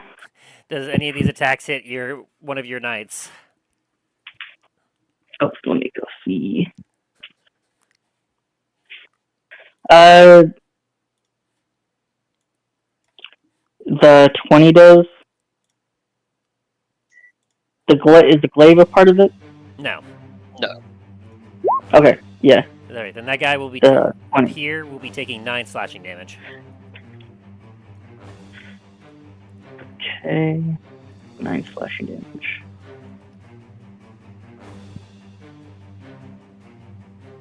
Okay, and then the knight is going after this dude here. He's going to swing down twice upon him. Swang. Oh boy, does that hit. Shabong. That's going to be 18 and 13 respectively to this dude.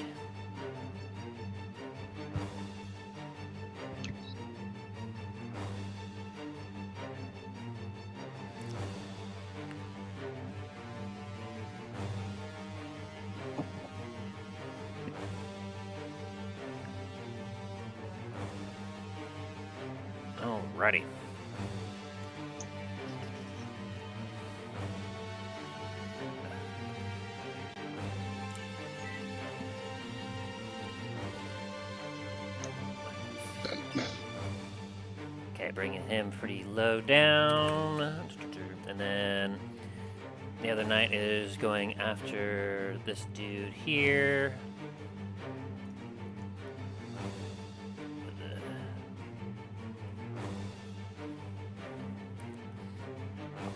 This one, well, it has that going for it. Swing, swung. Ooh, those attacks are going to miss. Whoosh, whoosh. Alrighty. Cool. And with that, that is your ally's turn, Remy. Yes. Oh, I see that this guy is also in range of your dwarf, so I think he needs to make a wisdom save. Yes.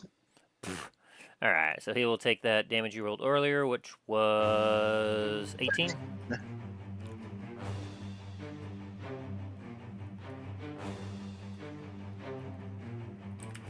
Boop. Alrighty.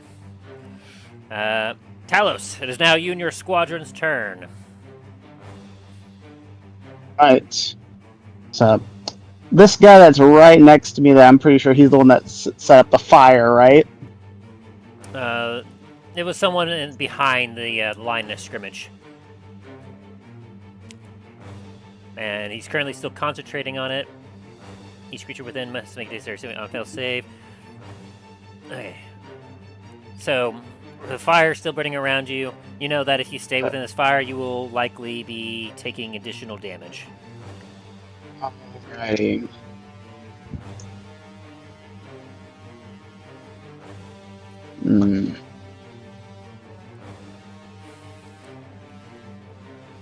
I know if I try moving backwards, I'll be opening myself up to opportunity attacks.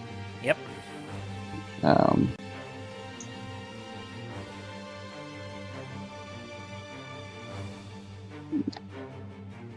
Okay, so first, I'm gonna deal with the...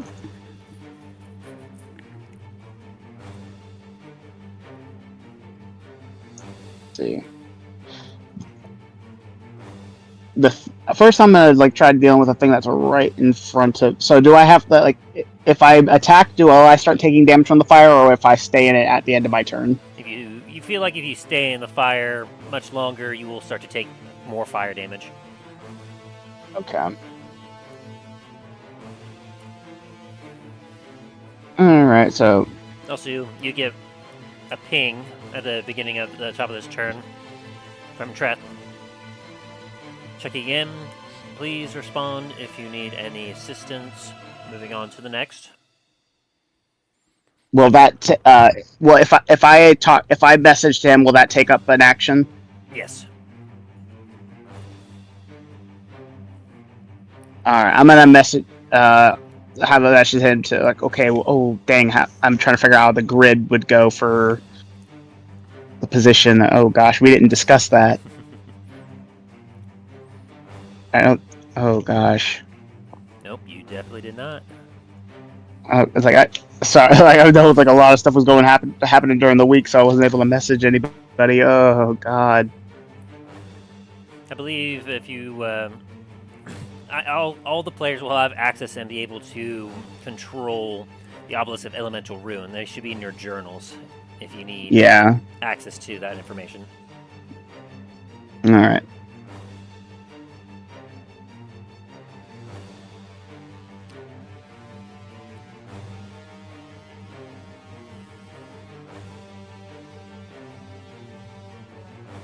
But you do use your action to respond to threat to fire around.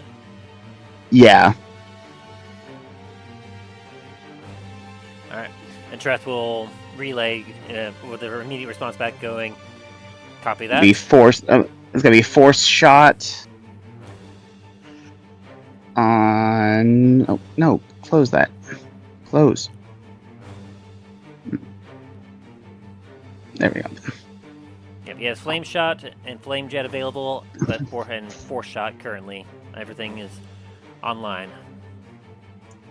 Okay, force shot's gonna be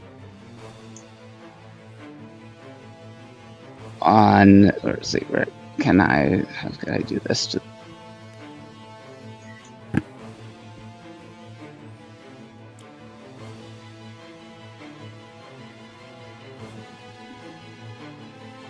Right here. Here, let me pull out something that could assist with this.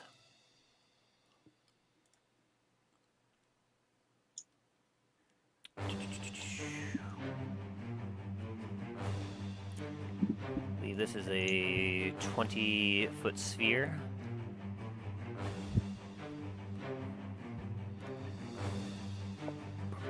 I can't touch it. Yeah. Boop. All right. You can Oh, there we control go. it now. Right there. And it should be 30 foot, according to the thing. Yep, for force shot, it's 30 foot radius. One shot, 30 foot radius. And anything caught in it must make a dexterity saving throw. Takes 10d10 force damage, and half on a save. Okay.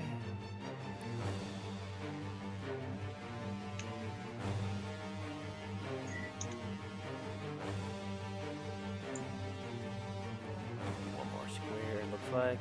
Boop.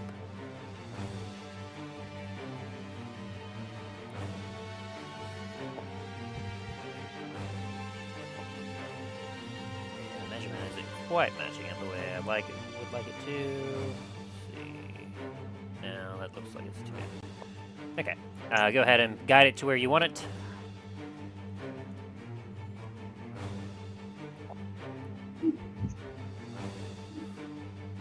Right here. Boop. All right. My bonus action, I'm going to use Shield of Faith on myself. And then I'm going to take a step back from the fire. I know that opens me up for an opportunity attack, but I'll take the risk on that. Alrighty.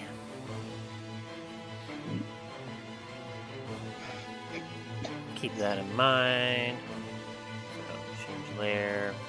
Move that layer just for when that will come up eventually.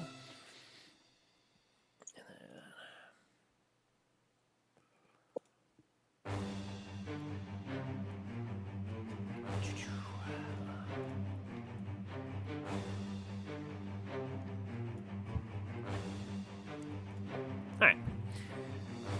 So you direct command of what direction you want to go, and you hear affirmative. Prepare for incoming artillery shot.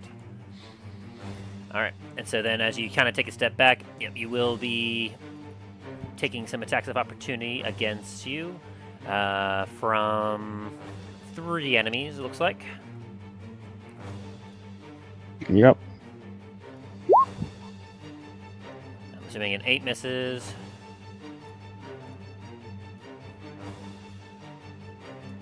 And a 13 will probably miss. Yep. And then...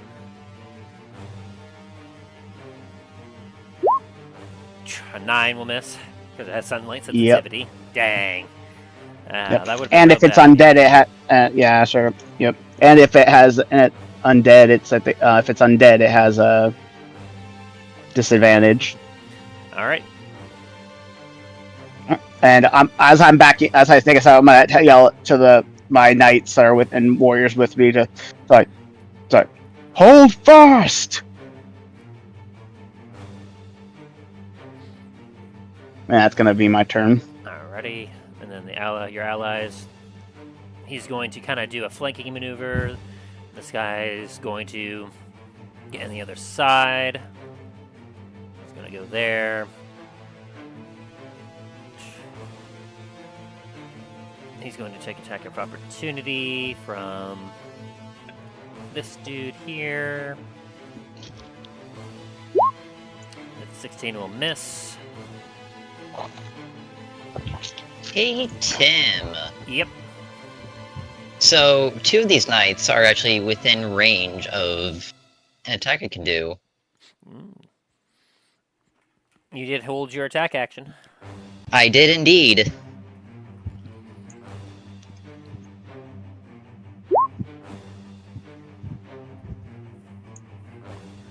And they need to make a dexterity saving throw.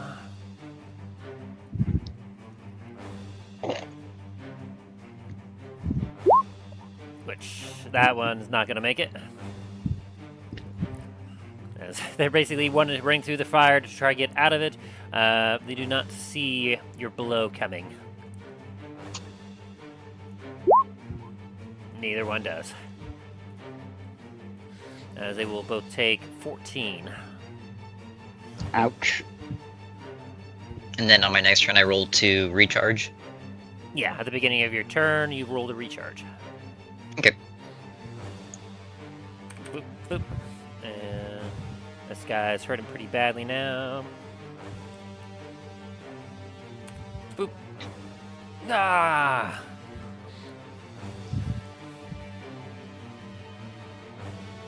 This guy here is going to swing twice up at your bottom character, Ryan. This is 16. I don't think a 16 will hit. No, it will not. Okay, this guy swings twice. One will be at the skeleton here, and she will manage to take him out. Clatter.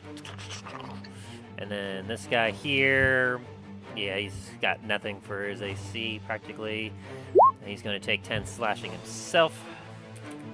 As he will take an attack of opportunity and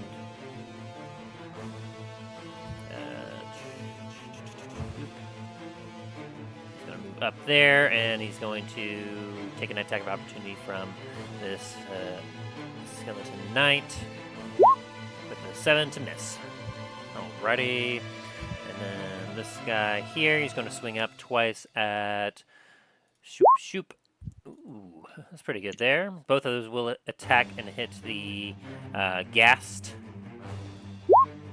Schwonk schwonk for a total of 21. Dealing some hefty damage there. Meanwhile, this guy that got hit, he looks over to see where the swing came from, and realizing that he's not quite at range to attack, he's going to focus his attacks on the ghast to try and take him out. With one of those actually landing. Oh, nope, both of them will actually land. Fantastic.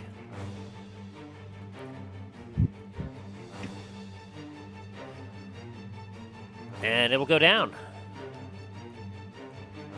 Bye-bye, cast.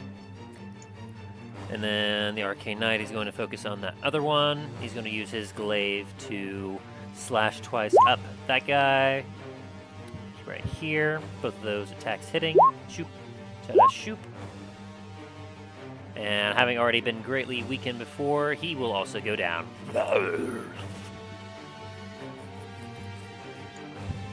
Alrighty. And so that is your round of allies' turn. Skeleton Champions, you're up.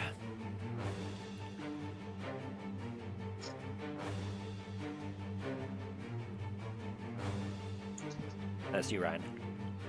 Okay.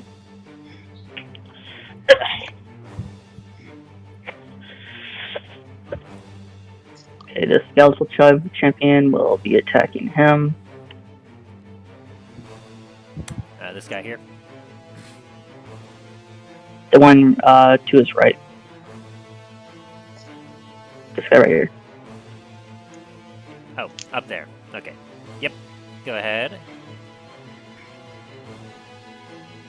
1, 2, 3. Ooh, 2 of those attacks will hit.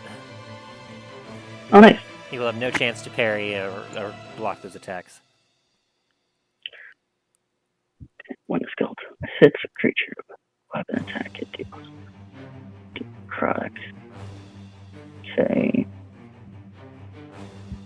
Where do I just hit great sword again for No. damage? You hit the word No, attack the- next to the rolls.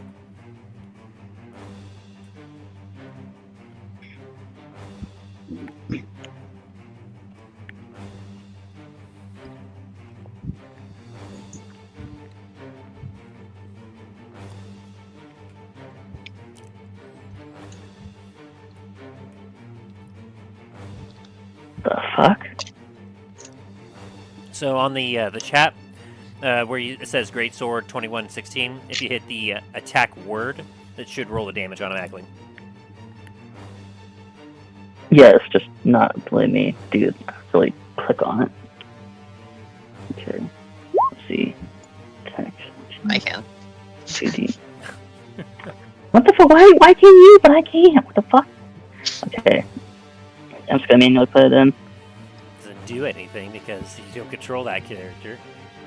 Well, I know that, but I just want to see if I can click on it. It's just some bullshit because it doesn't let me. It gives me a prompt to try and edit it. Edit the actual word.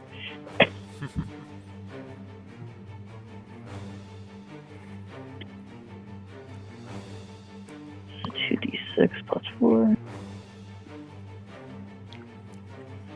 Alright, and then the rest of the enemies are up on deck next, with Aaron, you to follow.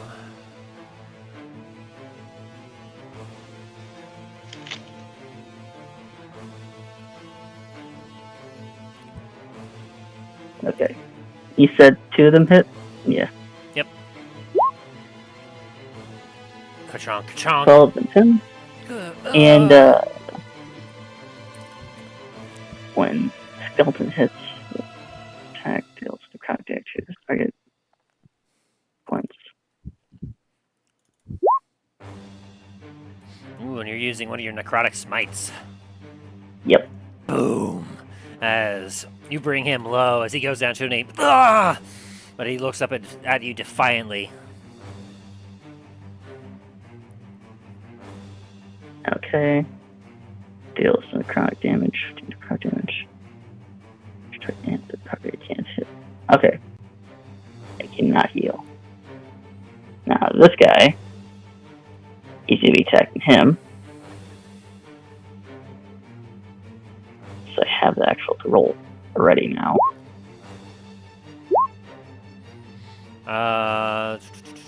He is going to parry one of those attacks, but all 3 do hit. So 2 of them will hit, but one of them he's going to block.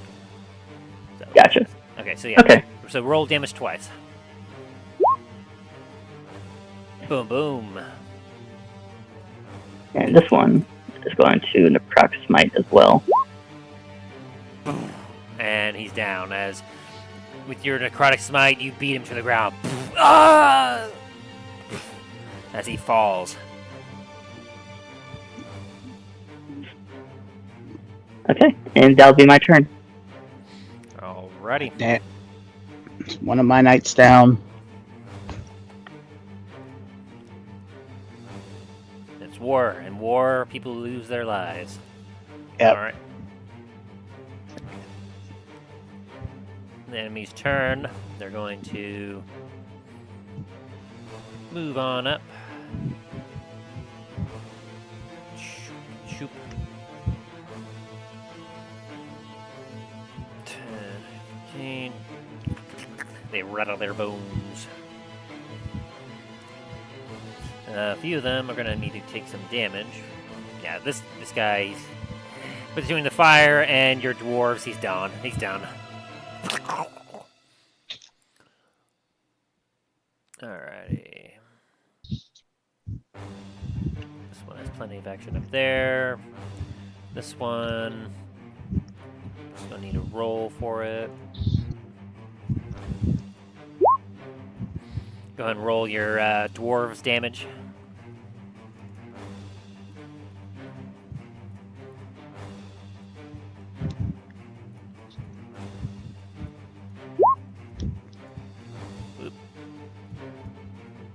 Oh yeah, he's down. He's down. As your dwarf just beat him down. Alrighty. Five,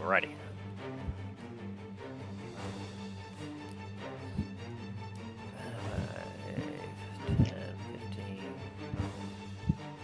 20. All the enemies in the background here. They're going to continue to operate the trebuchet. As the big guy is loading up rocks currently, while the 4 smaller ones are cranking up and operating the aiming of the trebuchet. This one here in the very back is still barking out orders.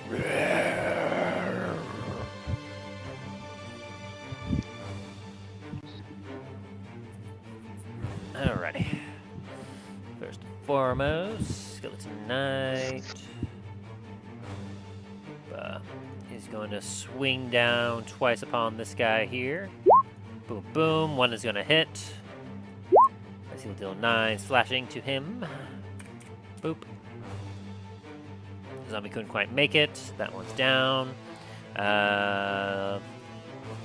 This one here, it has one target nearby, so it's going to attempt to hit it, but it's going to miss with an 8. And then you're down. That knight's still technically up, so I have another skeleton knight here. He's going to swing at the guy to his right. 1, 2. One of them's going to hit. Boom. Yeah. Okay. That takes 10. Boop. As he... Ah! And then this dude down here. He's got sunlight sensitivity, so he's not going to be doing too hot as he attempts to attack.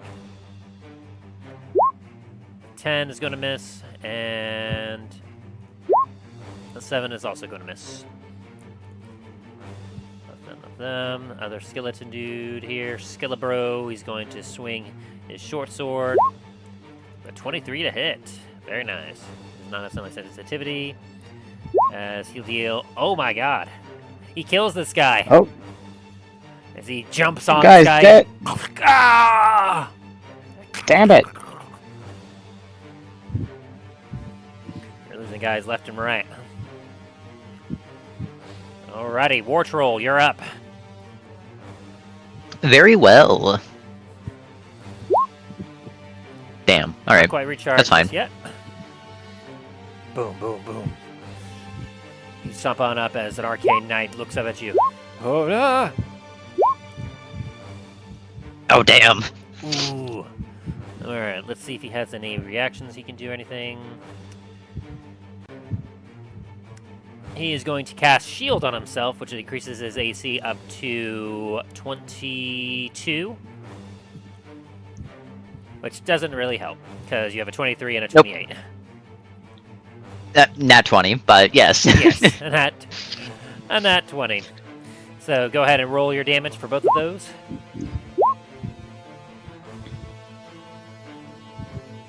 Ooh, that nat 20 to roll terribly on damage. Or wait, what? Oh, you did a bite. Okay. Yeah, and because of the fire, I can't see him. He's not in direct line of sight of me, so Alrighty. so I can't Wait. react. Nope. Hang on. The bite attack should have a +5 to the modifier for damage, Did not include that. not a +0. Man, this troll of yours is just broken all over the place, isn't he? Hey, It's you're a the one who made him. troll. Now, technically, Plus, I it's just pulled him from a list of pre-generated stuff that I got. Fair enough. It's a war troll. War trolls are ouchie. Man, I really wish I kept the speed though. Yeah, that would have been not. A fast and heavy hitting troll. That would have been terrifying. Let's see. Well, let's see. It should have like a 1d6 plus 5 for damage on bites. Yes, but oh, that's Yeah. because it's second damage. Okay, never mind. Yeah, the other one is yeah. Okay, so it is as it should be. Okay. Never mind. My apologies. All good. So you deal a total of. Well, I'd say that looks to be about 30 damage. It is. As you come down upon him, you hit him once with a sword, and as he's recovering, you go down and arr! You bite off like a chunk of his side as he pushes you off. Ah! He's breathing heavy as he is heavily wounded. And that is my turn. Alrighty. Dane, you and your forces are up. Do Two of these knights are going to bash Oh, upon the great. skeleton champion up here. 1, 2. In fact, one of them is going to flank so that they both have advantage on their attacks. 2 and 3, 4. All right, so out of all this, that's a 15, a 14, 23, and a 9. I think only the 23 probably hits your guy, Ryan. What's up? 23 20? hits one of your guys, I think, and everything else is probably missing. Yes. Yes, it does. The 23 hits. All right, so you'll be taking 11 slash of damage on this top dude here. Okay. Well, this other knight's going to swing at the other skeleton knight. Ooh. Both of those will actually hit. Hoorah! It's going to be a 15 and a 12 for a total of 27.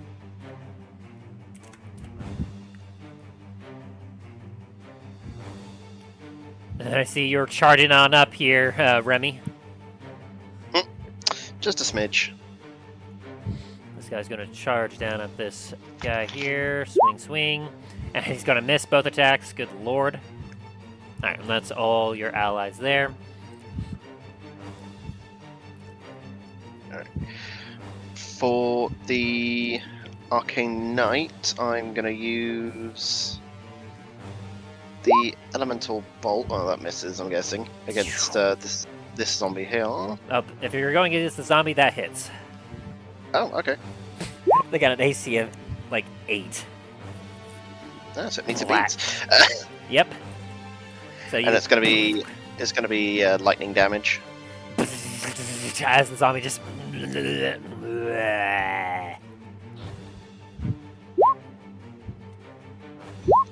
same target. And more lightning damage. Yeah.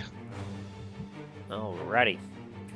The zombie's almost down. You just blast off a few of its one of its limbs.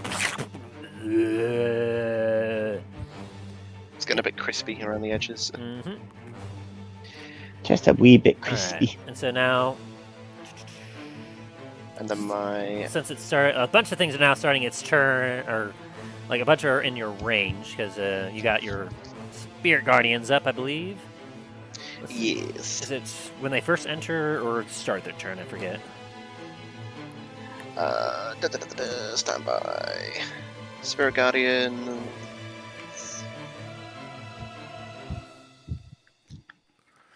That it is spirit guardians.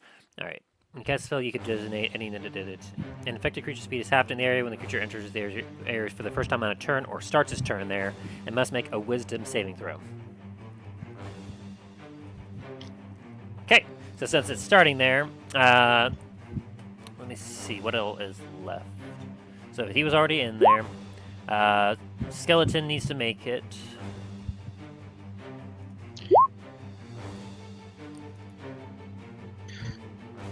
And then what's the DC? 16.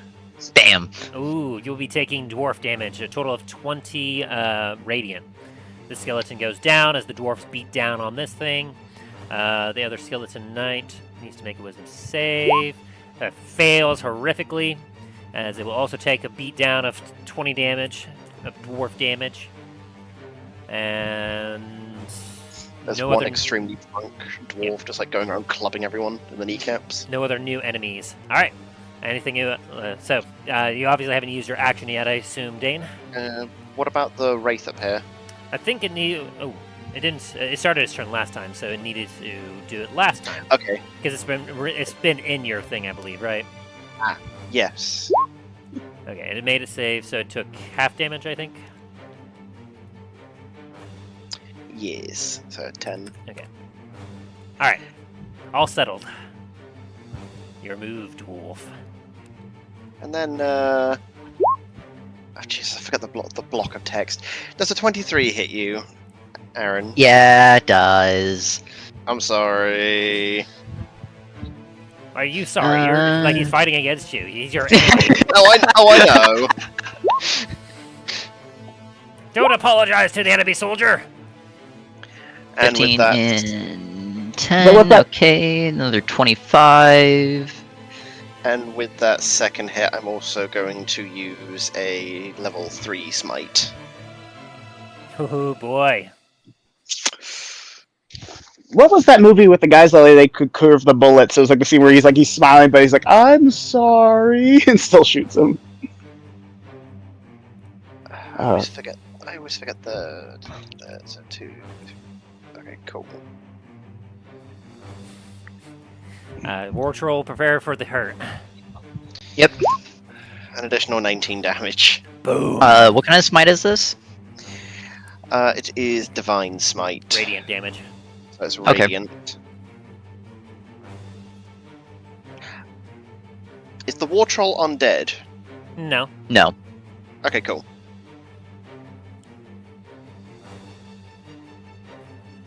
Okay, and that's my turn. Alrighty. At the top of the turn order, all of you hear a resounding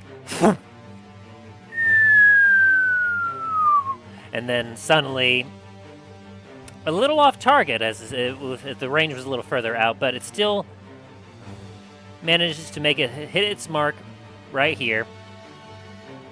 Boom! As everything within that range takes a blast of force damage. Talos, if you want to go ahead and roll that damage. Yep. So just like I'm envisioning the gravity gun from frickin' Zoids.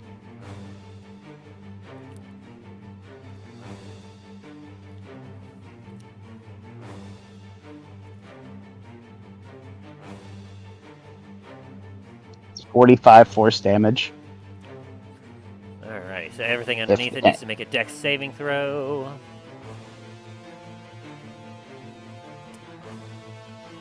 Yep, the dex saving throw, they must make.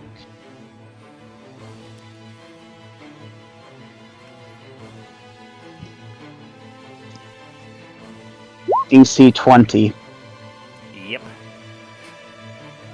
This thing's meant to hit like a truck. Alrighty. And did you roll the damage yet? Yep. You got 45. Very nice. So that damages that pretty heavily. Boom. Oh boy. Or it takes half damage if it makes the success. If it makes the success, it takes half, so. Oh boy, this could not go well for this crew, perhaps. 2, 3, 4. Trebuchet is an object, so it automatically fails. It automatically fails. It's like, I am a trebuchet. It explodes. I am an inanimate object. The I can do operating nothing. crew of the trebuchet is immediately obliterated. And as for their captain, the one that was just kind of also making sure that everything... Ooh, well, actually, because they are within 5 feet of each other, they get advantage technically. So one of them will take half damage. So actually, one of them will somehow survive. Somehow he survives. Not him, though. But not you. Okay, so half of 45, that would be about 22 points 22. of damage. Ooh. He's up with a fraction of health. Ah, hilarious. Current objective, survive.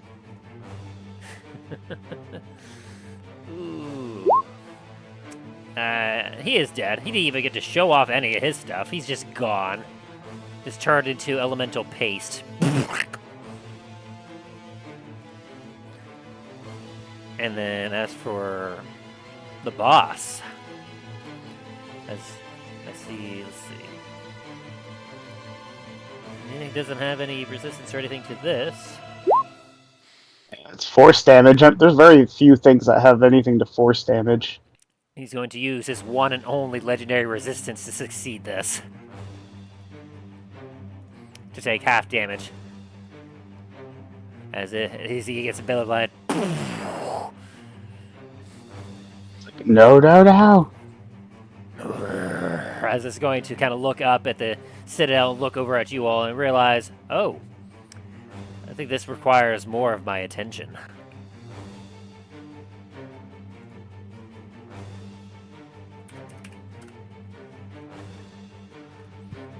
Okay, and now for the 4 layer, let me get rid of that. Boop.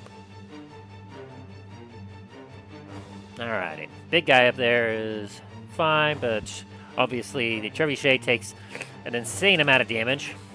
That practically took out a third of itself.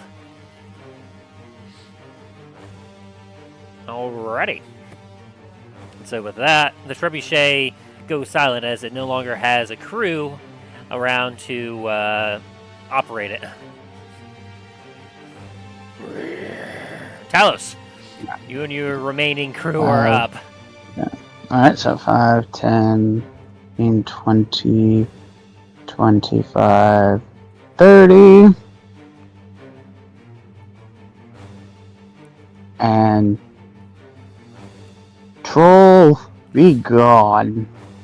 2 going up against the big boy. Yep. One of the knights is going to go after the skeleton knight down here. Swung. So that's Both of it will hit that attack. Boom, boom. For a total of 18. so,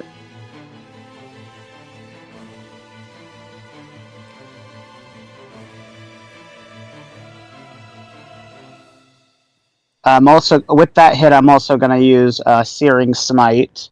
So my second hit, it will do the fire damage. Okay. So there's my second hit, if it lands. 27. Yep, it lands. Plus that, and the Searing Smite. So that's going to be level 2. No Searing way, Smite. no way you can parry that one. That's a damn that attack roll. Yep, I know. High. I know. So that's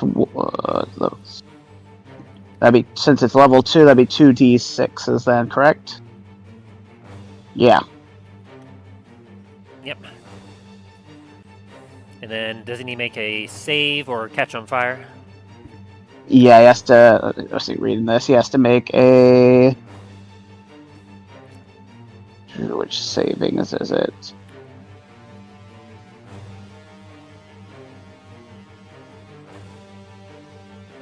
Yeah, spell save. Let's see, what is it? Constitution saving throw. Con save of 16. So let me Well, roll I that. So 1d6. Nice. Alright, let me roll the damage. So then he'll only take half of what I roll. The Arcane Knight's gonna kind of go around. So what's 2d6. What will he do? Alright, so he's gonna take 4 damage since he saved from that. Troll's hurting a bit.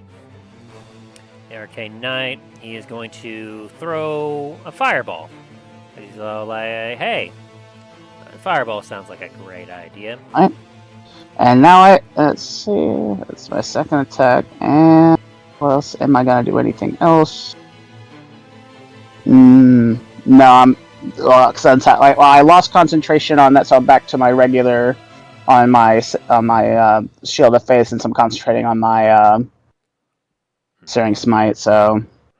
Yeah, looks like he'll only be able to get that at that, so he's going to focus on getting them. So, Arcane Knight, he casts Fireball! Boom!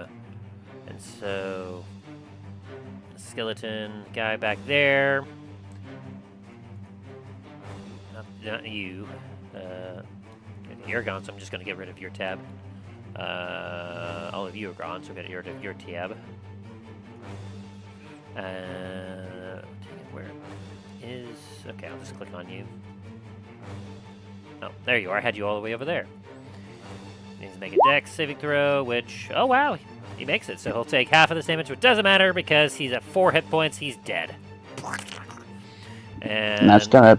That's going to be for my turn because I can't really do much else after that now. Trebuchet will be taking the 19 points of fire damage. It's currently at that health. That's 19. Oop. Putting it at that. And this guy down here doesn't take any damage at all because he sees the fire and goes, ooh, that's my jam. As he will take no damage from the fire. But he hasn't taken any damage either, so he will not be regaining any of the health. Alright. Alright, so that's your turn and your allies, Talos. So, Skeleton Champions, it is now your turn. I know it's confusing, but there is a guy right here that is still alive. A knight. Oh no, I see it. I see 2. Oh, no, yeah, never mind. I just saw the X. 10, 15, 20. That's how flanking, or would this count as flanking? Both would count as flanking, as you have an ally on the other side.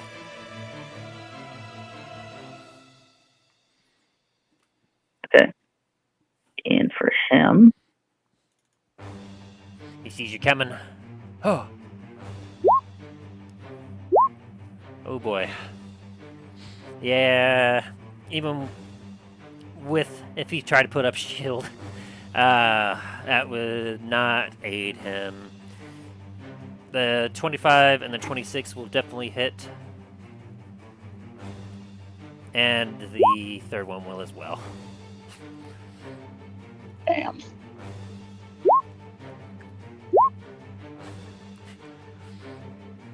You hear a squash behind you, Aaron, as Ryan's skeleton just beats this Arcane Knight to the ground. Boom! Boom!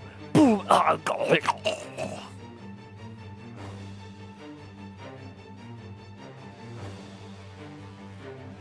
Right. Another guy down. 20, 25, 30. As you enter that for your first time, I need you to make a wisdom saving throw. As some spectral dwarves come around from the troll and bear their weapons at you. Okay. That area is also considered difficult terrain. Well, shit. Doesn't have the actual saving throws. He wouldn't really have any saving throw against this, so just roll a straight wisdom. Okay. And you'll take 12 points of radiant damage as these dwarves start to beat you up. Gotcha.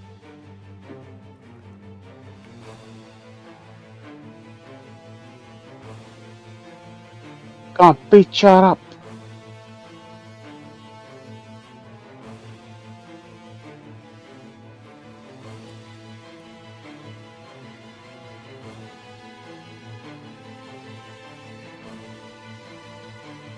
Oh, shit. I got one more night, don't I? Yeah. Yeah, you do. One at the top. It's like, and... Okay, I'll be attacking this guy right here, I'm sorry. You Just he's longingly one looking person. into his eyes. Swing bada. Do you wish for the sweet embrace of death? It's like, are you afraid of death? So 23, 25, and a 17. Yeah, 2 of those attacks will hit. Gotcha. As you also beat him down to the ground.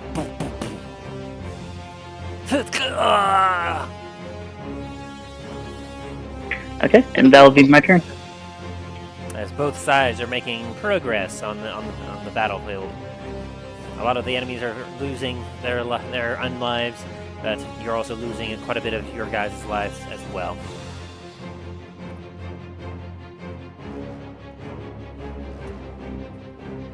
Seeing how they need to take more of a proactive approach to this, Lorraine is going to indicate that they need to move forward. 5, 10, 5, 30, as this guy will start to lumber up. Boom, boom, boom, boom. 5,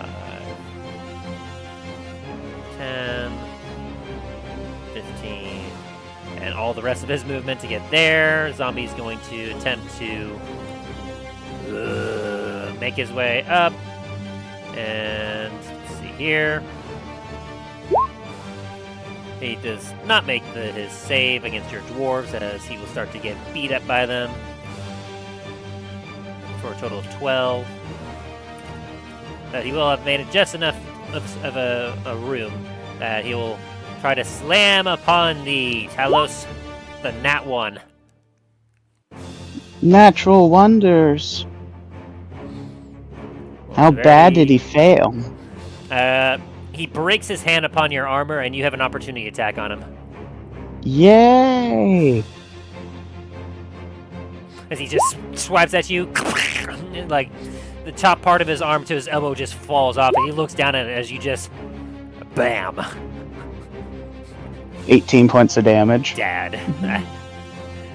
He's down. Just like backhand it. Splat. Okay. He's moving. I'll deal with the boss last. This guy, he's going to move up, seeing that, oh, we have some stuff going on here.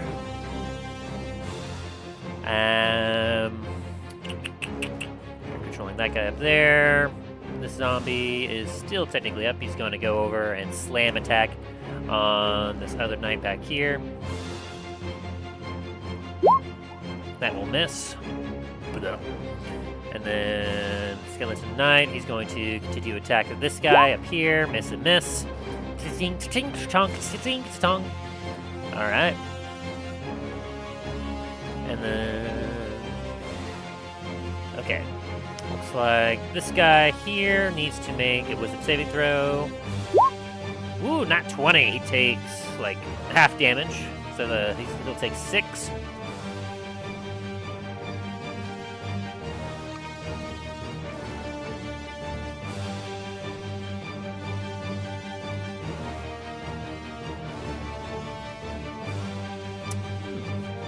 I should have that.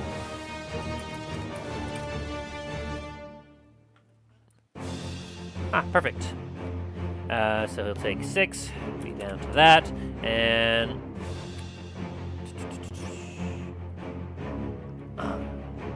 he's going to move down in order to just get, like, it's like an attack of opportunity from the knight.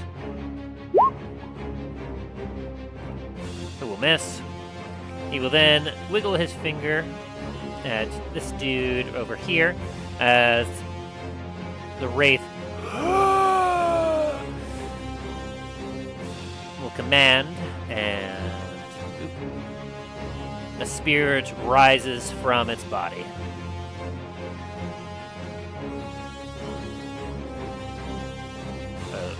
Did that work? There he goes. As the Spectre comes on out, it is immediately in pain as it is in the sunlight. Alright, that's that one's turn. And it's immediately in the dwarves as well. Indeed. So, wisdom save. Fails, so it takes 12 points of damage immediately. Boop. It's hard, it brings it down to half its health.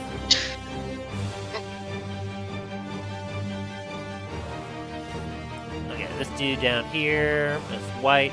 He's going to swingity for 7 and a 6, as the sunlight is just absolutely making his life miserable. And the Skeleton Knight is going to likewise swing and a swing. Ooh! And that 21 will make a connection, finally killing this guy. Ah! So now there's only one dude left here. And Pyromancer, what do you got?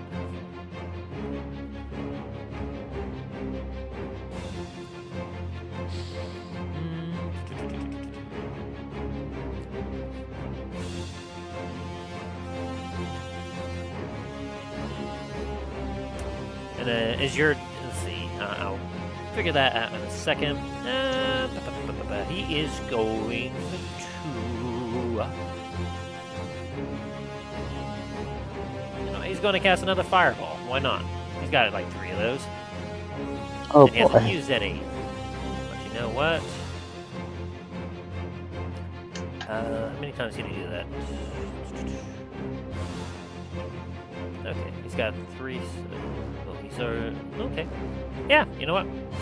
Heck it. He sees that things are going poorly up front in the battlefield. He's going to cast a level 6 fireball. Oh gosh, where's he firing it at? Let's see, it's a 20-foot radius sphere. So I think he would likely throw it about a little higher. Jesus. Yeah, Aaron, your guy's dead, right? Not yet, but technically yes. 'Cause, I mean, he took fire damage. Yeah, yes. He's dead for all intents and purposes.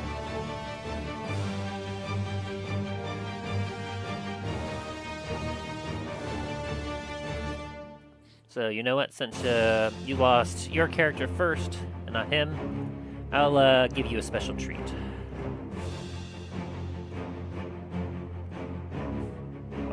Why is it all the way up there? Jeez. Okay. I'll give you control of a second character, because it's not fair that Ryan gets to control 2 characters. Since you lost yours, I still want you in the fight. I'm going to give you control of this guy. Okay. I was a little upset, but now I'm not. Burn the heretics. So, he hasn't done anything this turn yet, so...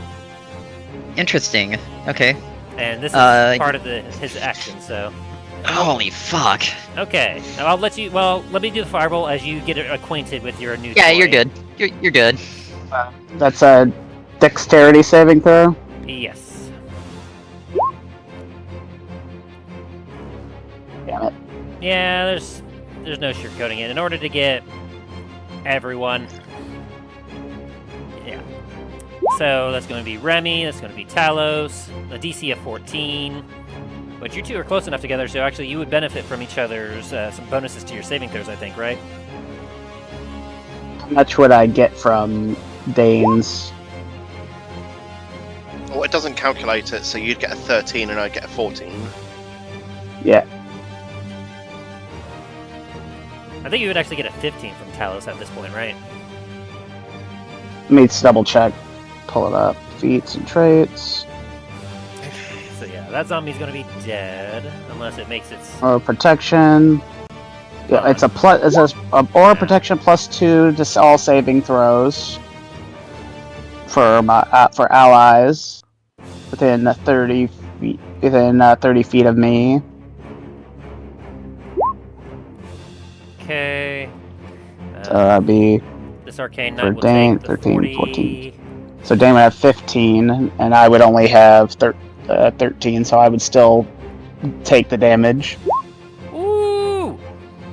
This knight right up here, he gets a nat 20. He makes it save. He'll only take a 20.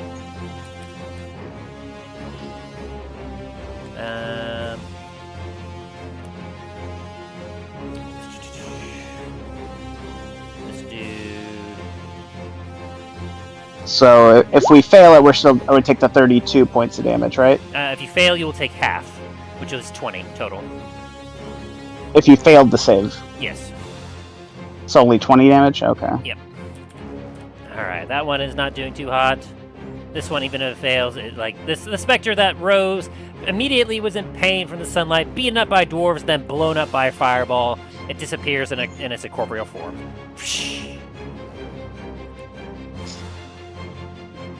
Skeleton Knight also fails. It gets turned into bone dust.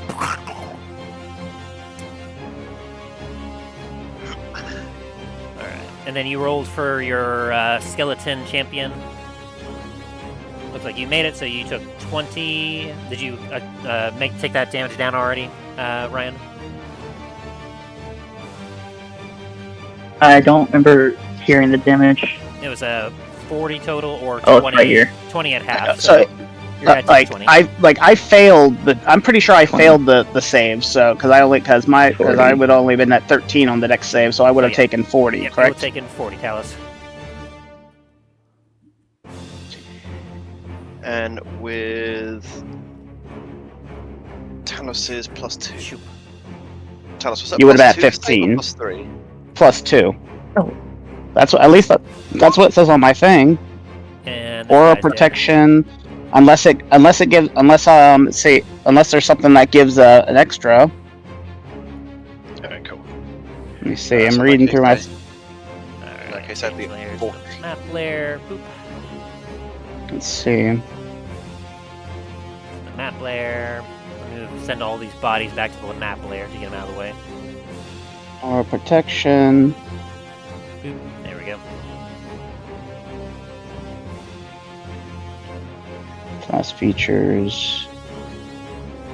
Sorry. Big spell cast by this guy using his only level 6 spell slot. Boom.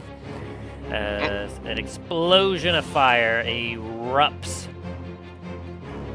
in the area. Boom.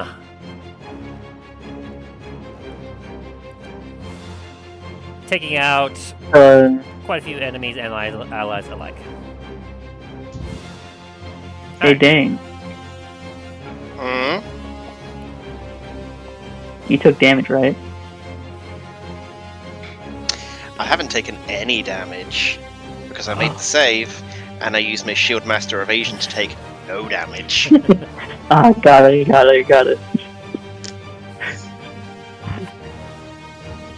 So I was his waiting- I dwarves was waiting for a stay. good moment to say it because Tim was also chatting at the same time. Alright. So his dwarves stay. Yep. They are angry. Alright. So as of right now, we have Talos and Dane still up, and you guys still have 3 more knights and 1 more arcane knight out of the 10 that you started the fight with. And now, as it is the end of most of the enemy's turn, I would like to hand it off to Aaron to have his turn. Very well. First off, I'm going to create a wraith using this dead body right here. Just a normal wraith. That's all it says I can. Alrighty. Give me just a sec. Boop. And let me double check just to make sure I have stats right. I want to make sure I'm not screwing you over. Okay, so you're doing your action to create wraith. Yes. Yeah. Oh, and it says it's under your control too. Sweet. It is. Let me bring its health back up to full. And here's your sheet. And it will be in your journal now. Wonderful. Alright, then you create it right there. Yes. And then, I doubt this is going to work, but I'm going to try it anyway. With this new ray, can I use the same body to create a specter? No. I didn't think so, but... That'd be way overpowered if you could. Also, the wraith will take its will begin its like on the next following turn since it was just created. I think this- okay. Yeah, Uh, 'cause I believe that's how it usually works. Is when you summon a new thing from something else, like it basically has like summoning sickness where usually does. Let me see. Wraith can have no more than yeah. So usually when you create something, it usually has to roll initiative, but I'm just going to rule that it'll start on your initiative, but on the next turn. gotcha. Okay. All right. And then are you going to make any movements or do anything else? Yes, I am. I forgot. There we go. Okay. Going to move up here. As it floats over. You will And- the ire of supreme wraith.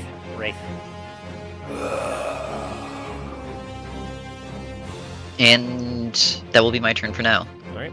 And then that lighter yellow circle is active sunlight. Everything Yes. else is nighttime darkness. Yes. Alrighty. So with that, Remy, it is now your turn. Alrighty. And then as a reminder for Talos and Dane both, you do have an active line of communication to Treth that you can use at any moment. And this ogre zombie he's not affected by the sunlight or anything, but he is definitely affected by your dwarves as he's going to make a wisdom save. Yeah. Oh, that's a devastating hit with 30 Those dwarves damage. are mad at this ogre. They're like, bring down the giant! Alrighty. Devastating. It deals 29 points of damage. This thing is He not may doing be good. dead, but he's calling us short. And that one's hurt real bad. That hits. How do you like to? Would you like to kill him again? Again. I think as Dane kind of runs up, gonna kind of run between the legs of the ogre, and as he's going by, use his axe to just like hack into the back of the kneecap to bring it down. And then when it's ground, just as it goes down on the ground, just like take the axe to the back of the head. A satisfying crunch and squish as the rest of your dwarves just proceed to curb kick it. Oh yeah. The Wraith looks over and just sees a bunch of dwarves just curb stomping this dead ogre. What the fuck did I walk in on? Anything more for you, Dane? So I was there, so 5, 10, 15, 20, 25, and I'm going to throw my shield at the big Wraith. Alrighty. And then, Wraith, that you will need to make a wisdom saving throw. 21. So you will take half of that damage, which was 29, so half of 29 would be, let's see, we'll go down to 28, or 14 points of radiant damage. Okay. And is that 10 damage, the damage from your shield? Does a 20 hit you? It does, yes. Yeah, then it's 10 lightning damage. Alright. And as well, I'm going to use this Arcane Knight. That'd be 5 damage to you, Aaron. Yeah. Gonna move them up here so they get better angle. And I'm gonna use Elemental Bolt twice. Ooh. 24, so just the 24. Focusing on the Wraith. Nope. Yeah. Both hit. Oh, they both hit? They do. Oh shit. And what ant damage are you choosing? Gotta go lightning again. Alright. I'll let you do the calculations for that, Aaron. Alright. So 28 damage there.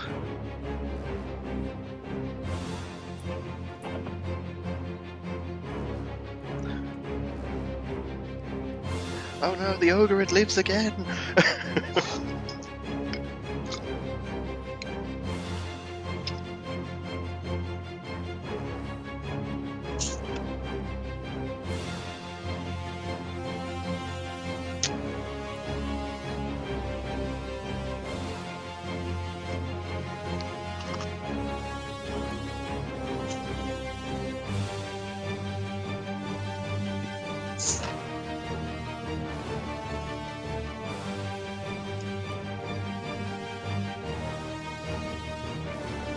And then Dane and Talos, remind me what your passive perception is. Perception. That's my mouse. Passive perception for Dane is 9. Okay. Where is that? 11. Okay. Good to know. Oh, and then this knight up here, he's still going at this one up here. 1, 2. Those attacks are both going to miss. This guy is going to go after this other knight up here. 1, 2. Both his attacks hitting. Good lord. Drought and famine here. Or famine and flood here. Ooh, boy, as he'll deal 25 points of damage to this skeleton knight up here, almost bringing him down. This guy is going to go down, and he's going to try and take out this other wraith at the moment. Boom, da boom. I think only one of those is actually going to land. Boom, but it's going to be enough to take it out.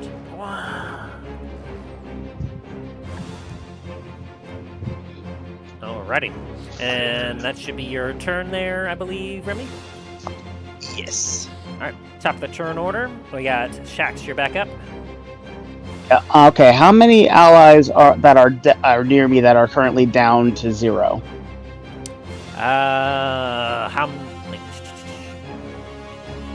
Depending. Within 30 feet. Within 30 feet of me. Within 30 feet of you,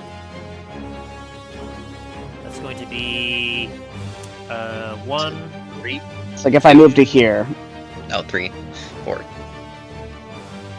Yeah, about 3 or 4. Alright, well, I'm going to use one of my level 4 spells. Aura of Life, if they, let's see, I'm reading this correctly. Aura of Life. For 30-foot radius until the spell ends. Non-hostile creatures are resistant to necrotic damage and their max hit points can't be reduced. Any non-hostile creature, they regain 1 hit point when they on the start at the turn with if they have 0 hit points, they are back up to 1.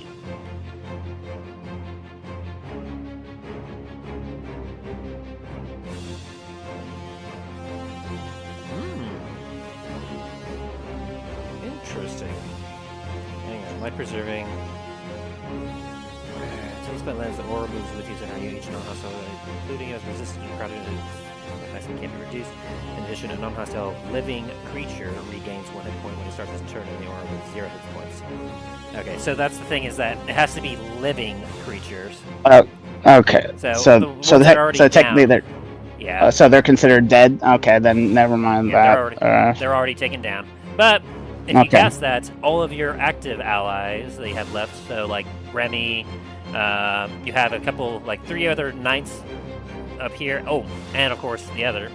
You have 4 additional like NPC allies up in this area that are still alive. So if they fall to 0 on their and they're within range of you, they would go down, but then they would start with 1 hit point at the start of their turn again. All right, I'm gonna hold off on that for a second because I want to deal with there's some guys over here that I want to deal with first because. I wish I could say otherwise, but I would be incredibly broken for a level 4 spell slot. Yeah, alright. Well, that one guy that's in front of me, he's about to be paced. Alright, Ryan.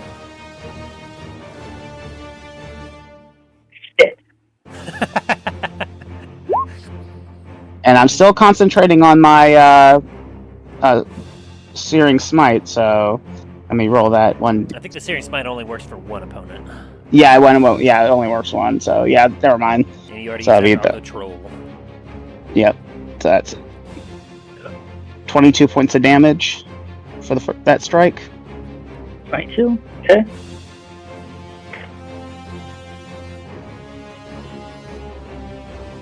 And I'm also going to be using a level 1 smite for that. So...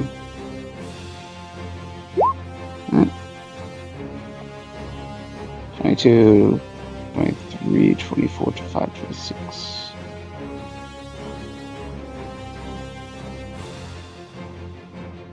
28. Oh, you're doing a Divine Smite? Are you including the fact that it takes extra damage if it's undead? Yeah. Which for a paladin, what level did you use the smite at? 1. Okay, so that'll be initially a 2d8 for your divine smite, and then plus an extra 1d8 for if they are undead, so that'll be 3d8 total. So you roll. Let me do that then. Which has already been rolled though. Yeah, it's already. Yeah, let me delete that. That's already because I remember we set it up for in the sheet, so I can just push it. Oh, perfect. So yeah. So that's an additional. So you already had the 18 plus 4 for the 22, and then an additional 13 for the divine smite. Alright. And did you calculate all that so far, Ryan? 35 Yeah. points altogether. Perfect. Boom, and that was just your first attack. Yep. Here comes the second one. Oh no! I'm gonna use one of my lucky points Ooh. to re-roll that. Alright, make sure you're keeping track of the because Yep, I have one lucky left for this. Yeah, that because that's something that throughout this entire siege, all you will need to keep track of is that you will be able to maybe have a short rest here or there, but you will not be able to have a long rest to replenish your resources. 12, okay. 16. How do you want to do this? Just You already got overhead, just overhead slam with it. All we just hear is a large comical. Crumbles to dust. And I can still move. So. And 15, 20, 25. Okay. Sorry, I thought for some reason I put an X on you. Accidentally, I was like, wait, you're not dead yet. 10, 15, 20. Shoop. As you run up to the pyromancer, they're like, oh, a little too close. And see, Tell us how much move speed you have. 30. Actually, I should be right here because I No, you moved should be down. another 5 feet back because you're on the other side of the troll at the start of your turn. Yeah, because I was like, I was right here on the No, troll, so it's 5. You're right here. Yep. Yeah, Yes. that's what I said. 5, 10, 15, 20, 25. So I should be right here. Okay. Yes. Very good. And let's see, any bonus actions do I have? Bonus action.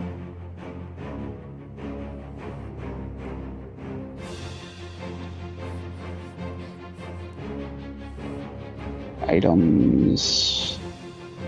Any items I can use for a bonus action?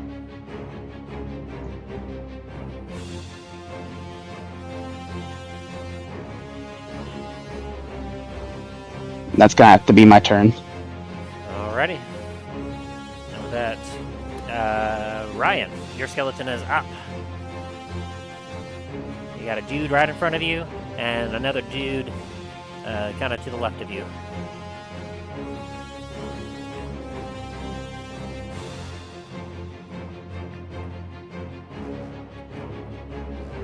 Hello? I Oh, hi. hear you. So you only have one character left, which is the dude up here. Ah, that's why. Try and disconnect. I think just have an issue. They're having to reconnect. There we go. Now I can hear everything. Here. Here.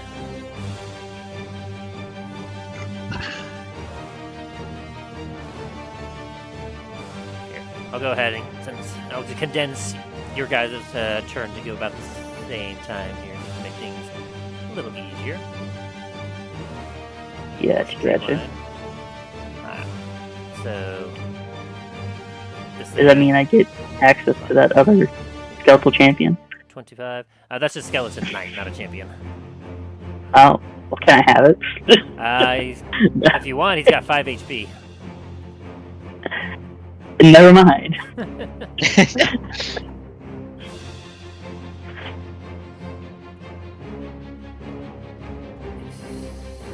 Oh, he's no longer in sunlight. With Talos having moved away, the white, he no longer has sunlight sensitivity. And he still misses with an 8, but the 22 will finally hit, as he will strike with his long sword and harm this knight. Oh, shit. Oh dear. Rolling a severity. Oh no. Your Oh no, what does this ghost do? your wraith attempts to swing at Talos that the sunlight is too much for it, as it's just like hissing. Talos, you get a free attack of opportunity on him. Oh man. Smashy, smashy.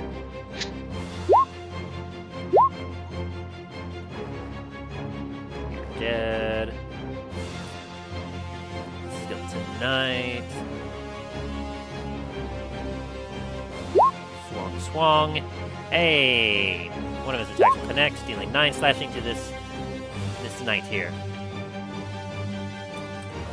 That was 21 damage, by the way, to that one Yes. that came at me. Yeah. It's like, And then, Ryan, have you used your guy's attack yet? No, have not. Go ahead and make your move. Okay, ooh. The Namfoodle is next to me. Hello, brother. What orders do you have for me? I'm going to be attacking those guys. Very good. Just keep doing your thing. I'm just watching. Alright, swing. Feel like how you feel when your manager walks over and watches over your shoulder while you're doing your work. like, hey boss, Micromanaging. anything? It's like, no, I'm just it's like, you keep going, good. I'm just seeing what you're doing. And it's like, I was like, now I feel nervous. He's going to parry one of those attacks, so only one will strike. Gotcha. Just come out of you. Bing! Ah! How does that happen? I just feel a hand touch my shoulder and say, hey, for the sake of the company, we gotta make some cuts. Man. You aren't really putting out the quality of work that we are really asking for here. Ooh. That smite brings him down to half health.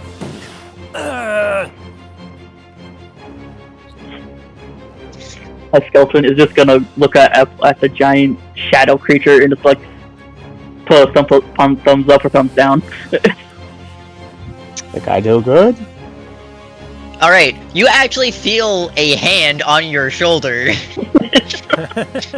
As I'm going to use Command Undead, and he can use his reaction to make another weapon attack, and half his movement speed. That's pretty good. 23 will hit. Hell yeah. I can't smite again, which sucks. I think that was actually my last smite. Yeah, I got 3 a day. Yep. Go ahead, roll Okay. damage. Oh yeah. 9 damage. Boom. As he's Damn it. gasping in for air, but he's still standing. As the skeleton just shakes his fist at him. End turn. Alrighty. And then... Ooh. The 24 will hit, the 18 will not. Alright. Oh! Jesus Holy Christ. shit! Yeah, he's Okay, dead. witching. You, much like from the Harry Potter, you kind of go up and just suck the life right out of his lungs as he looks at you with wide eyes and he turns pale as he kind of lifts up into the air for like half a foot and then crumbles to the ground. Jeez. Stumbles down to the skeleton is gonna kick his dead body.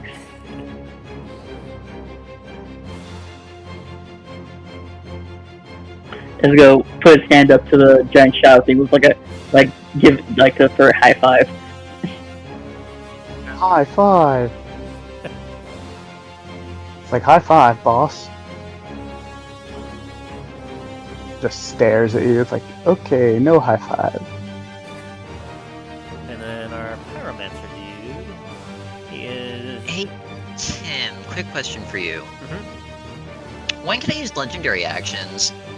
Oh, sorry. I guess I should have mentioned that. So legendary actions you can do at the end of an enemy's turn. Oh, at the end of an enemy's turn. Okay. Like after an enemy takes their turn.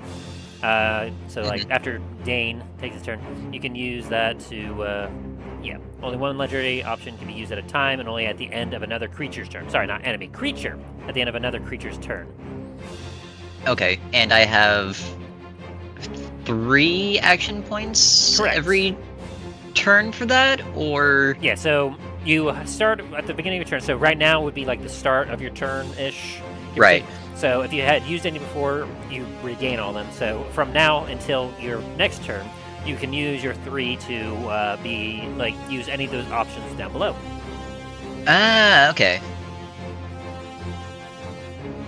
Interesting. Sorry, I guess I should explain that a bit better. All good. Not used to having you guys have access to legendary actions. Okay, so the pyromancer, he's up. He is going to cast. Let's see what that does.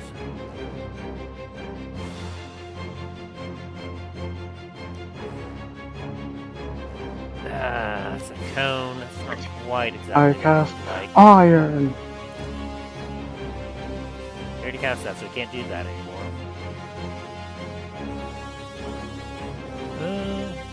You know what?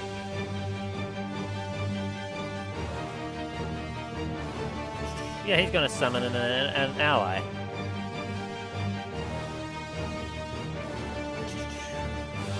Listen up. Fire elemental.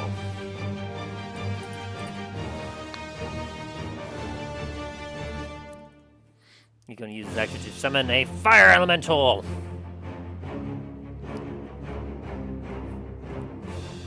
Not again.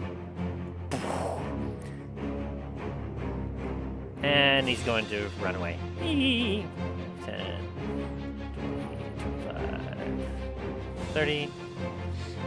And he's going to leave the fire elemental to fight you, but obviously I can't do it this turn. But you watch this from the ground. Not quite as large as the previous one that you saw get defeated by Thanatos, but a pretty large fire starts up right next to you. Did that thing just move? One creature above me just did. move? Yes, Okay. it did. Okay, just wondering. I was like, wait a minute.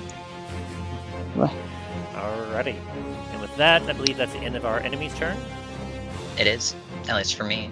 Unless Ryan can do something else. I can't do anything else. Alright, so Remy and the last 3 knights, their turn is up. Alrighty. 5, 10, 15, 20,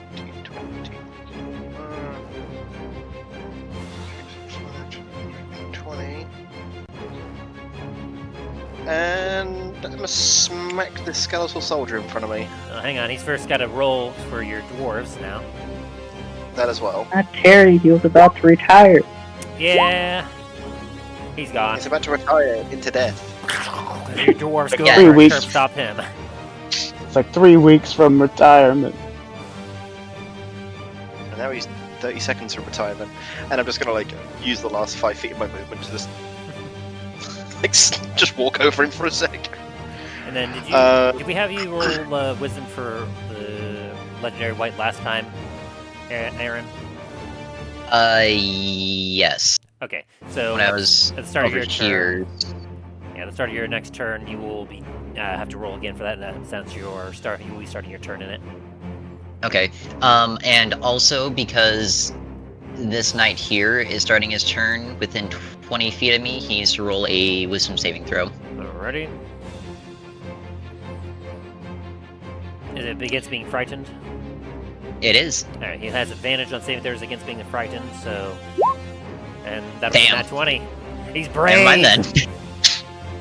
And then I'm a once brave boy. And once Remy gets in range, he's also immune as well. Fair enough. Alrighty. Alrighty. Aaron, do you want to roll that wisdom? Was it the wisdom saving throw? That was at the start of my next turn. Yeah. But I just moved. But he was subjected to it last turn, so True. he already took it for this one turn, so he's so it's gotta wait till the next turn. Fair enough. Yeah, this guy's dead. As the other knight nobly defeats this white.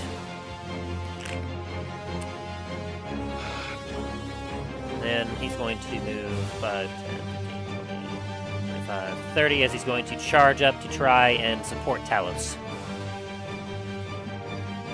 Meanwhile, this guy up here, he doesn't really want to move around to the other side of the enemy, so he's going to swing at the this great wraith before him. As Aaron, this knight is going to swing twice with his normal great sword. 1, 2. Oh, wow! God damn. Man's got grit. Yeah, he nat 20 it against your fear, and now he's nat 20 against you with a blow, as he'll deal 18 slashing damage at you. And I'm assuming not a magical weapon? Yes. Okay. Alright. And then Remy. Alrighty. So I'm going to throw my shield at the white, the Great Wraith. So it's 14 and another 13. Let's start getting rid of some of these.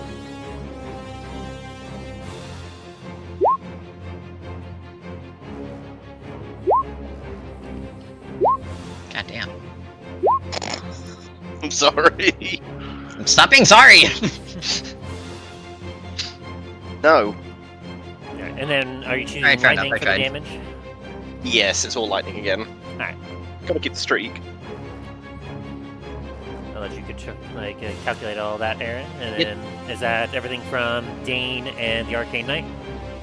Yes. Alright. Alright, I'm going to use my legendary action. Disrupt life. I need the Arcane Knight, the same knight as before, and Dane to make a Constitution saving throw. Dang!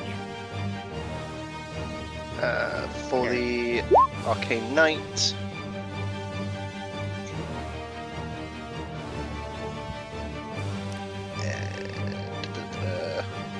Alright, so we'll take, the one knight will take half as much damage, but unfortunately both of you will be taking the full damage. 17. Damn, that'll be more. That's still not too bad.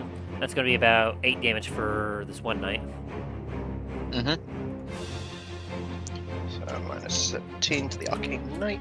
As a big wave of necrotic energy shoots out. Ow! Damn. Wait, what's Bye, the wisdom for? He loses Oh. dwarves. Bye, dwarves. It's just a duality right there. The nat 1 and the nat 20. Shoot. Phew. Alrighty. And now, with that, we are back to Shax at the top of the turn order. As both Dane and Talos, you get another ping from Treth as he goes, checking back in. If you need any assistance, please respond. So, both of you have the option to use your action to call upon Arcane Fire, if you so wish. Mm. So, Talos. You have a fire elemental and a spectral form beside you. And you also have an ally there assisting as well. Alright. So... I'm gonna first take a swing at that spectral.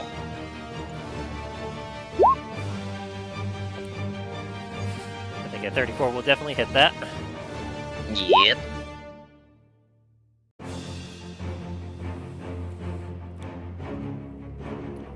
20 damage.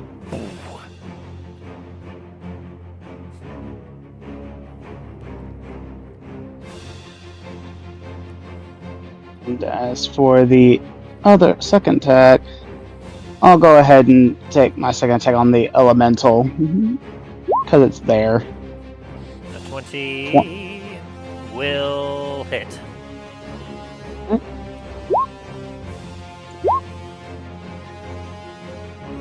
That's another 20 points of damage.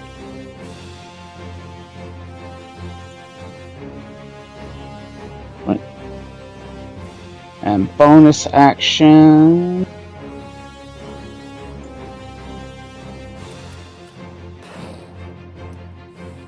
Thankfully, you thank your stars because as you strike this thing, it doesn't have lava leaping out of its body to damage you. Yeah, but Talos was kind of like flinching at that a bit. Little PTSD there. It just, you hit the fire and you watch as it flickers a lip.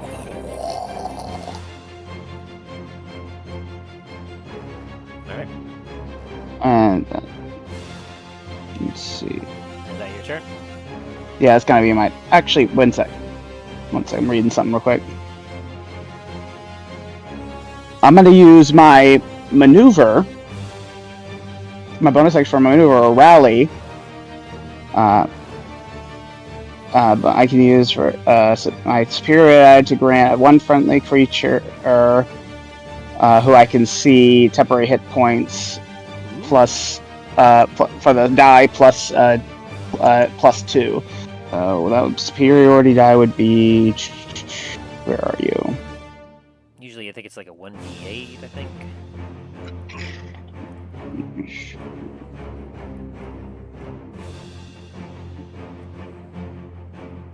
Yes, 1d8. Alright, roll d8. 1d8 +2. +2 or +3? It says +2, if I'm reading this right. Is it with your charisma or is it just +2? Just says +2. Okay. So that would be 7 temporary hit points. On to the guy right behind me. Yep, as you kind of look over him and give him like a reassuring nod, enveloping your energy into him, he grips his sword and go, "Stewardess!"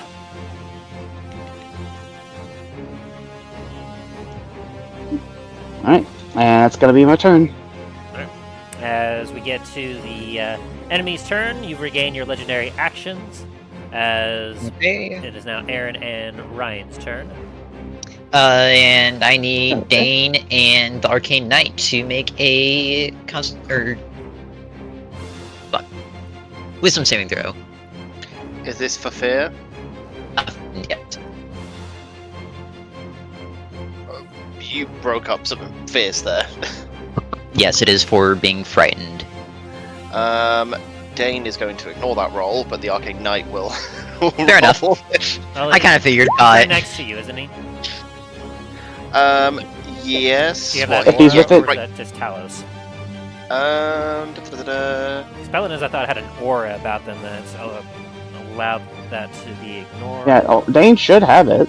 Yep, it is. Yep, my apologies. It is a 30-foot aura.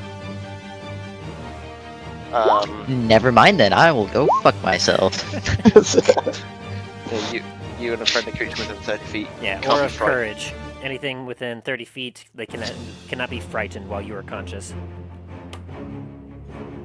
Frighten is an Fair enough. incredibly powerful ability for enemies to have. It goes out the window when you have paladins.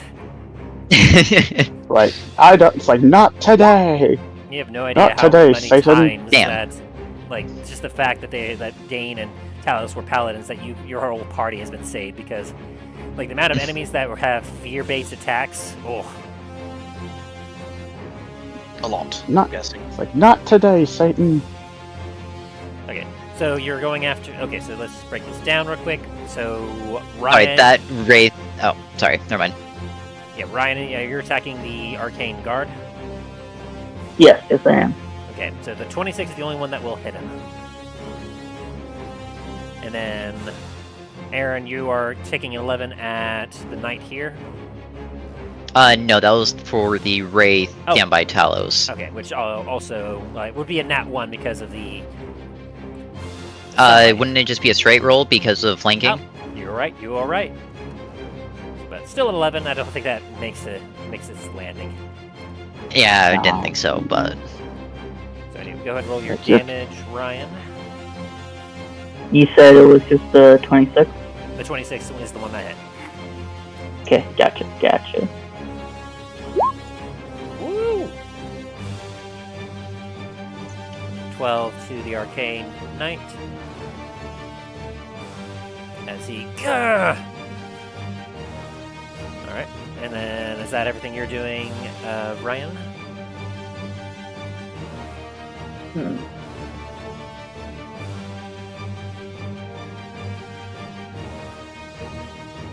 And Give me 1 second. And then you did one attack. Have you done your second attack yet, Aaron? I haven't made any attacks with him yet. Oh, right. You just used the wraith. Sorry. Yes, all Now, good. would I be able to do this and move over here? Yeah, because you're still within attacking range, and you're not moving out. You're not just needing to disengage, so you're able to kind of maneuver around. Okay. But that does put you within mean- comfortably close proximity to this dwarf. In that case, Ooh. Oh! alright. Ow. Before I continue, that greatsword is going to be for this knight, actually. Okay. Yeah, he's got no chance against that. Oh boy, so that is 14 plus 11, or 25, plus 1, plus 8. So that's 25 plus 9, so that's going to be 34 points. You cleave this guy in half. And he hits the ground. Neat. Oh, holy fuck! Oh Dane. my god. No more I playing am sorry. around. A double nat 20! In your Double own words, Uber. are you Dane, apologizing? You need to make a Constitution saving throw right now.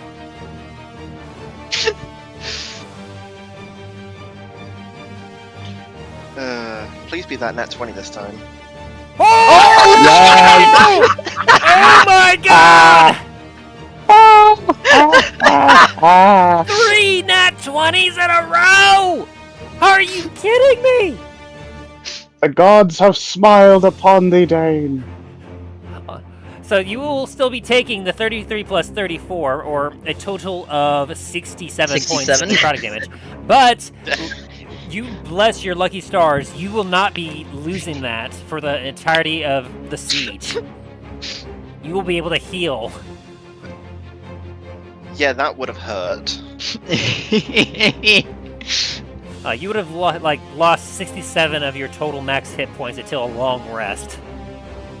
Yeah. Oh my god! I was left with a hefty health pool, but yeah, that would not have been fun. Oh. However, I am not done Wait, yet. there's more. But I'm not done yet. Hey Ryan, you know how your boss is watching over you? Yeah? You're not performing well enough. Do better. Gotcha. Use your reaction. Go again.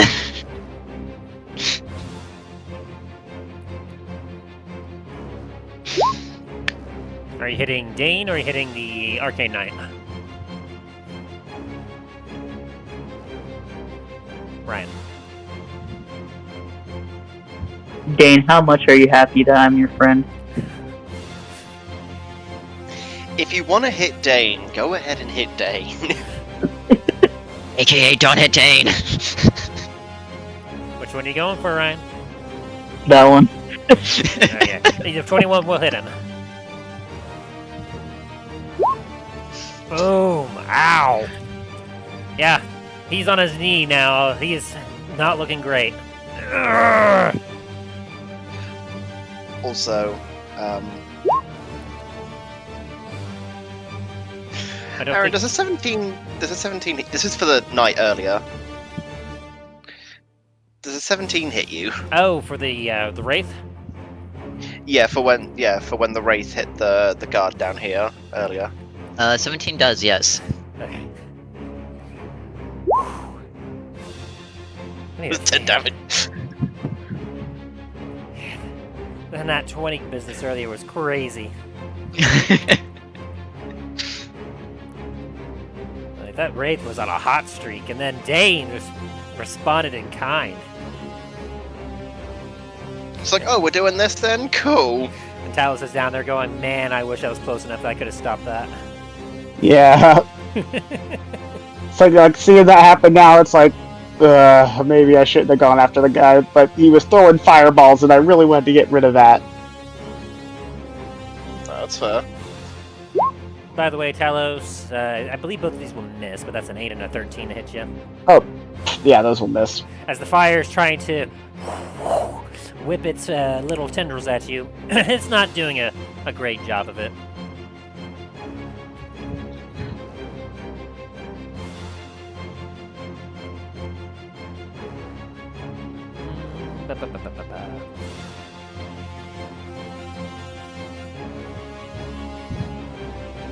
And then, is that everything for you, Ryan and Aaron? Yes. Yeah. Alrighty. And you know what? Let's see, what does that do again? Yeah, you know what? I need you to make me a dex saving throw there, Talos. Dex save? Alright.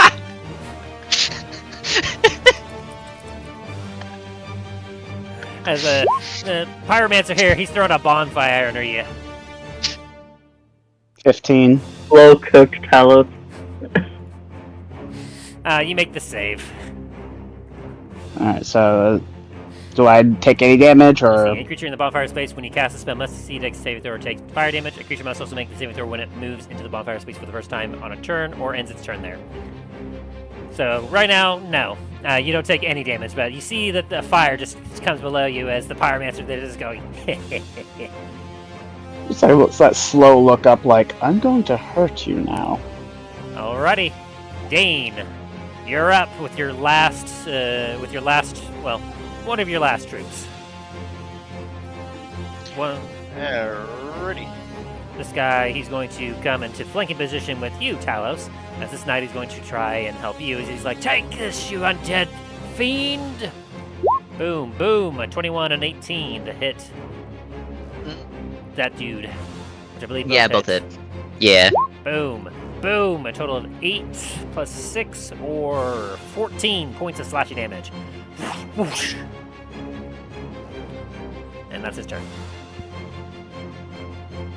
Alright, and what do you got, Remy? Alrighty. I am going to hit the boss. He has been underperforming. Hey, don't fucking call me out like this.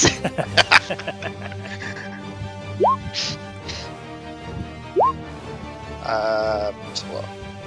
Alright, so that's 12. 21? Yes. And then the Arcane Knight is going to use his glaive and attack the knight below him. 11's gonna miss. 11's going to miss, alright. What about a 21? Does 21 hit you, Aaron or Ryan? You're hitting the skeleton for Ryan, Spectre, Aaron. 21. 21. Yes. Wait. To meet the beats, fuck. To meet the beats, fair enough. It's another Ooh, 20 damage. boom. To be fair, this one has not taken that much damage, so when you deliver this blow, he's probably about... He's looking damaged. Pretty damaged. Oh, my health. They'll know how to defeat me. They'll know I'm bleeding. If I bleed, if they know that I bleed, they know I can kill me. Alright, make sure you Too adjust late. your creature's hit points there. That's all the damage? Okay. Just 20. Just fine. Gotcha. And yeah, that is my turn. Very well. In that case, Legendary action. these legendary actions again. Does a 23 hit you, Dane? It does not. Damn. This is awkward. Alrighty. Which means Really waiting for Talos, nat 20. you're up. Alright. So. Alright, so.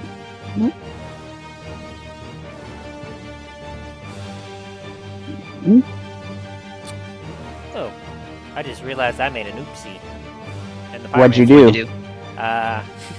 Well, he's gonna keep holding it like because he wasn't thinking about it, and poof. Bonfire's a What? concentration spell. And Summon Elemental Oh. is also a concentration spell. So, no more elemental? Nope. He chuckles to himself because he's like, haha, I got an elemental on you, I got fire, and then he realizes as the fire elemental fizzles out, he goes, oh no. This will be on the thing above me. That Honestly, I'm not even gonna need you to roll. Actually, no, never mind. Just in case. Roll damage. Boom. Yeah, I kinda figured. Gone. And then I'm gonna look over to that pyromancer and fire off an arrow at him with my vicious bow. Are you kidding me?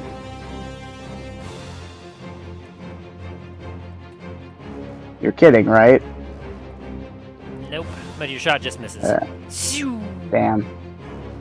Let's try to use another lucky. I only have one left, so I'm gonna hold on to it.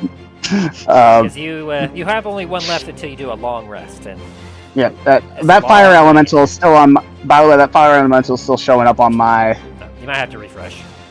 Yeah, I'm pretty. Yeah, I was looking at it. I'm like, I'm pretty sure I have to refresh my page. Yep, there it goes. Wait, is it loading? Like, yep, there it goes. Yeah, that was it. All right. And is that the end of your turn? Let's see. 1 second.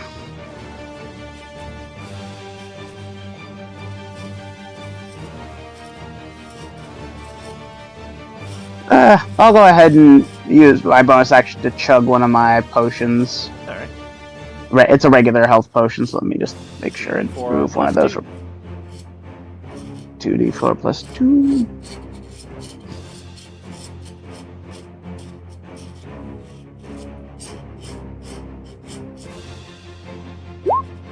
Again, 6. And that's gonna be my turn. Alrighty. Is there anything you wish to do, Aaron, at the end of his turn before the start of your turn? Wait. Oh. In that case, yes. There is. And a 20 doesn't hit, so never mind. Yeah, Aaron. All right. Now it is the start of the enemy's turn. This is a 27 to hit you, Dane. It does, yes. Finally, fucking Christ! Now I know how Tim feels.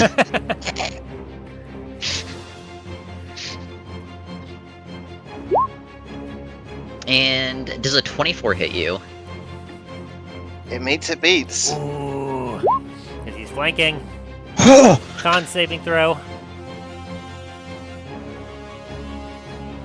Please be another good roll. Ooh. Damn. Soft 20.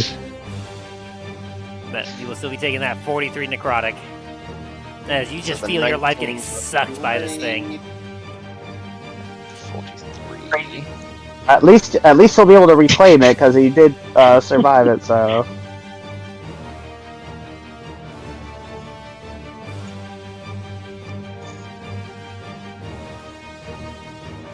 And then Ryan. So I'm assuming Aaron, that's all that you can do left. There's one more thing, but I'll wait. Alright. And then Ryan. What are you doing? Manager over here macromanaging me. Are you going after... What attacks are going after what? 26 is going after Dane. Ooh. 18 is going after him. And the The 12? 12 is not going to hit anyone. Yeah. The 12 is not going to hit anyone, so it would have been directed towards them. The Arcane Knight.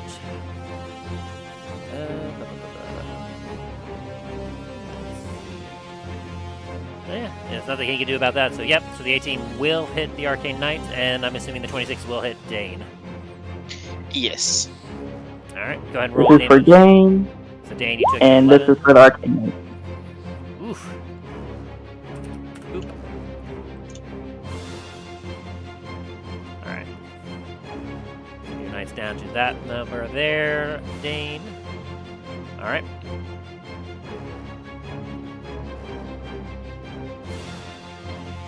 And then realizing his mistake, he is going to.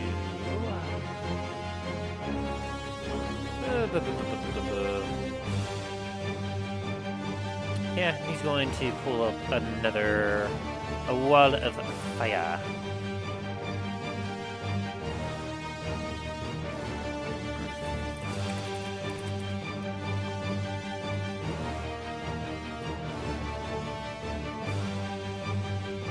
I'm guessing it's putting it right on top of me. Now, what would make you think that?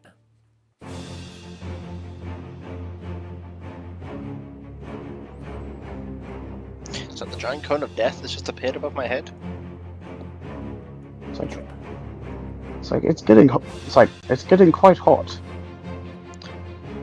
Uncomfortably so. That's good, yeah. But please, for the love of God, keep your clothes on. Sweet. And that's dexterity save? Yep. Okay, it's gonna be like that. Damn. Down one. 12. There. Ground. Boop. 12. Because You my will- advantage. You will not make that dexterity saving throw. How much do I take? And neither will your knight friend, as the pyromancer drops more fire on you. He's like, ha-ha! This will also get rid of his bonfire. His ability thing is it's not doing anything. And whatever damage he'd probably take from his pool of 18 points of fire. It definitely takes away all his temporary hit points he got. For my ally did. Gah! And he's not doing too hot now.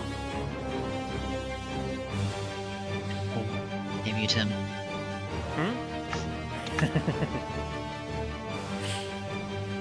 Okay, and that's his turn. And then, Ryan, you're all done with your turn? Actually, no, he's not. Oh. Yeah, I knew he was gonna do this. That's why I said micromanaging me. It's part of my multi-attack, alright? It's not me.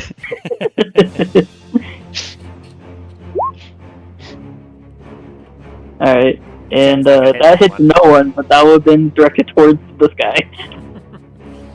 Alrighty. So with that, Listen, buddy, we're gonna have to let you go here soon. Dane, you're up.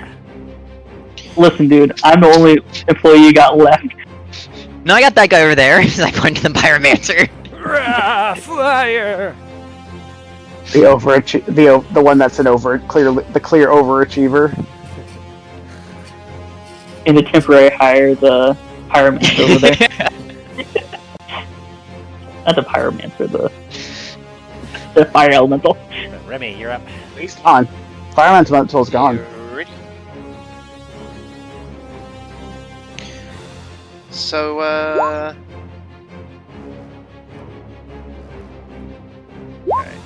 That's the first attack. Damn.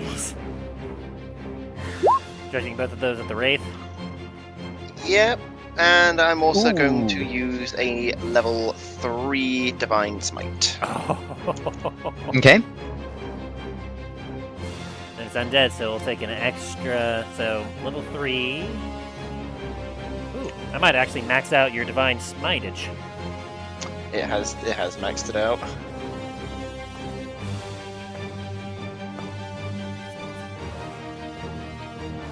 Yeah, there's a max of 5d8, so my level 3, it's been maxing it out the whole time. And then another 1d8. Yep, so it's total of 68. Take another 31 points. Dane, before I calculate all this, I just want to say I'm sorry. Because you didn't need to use that last smite to get rid of me. How do you want to That's finish him?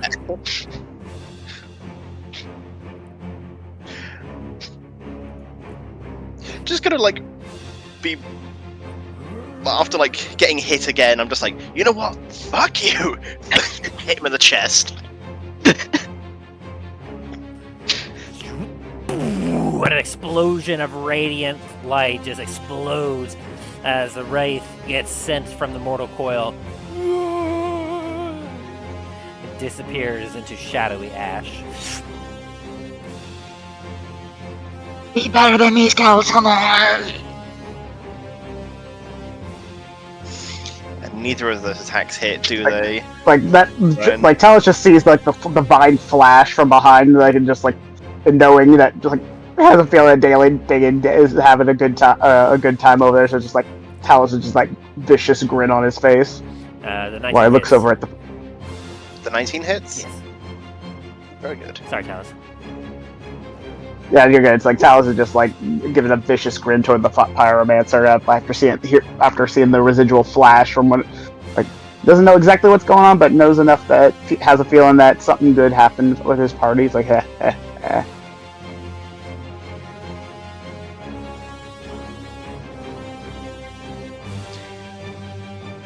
And your Skillful Knight takes another 20 damage there. Right. Oh, 20 damage. Yeah. Oh, when did you attack me? Just now. Oh shit. I am sorry. I was paying attention. I guess I wasn't paying attention enough. Well, on the bright side, you've just got a promotion. You said 19 damage though? Did you say 19 damage though? Wait, what? Was it? He's You asking said how it much was 19 damage. damage though? A 19 to hit So and 20 net- damage. 19 to hit? I mean, yeah, 19 to hit. Yeah. I'm gonna parry that shit. Ooh! But wait. Guess who used their reaction already? Oh yeah, it does cause my arc. Fuck. Aaron, you killed me! Hey, I'm not telling you to do it. I'm giving you the option to do it. I'm not telling you You to do were it, just a don't little do it. overachiever. You're not making the cut. You take 20 points of damage. Alright. Unfortunate.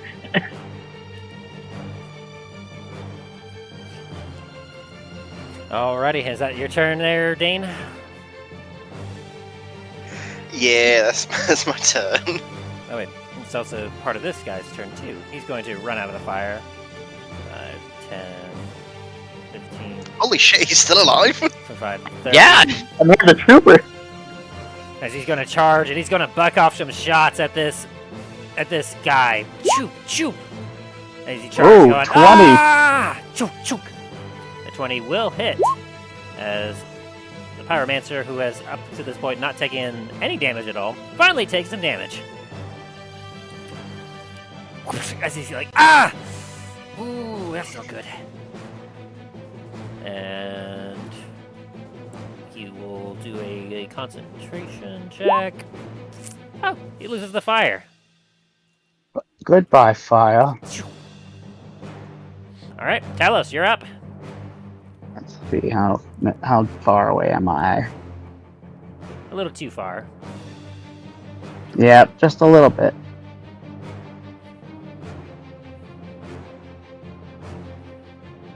But at least I can do this first.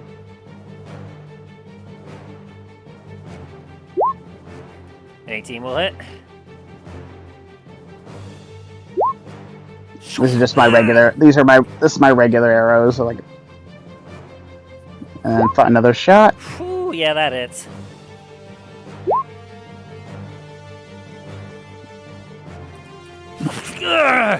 This kind of goes down to an It's like 5, 10, 15, 20, 25, 30.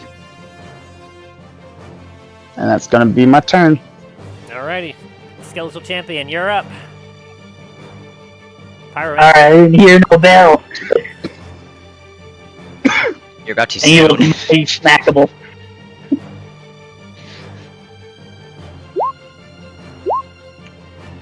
A 15-foot cone, which is going to hit both you, Talos, and the knight. This guy is casting this level at level. How many spell slots do we got left? This. Is this Constitution or Dexterity? He's got one more, so he's going level 4, and he holds up his hands with thumbs touching and fingers spread. A thin sheet of flame shoots forth from his outstretched fingertips. You need to make a Dexterity saving throw. I don't think I'm gonna get that. That's a 10. As he holds up his fingers, go, burn you! I take 8 points. 18 points. 18. Okay.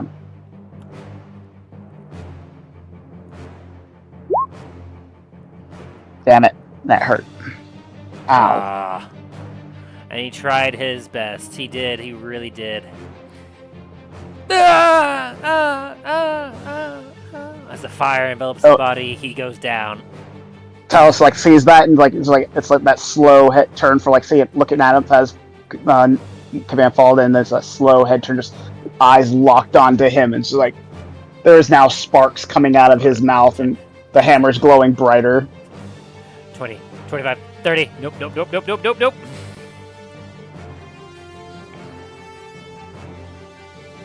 Alrighty. And you did a 15, 18, and 13 attack. On the Arcane Knight. All of them on the Arcane Knight. Yep, Only the 18 hits. I'd assume so. I don't think any of those would have hit Dane. No. Well, actually, Dane, you still have your reaction. So after the first swing goes against the guy, are you wanting to do anything about that? I'm gonna see how much damage first. Alrighty. So, yeah, I'm gonna use my reaction to hit him. Ooh, never mind. It did nothing. Yeah, but a 15, that's Go not just bad. smack your shield out of the way. The Arcane Knight is on him one knee as he's looking up at you defiantly, Ryan. A glaive at the ready, really willing to give his last breath for the fight. And I can honestly have a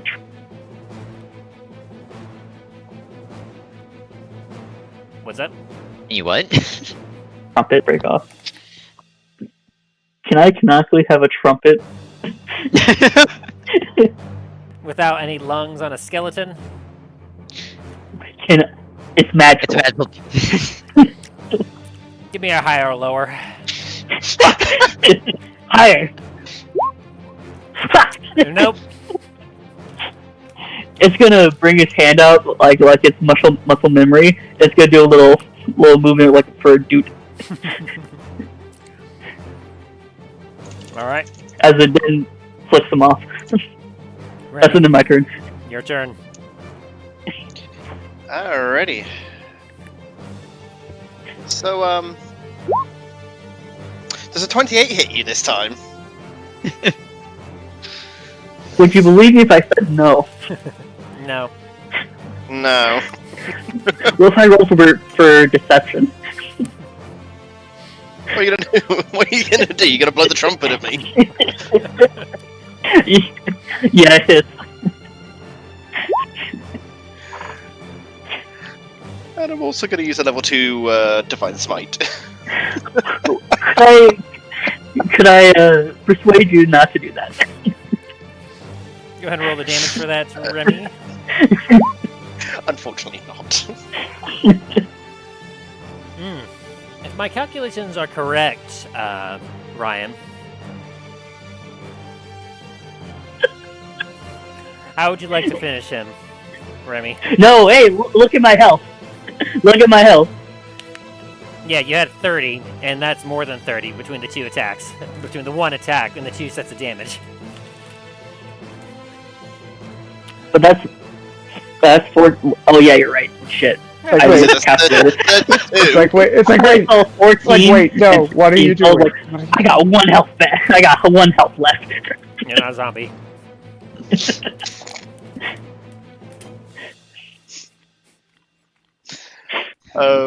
Was it? As I go to hit, just the... what is it? A dwarven hand reaches out of the ground, grabs him by the ankle, and just yeets him into the ground. Before that happens, the skeleton's gonna have the little cartoonish situation where it sees something happening, it tries to pull at it, nothing happens, it looks at you, flicks you off, where it dies.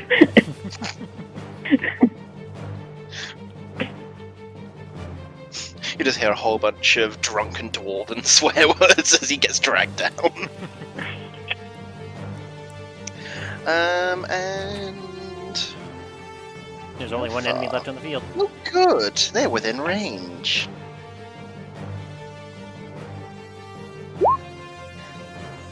God damn, what's the range on that? 120.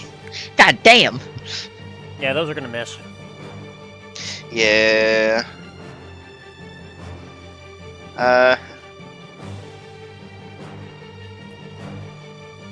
What's it? All I see pop up in the right corner of my screen is doot.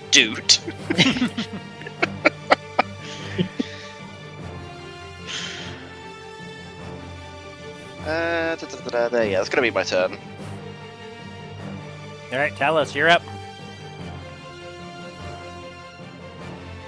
Alrighty. Let's see. 5, 10, 15, 20, 25.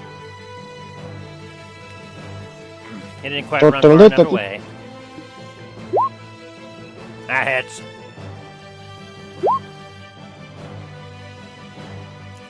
No, wait, it was just a prank, bro!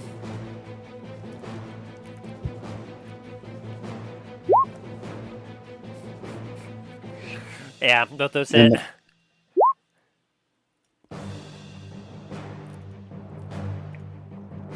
Oh boy. Minus 13, minus 6, minus 12, minus 5.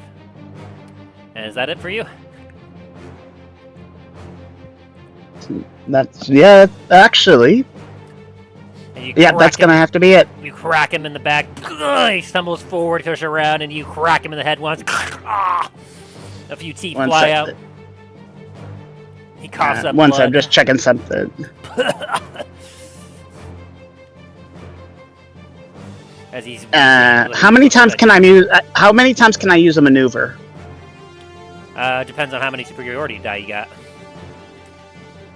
Where does it show my superiority dies?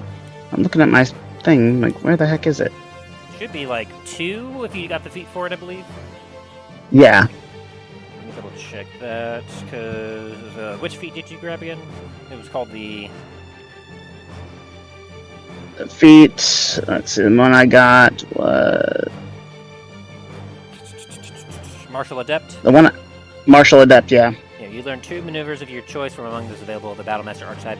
If a maneuver used requires your target, you gain 1 superiority die, which is a d6. This die is added to any superiority die you have. This die is used to fuel maneuvers. A superiority die is expended when you use it. You regain your expended superiority die when you finish a short or long rest. Oh, so you only had... Alright, so I already used it. Alright, yeah, that's gonna be my turn then, because I already used it. Alright. Alrighty. And it is his turn. He has no way of running away without dying, because he knows that if he tries to run, that is the end. Let's see.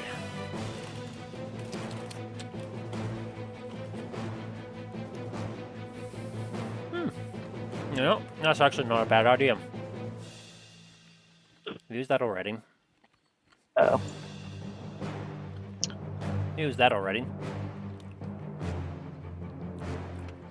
As he's looking at you, he's going to have a devilish grin as he proceeds to hold up his hand and cast Fireball point blank. Jesus. You're kidding me. I need you to make me a dexterity saving throw. Jesus Christ. He will choose to fail.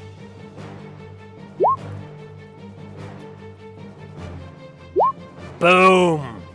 And that's gonna hurt. As you take 28 points of fire damage, and he...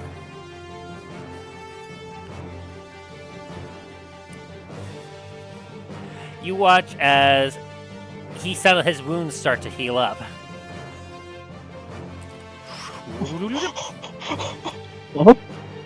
Oh no! I'm like, look, I shake my head like the fire and soot, and I'm like, the fuck? Fire is my ally. It's not yours.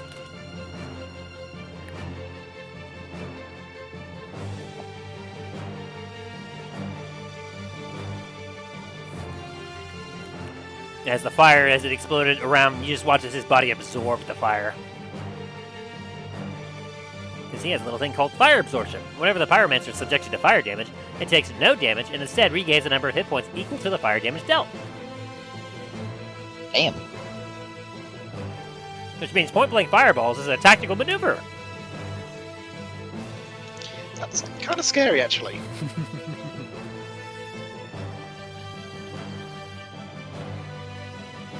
And in any case, yeah, he's not going to do anything else about that.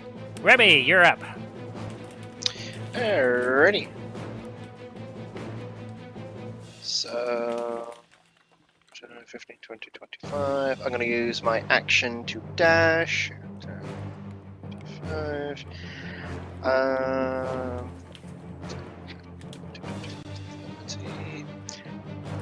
Arcane Knight is going to... Ooh. Yeah, both those hit. So this is the non-crit. So that's 13 lightning.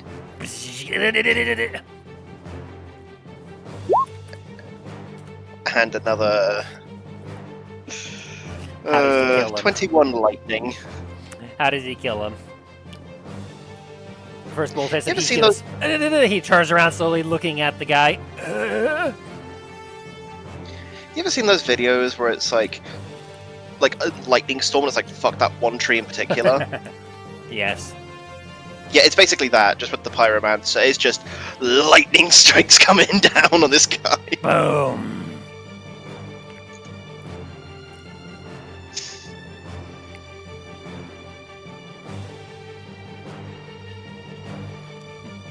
And with that, combat ends, as there's no more enemies on the field. Is the trebuchet still standing? Yeah, you guys only hit it once. And only 3 remain. I almost feel like he's looking around at all like how many of it's like of all the allies that have fallen for this, and it's like it makes a silent prayer so that their souls may find rest. You look at the battlefield littered with bodies. 9 of the allies that you took with you have fallen. The last one just limping along on his glaive. Still willing to fight and die, but is clearly on his last legs. In desperate need of healing. The trebuchet, once launching rocks at the citadel, just standing there. You get another ping in your head. Seeing if you need assistance, please respond if you do. As Treth sends his regular message. This trebuchet, since it's not able to fire anymore,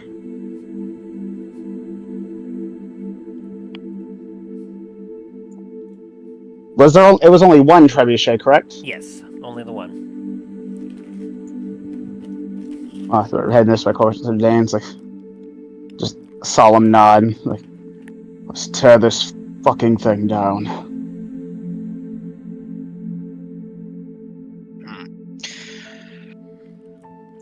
We might be able to disable it instead of destroying it.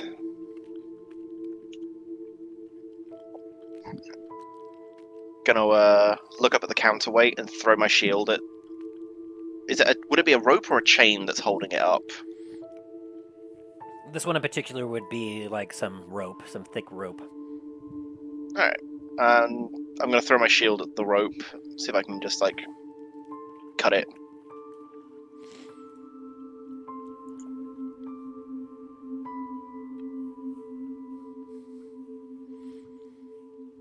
Go ahead and roll the hit. Alrighty. Yeah. With the targeted shot of minusing 5 on your attack roll, you will be able to directly strike the rope.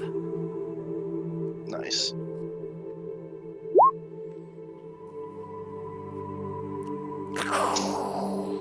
As you will drop the weight and cause the whole thing to kind of shudder a bit.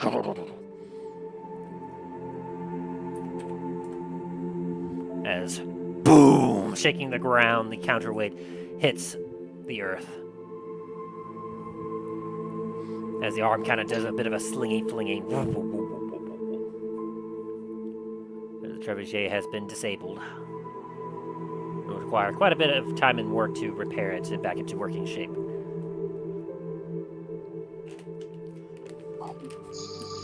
Hope the others are having a bit an easier time than we have. We lost a lot of good men. I think this one over here deserves a promotion. He does. Can I use my lay on hands and give him like 15 HP? Make sure you keep track of that as well. Oh yeah, I'm keeping track.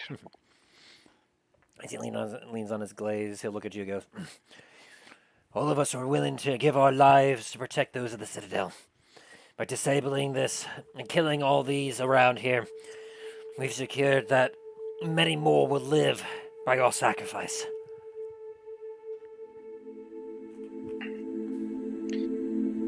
Hey. Now, let's try and recover the fallen so that they can't be used against us. Let's head on back for the moment. Gives a nod as you all proceed to collect the dead and make your way back to Starfall Citadel. Not gonna let the enemy use our fallen.